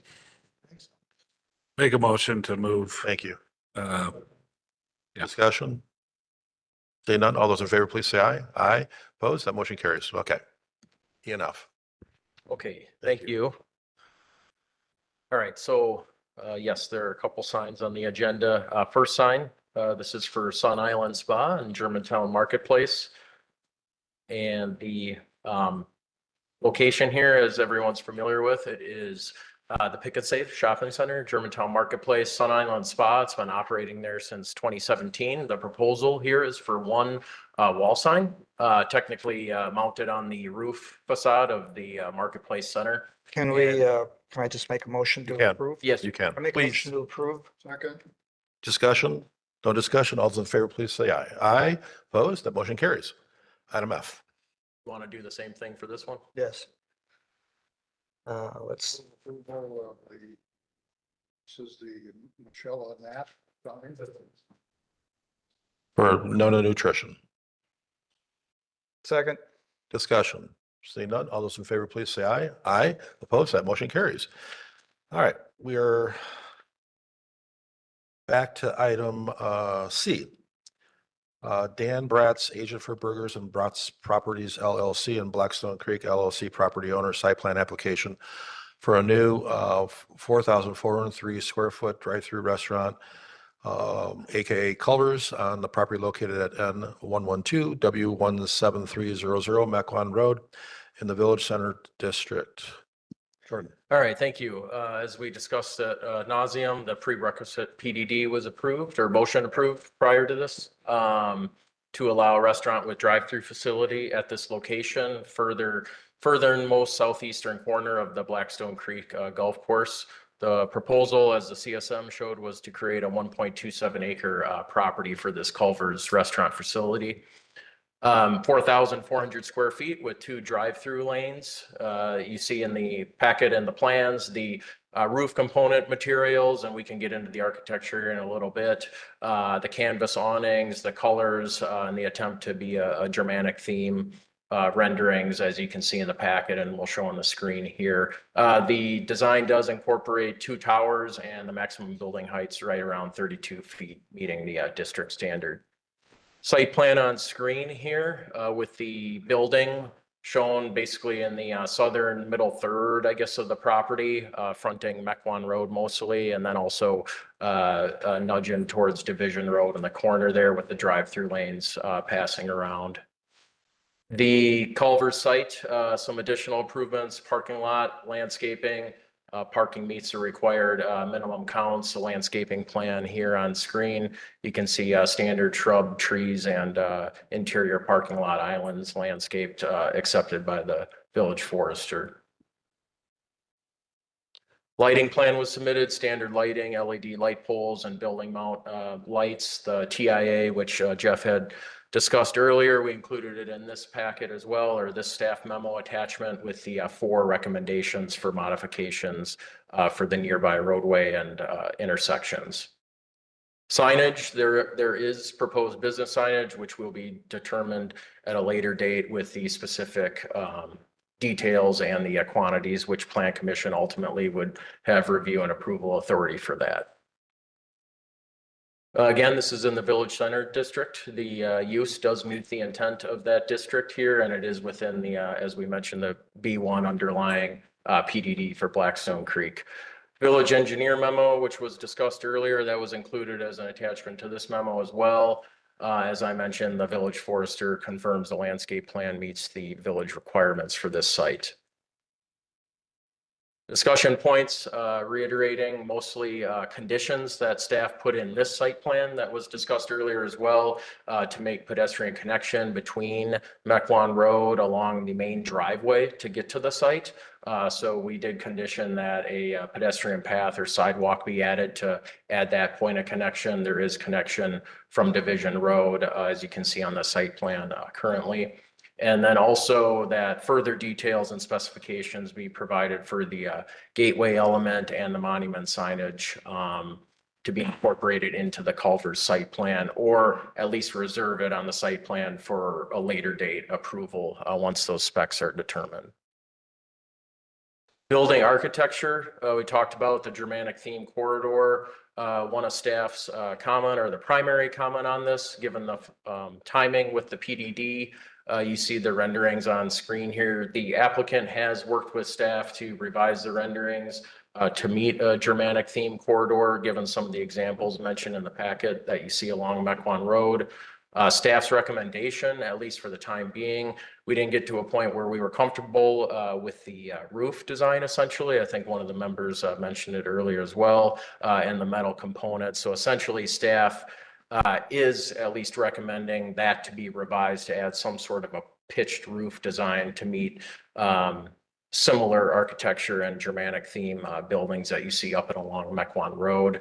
But it's at the discretion of the Plan Commission, so we can have that discussion with the applicant in terms of which way we want to take that. A few more renderings here. You can see the materials. This was included in the packet as well.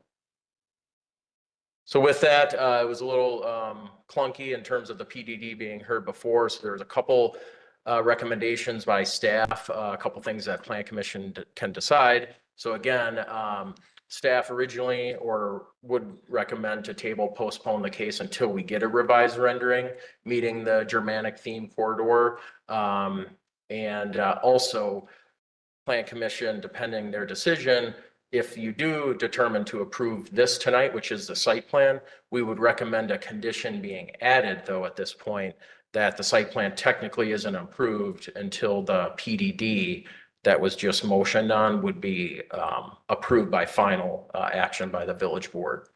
So technically that needs to have a final approval by the village board. So if Plan Commission does accept the plan as presented, staff would recommend a condition that the site plan not be approved until the board approves the PDD at a later date, since that's undetermined. So either you're saying that either table a conversation, have the applicant come back with revised drawings to reflect more of a dramatic type feel, or approve it, and then what? You could approve it. It's not really the right processing, or generally the processing that we see. But if the Plan Commission is comfortable with the design tonight and the conditions, staff did put in standard conditions of approval based on what's presented in the packet. So technically, the Plan Commission could recommend approval of the site plan, but keep in mind that doesn't require final action by the village board, whereas this PDD does. So it's a timing element, right? The PDD is approved by the village board. That can't happen until November. So whatever you do with the Culver's proposal, it's subject to the board approving the PDD amendment that allows a restaurant with drive-through service. That's just an amendment to say that, all right? Or is it cleaner just to table this, have the applicant come back with revised drawings at the next Plan Commission meeting? And that's what staff is recommending. You're looking for a motion? Sure. Make a motion to table this pending that action. We have to comment. Go ahead. We have to be able to make a comment. Yep. Sure. We sat here for 4.5 hours, not to be tabled. Go ahead. Jay Campbell Construction, will be the general contractor building this facility. We've been building Culver's restaurants for 28 years nationwide. Mr. Dan Bratz, him and his wife are local. They're the owner operators of Menominee Falls locations. I was referenced here. To the microphone. They're local, so they're in this area. I mean, there's been comments made about, a big chain coming in and not small business. This isn't Craig Culver opening this restaurant. This is Dan and Alicia Bratz, who live in Menominee Falls, Wisconsin. They are small business. They are taking huge risks. We worked with Jeff and staff to come up with the renderings that you see today. We completely modified site plan. I mean, we've been working on this for months to get to this point. And again, we sat here for the last 4.5 hours. We're going to have some dialogue here. Please just give us that courtesy. We understand the dramatic theme. Also, please understand there's 0 written guidelines on what that means within the village of Germantown. So all we could do was our best to come up with what our architect thought was a good dramatic theme.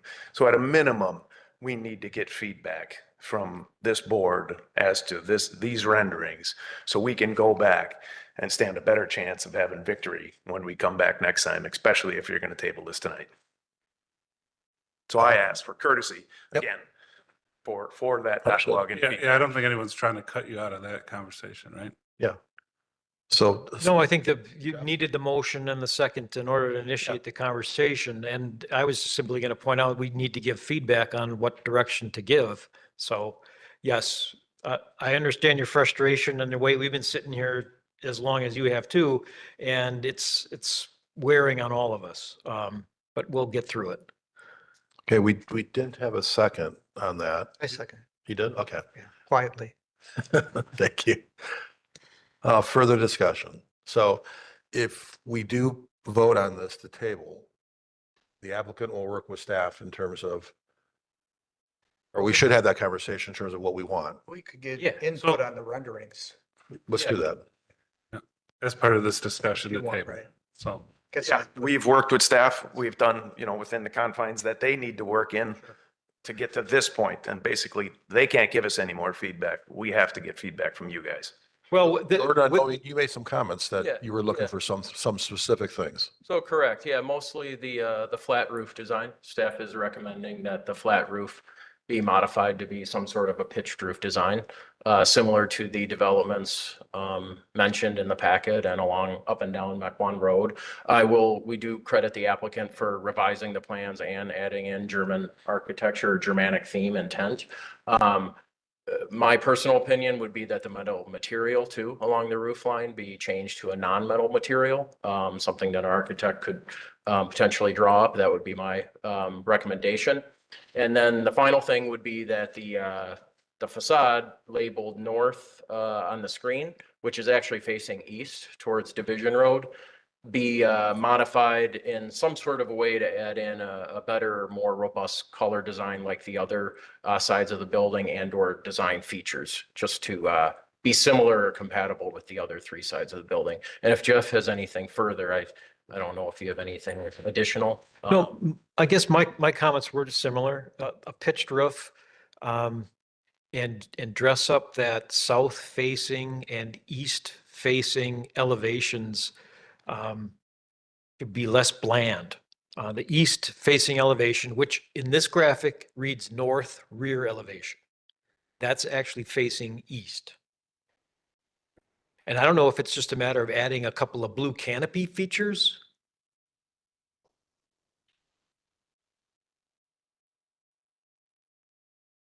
Well, blue is awnings, right? So, blue are awnings. Yeah.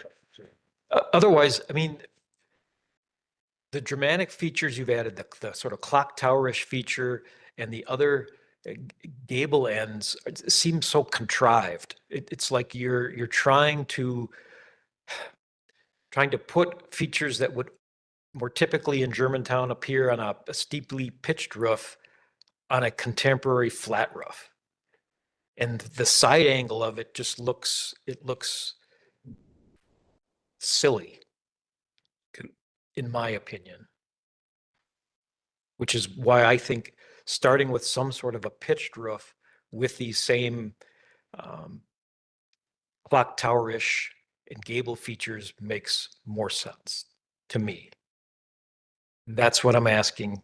Yeah. The plan Kind of what I was saying earlier is that Germantown Dental down the road, and I'm just using that as an example, but it's got gabled roof with hipped or clipped ends, some dormers. It just appears less commercial, you know? So I think, and then the other ones that they had in the packet that would aim more at what we have been typical of approving. And I love Culvers, by the way, so.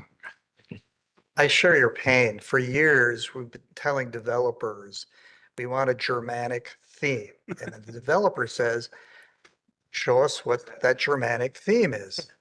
Is it like some beer garden type look? Is it some chalet in the Alps? We never could tell the developer that. It was kind of like, we kind of brainstormed on it. Specific comment that I have on this is again what Jeff was focusing on. It's like this side view of that one tower. It looks like it's incomplete, or it looks like you're on the wrong side of a Disney facade that you're not supposed to see from this angle. But when you're looking at it from the front elevation, it looks okay. But yeah, something has to happen with that for sure. Fill it out. Overall, I couldn't really see a Germanic theme in here. I guess it's that lattice work on the outside. I don't know if blue canopies like that is that Germanic? I don't know. I think that's Culver's. To me, that Culver's. Yeah. To try to maintain something. Yeah. You know, I know there's only so much you can do with it. You need it to look like a Culver's so people driving by don't have to read Culver's, but you can tell by the look of it. But my biggest comment would be finishing off that one side tower, I guess. Russ? Yeah, I think what Mr. Warren's saying, and I think what Mr. Retzlaff was getting at, and I thought of the comparison of a Western movie set, right? Like an old vintage Western movie set. And I think that's what you get, but then you go to the fort. Unfortunately, you don't live in 2D here, right? So that more of an intent on the roof, similar to what maybe even Quick Trip did, right? I mean, they're not typical to have that style of roof, but they're in Germantown and they do. They're the dental, right? And then that might take away from that faux facade look and then really make it stand out. But I would agree with Mr. Warren. I've sat here and there and heard dramatic theme and yeah, it's trying to design something that can still maintain the Culver's brand standard, that just kind of spinning in a circle of what is anybody looking for? And I'll share Mr. Williams' thoughts on the not needing another. It was not right for German. Yes, that was too much. That was too much. Yes. Okay, so we're, Anything else, commissioners? yeah. Okay. You know what, Back who here. I thought did a good job on it several years ago was McDonald's. You know, if you look at McDonald's down here, that to me, yeah, that was a good balance between the corporate theme and the dramatic theme, I thought. So anyway. if I that mean, helps. maybe meeting the halfway in addressing we don't need another corporate fast food, looks like everyone at every interchange, is to have this operation, which is a strong operation and is locally focused, and that's a great thing, but have it look more unique, not like all the other ones at all the interchanges. And this is moving in the right direction. There's just something missing yet to it, in my opinion. Further comments? Jim, please speak in the microphone. My colleague back there is saying no one's talking to the mic, so. Just a suggestion, since it seems like most of, not all of the comments are directed toward the architecture and roof lines and things like that, would you consider approving the site plan subject to just coming back just for the architecture, just so they get some better guidance as to if the site lays out fine, then let's check that box and move on and then focus on the architecture. Would you consider that? Well, we've got a motion on the table for tabling it, and we're giving feedback to the applicant in terms of modifications, but it's also predicated on the village board meeting approving the PDD, so. So I would rather not do that. I'd rather just table it and give feedback, and then it'll come back, so. I mean, I like the layout. I like the building oriented towards Mequon Road. I think the site layout, even though it's, still probably a little too much for the size of the parcel where we have to reduce the buffer yard setback from 15 to 6 feet to make it all fit. I guess I can look past that if we've got a nice, unique structure that, again, is unique to Germantown. Did the TIA take into account this Culver's layout? Traffic impact analysis? Yes. So that was part, okay, so that was analyzed. That layout was analyzed by the TIA. Yep. Level of service D, I believe so, yeah. Or better at all of the turning Better. modes. Yeah. okay. Further feedback for the applicant. I don't know what's driven by Culver's as far as the architecture, the standards, but I know you have no guidelines to go off of what's Germanic, but brick, I mean, I don't know if the cultured stone is a mandatory thing, but more brick with the cladding, or what is it properly called, the lattice work? Brick style stone work instead of the cultured stone. Yeah, cultured stone is the brand standard, but Okay. we have built other culvers with brick on them. Sure. Brick So- is more costly. It's also trying to be budget conscious. And then my only other thing was those 4 parking stalls for our undetermined, imagined currently gateway signs. Just knowing that there was enough room for the thing we don't know the size of. Maybe you could talk to that operationally. I know Menominee Falls, it does get bunched up, and I know I frequent Waupun, and they line them up and back and Waupun. My name's Dan Bratz. I will hopefully be the owner operator of this Culver's in Germantown. I'm born and raised in this area. My parents lived in Germantown. We still own the property currently. Grew up in the Heartland, Arrowhead, Lisbon area. Been with Culver's 27 years now.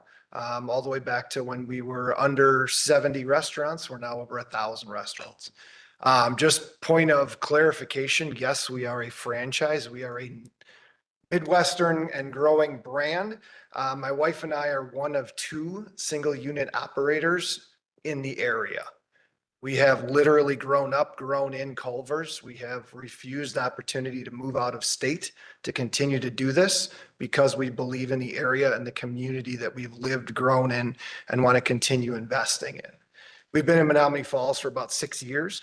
Menominee Falls is currently the 2nd or 3rd oldest Culver's building in the country.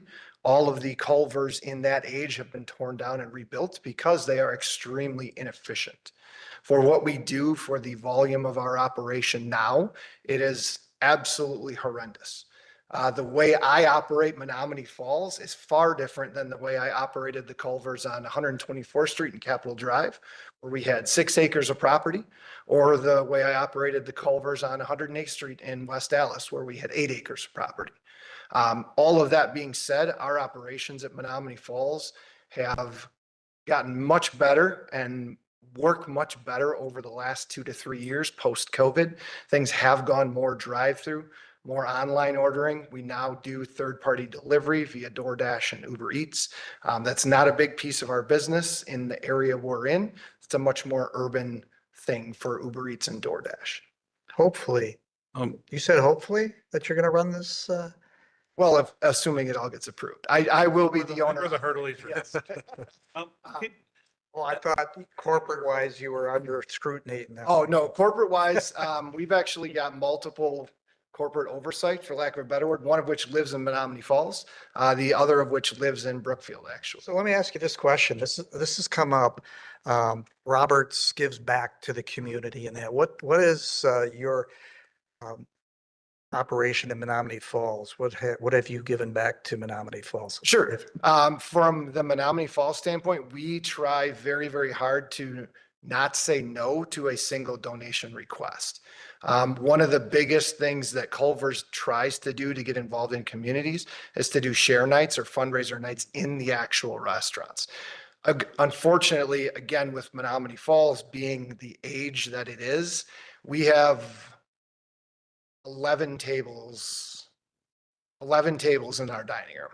So for us to invite Kennedy Middle School and invite all 400 families, come to Culver's on Monday night, we've already got 200 people coming, or just normal people that are shopping at Target or Pick and Save or whatever. Now we've invited 400 additional families into a space that seats 60. So unfortunately with Menominee Falls, we've been very, very limited as far as holding events on site. We have sponsored all different kinds of sports teams throughout the Germantown area, throughout the Menominee Falls area. We've continued to sponsor Menominee Falls Little League, Germantown Little League, Junior Warhawks baseball, Junior Warhawks wrestling. We've donated and served custard at Warhawks wrestling events at the high school. Donated to all different kinds of small fundraisers that people are holding for family events or those types of things. Yeah, so we try to get involved as much as we can, but it's a lot. It's unfortunately hard for us to do things on site with Menominee Falls. The current layout restaurant is much more amenable to actually hosting events on our property or in our building, inviting people in that way. Well, the general question was, you're a charitable organization. You're part of the fabric of the community. Thank you. Yes. Russ? Mr. Warren beat me to it, but I do think you have had Germantown specific dine here percentage goes back to X.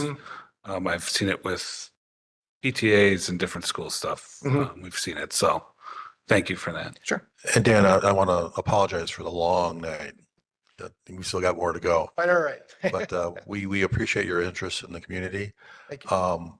I don't want to let any or any trade secrets out. If this moves forward, which it is, what are your plans for the Falls restaurant? It's the second or third oldest. Are you going to tear that down or close it down? Unfortunately, because of it was a fantastic opportunity for my wife and I to get into owning that one. The financial investment, purchasing the business, purchasing the property, and then we've invested close to $1 million just in fixing that property because of the condition we purchased it in. We will not be tearing it down. We do anticipate the Germantown location will draw some business away from Menominee Falls. If you're currently up in this area and want a Butterburger, hopefully you'll stay here rather than traveling that 15, maybe 20 minutes, maybe 10 minutes, depending on traffic. So we do anticipate that will take some guests or traffic away from Menominee Falls. But no, that is our goal, is to continue operating these two restaurants. My wife and I have no interest in selling or just renting the properties. I've got a teenage son who, depending on the day, is interested in following us in the business, but whether he does or not, I'm here to stay. I enjoy what I do. I've always enjoyed it, done it since I was 15 years old. So Great.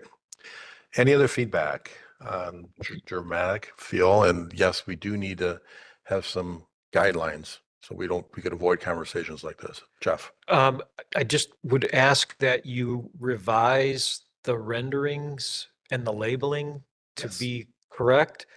And also make sure that like the landscape plan and the site plan and the renderings all jive. Because right now we've got like the landscape plan has got the garbage corral on the west side. On one rendering, it's over on the east side. yes, we had everything completed, and then staff comments were turn the building. So we kind of went back to the drawing board and started reworking everything, and we'll have all of that completed shortly. Okay. Further comments? Okay, again, we're voting now just to table it. The PDD will go to the full village board for discussion, action. Based on the conversation tonight, revised plans will come back to the plan commission for review and subsequent action. So further discussion. Seeing none, all those in favor, please say aye. Aye, opposed? That motion carries. And again, thank you for coming tonight, and apologize for the late night. And we have one more topic. And I do like your chocolate shakes, by the way. Yeah. Matt?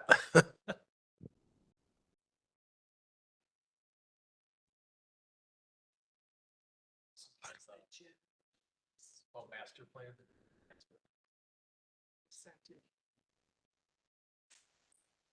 Okay.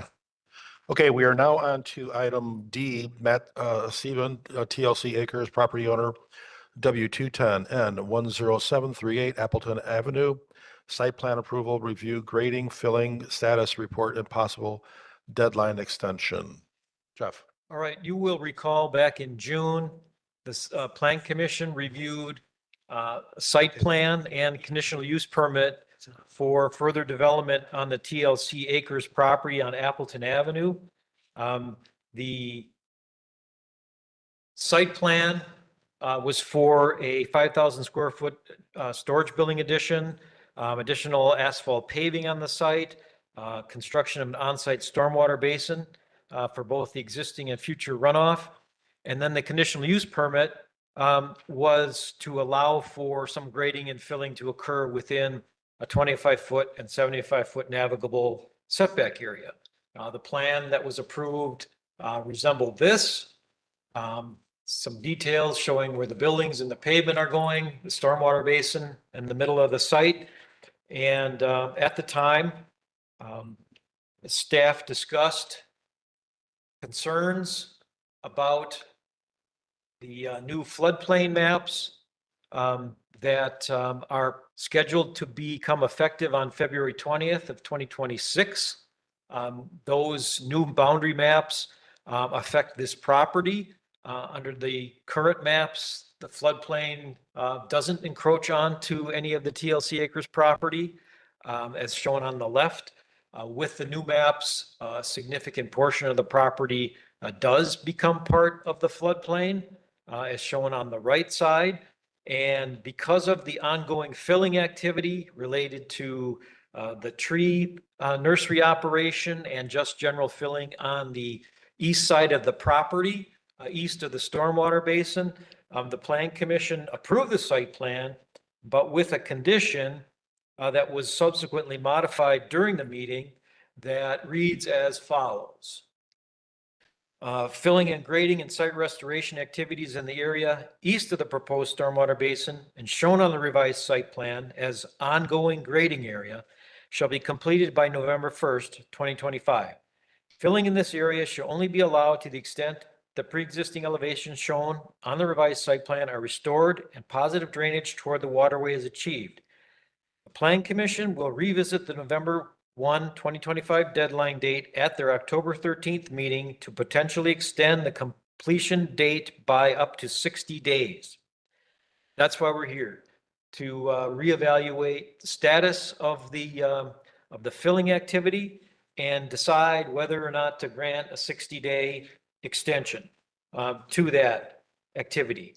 Now, Matt did provide us some load fill information for the last 6 months, and I've whipped up this chart based on that information that shows that over the last 6 months, April through September, the number of loads received on the let's call it the west side of the property where the tiers are existing, where the trees are growing, are proposed to grow, brought in 185 loads or 3,700 cubic yards in the last 6 months. On the east side of the property, in that ongoing grading area east of the stormwater basin, 30 loads were brought in the last 6 months, or 600 cubic yards. For that area, the loads needed to complete the filling, there's approximately 1,000 loads, and on that tier area, the loads needed to complete are approximately almost just under 1,400 loads. So there's a significant amount of fill that needs to be brought in to complete the filling and the grading plan as shown on the approved site plan. Assuming the same rate of loads being brought in over the next number of months, the estimated time to complete the tier area, is like almost 4 years, and the estimated time to complete the east side is over 16 years. Unless the activity and the amount of fill that's supposed to be brought in, increases significantly. I'm not sure, Matt, you got the time to finish the filling project by even the extra 60-day deadline. But why don't you come forward and tell us where you're at with the filling project or component of the project. And sorry for the late night. No worries. I will keep this short. I had a long statement made and I'm gonna make it abbreviated to hit the high points for you guys too. I guess, Jeff is right. We're here to I'm out here to ask for a 60-day extension on filling. I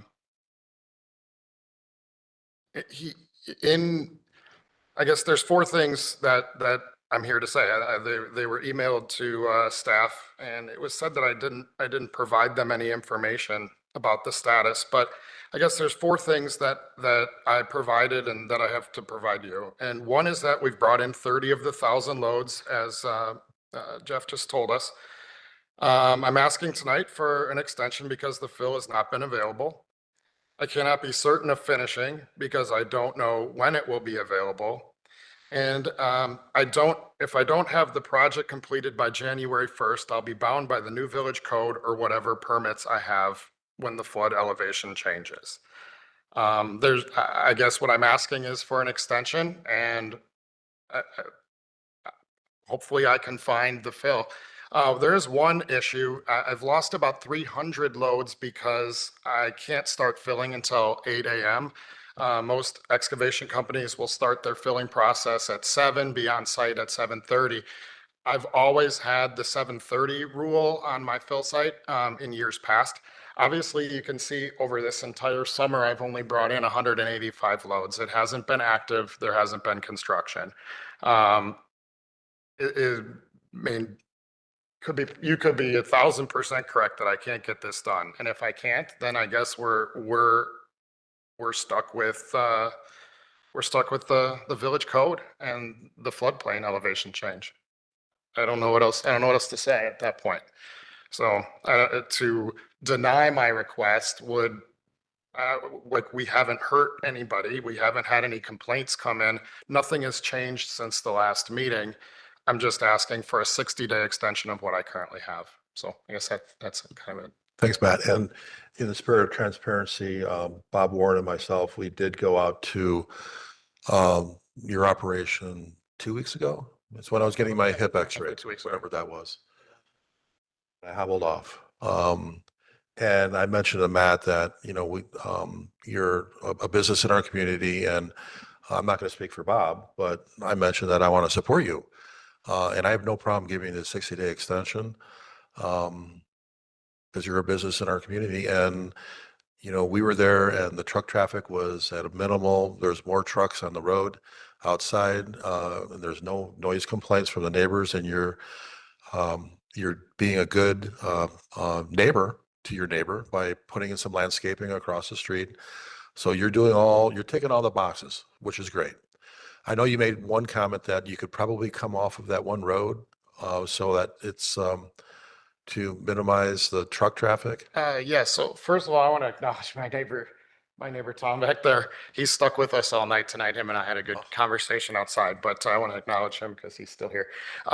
Yes, we do have to fill that east side area. We do have an entrance off of Hilltop Road. That we're using to. So I guess there is one question that just popped into my head. It's my understanding that the easternmost grading and filling area has the deadline. Tier 2, I'm not under the understanding that Tier 2 has a deadline to fill, unless that changed. That'd be a question I'd have for you guys. No, that's the way the condition reads. That the area east of the stormwater basin needs to be done by November 1st, which corresponds closely to, the area that's about to become floodplain as of February. Correct. The Tier 2, the one where I have 1,400 loads, is that subject to the November 1st? I'm sorry, or the 60-day extension, or is that's open? It's open. Okay, that was okay. With that said, the February 20th effective date of the new floodplain maps sort of trump everything.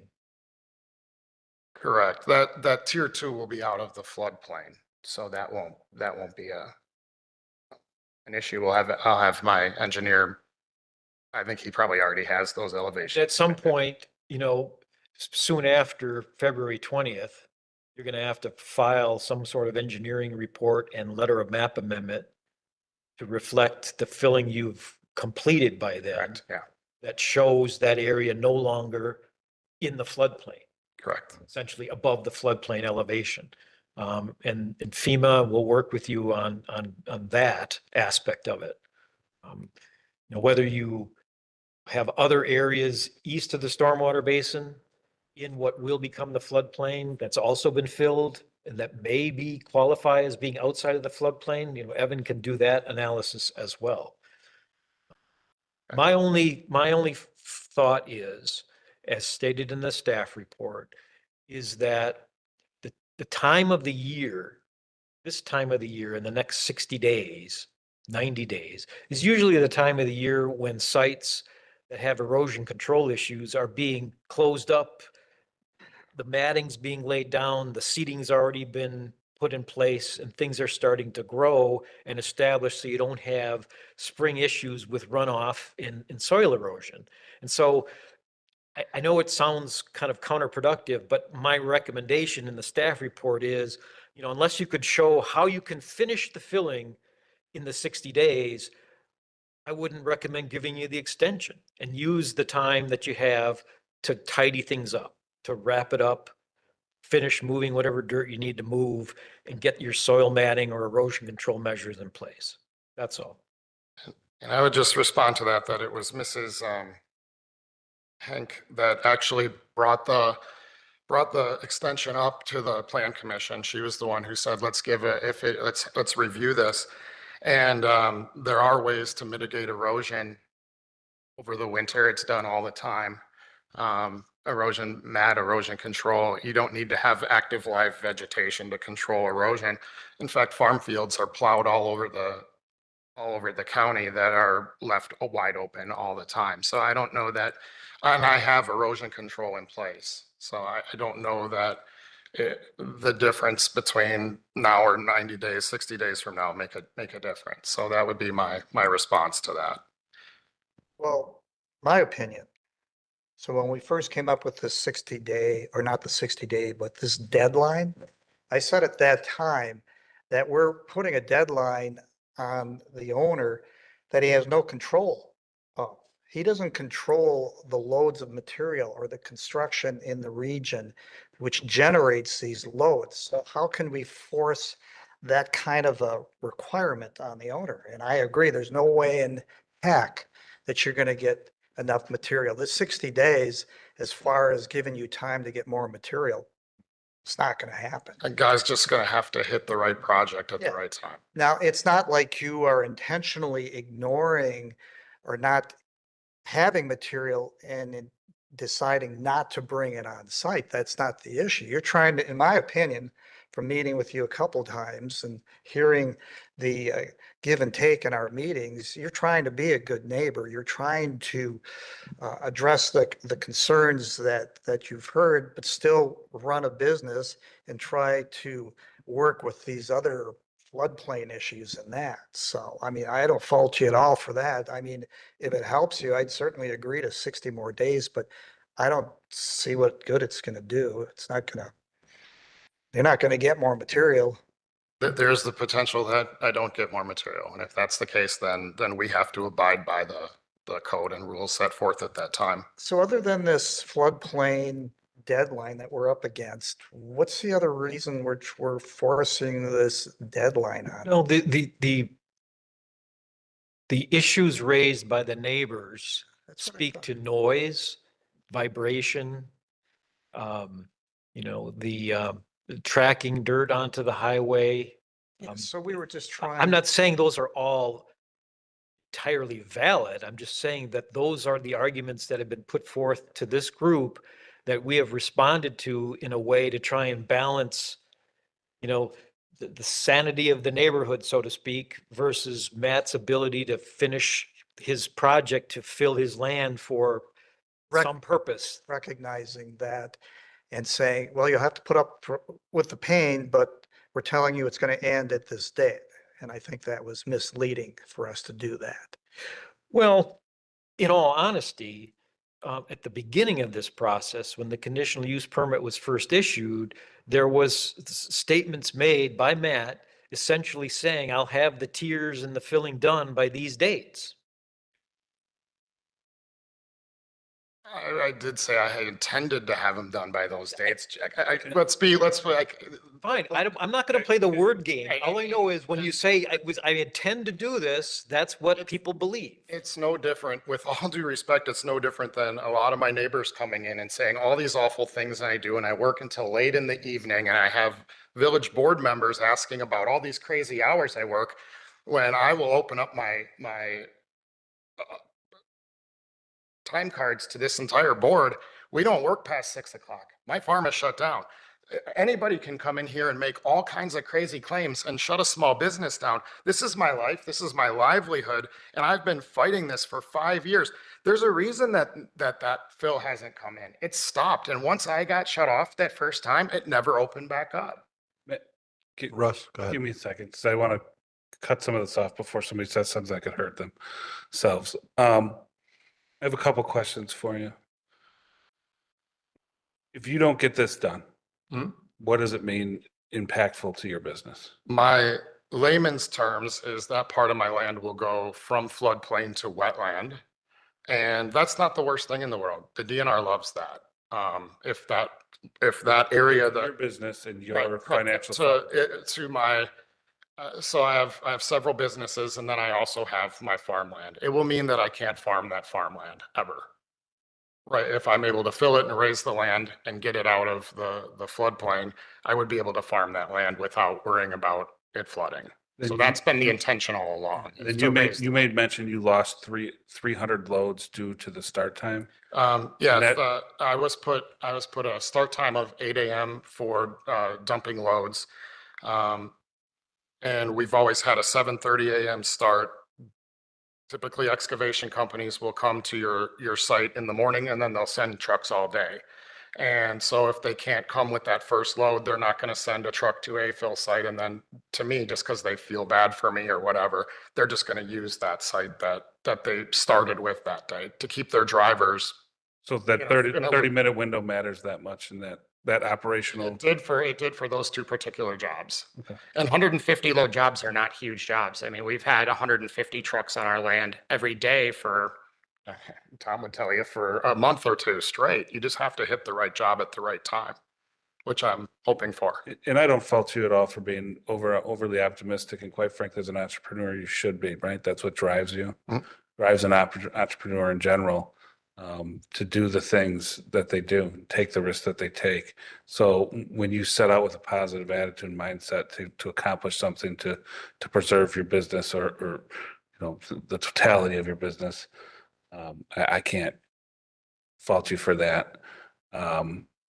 Obviously, if the village stepped in, and this might have been before my time with that 7:30, 8 a.m., to me, that sounds like we took action actually to hamper your ability to even get halfway there, let alone all the way there. I don't know that was the intention. I know I don't think that was the intention, but actions have unintended consequences, and it sounds like that might have been a little bit of it.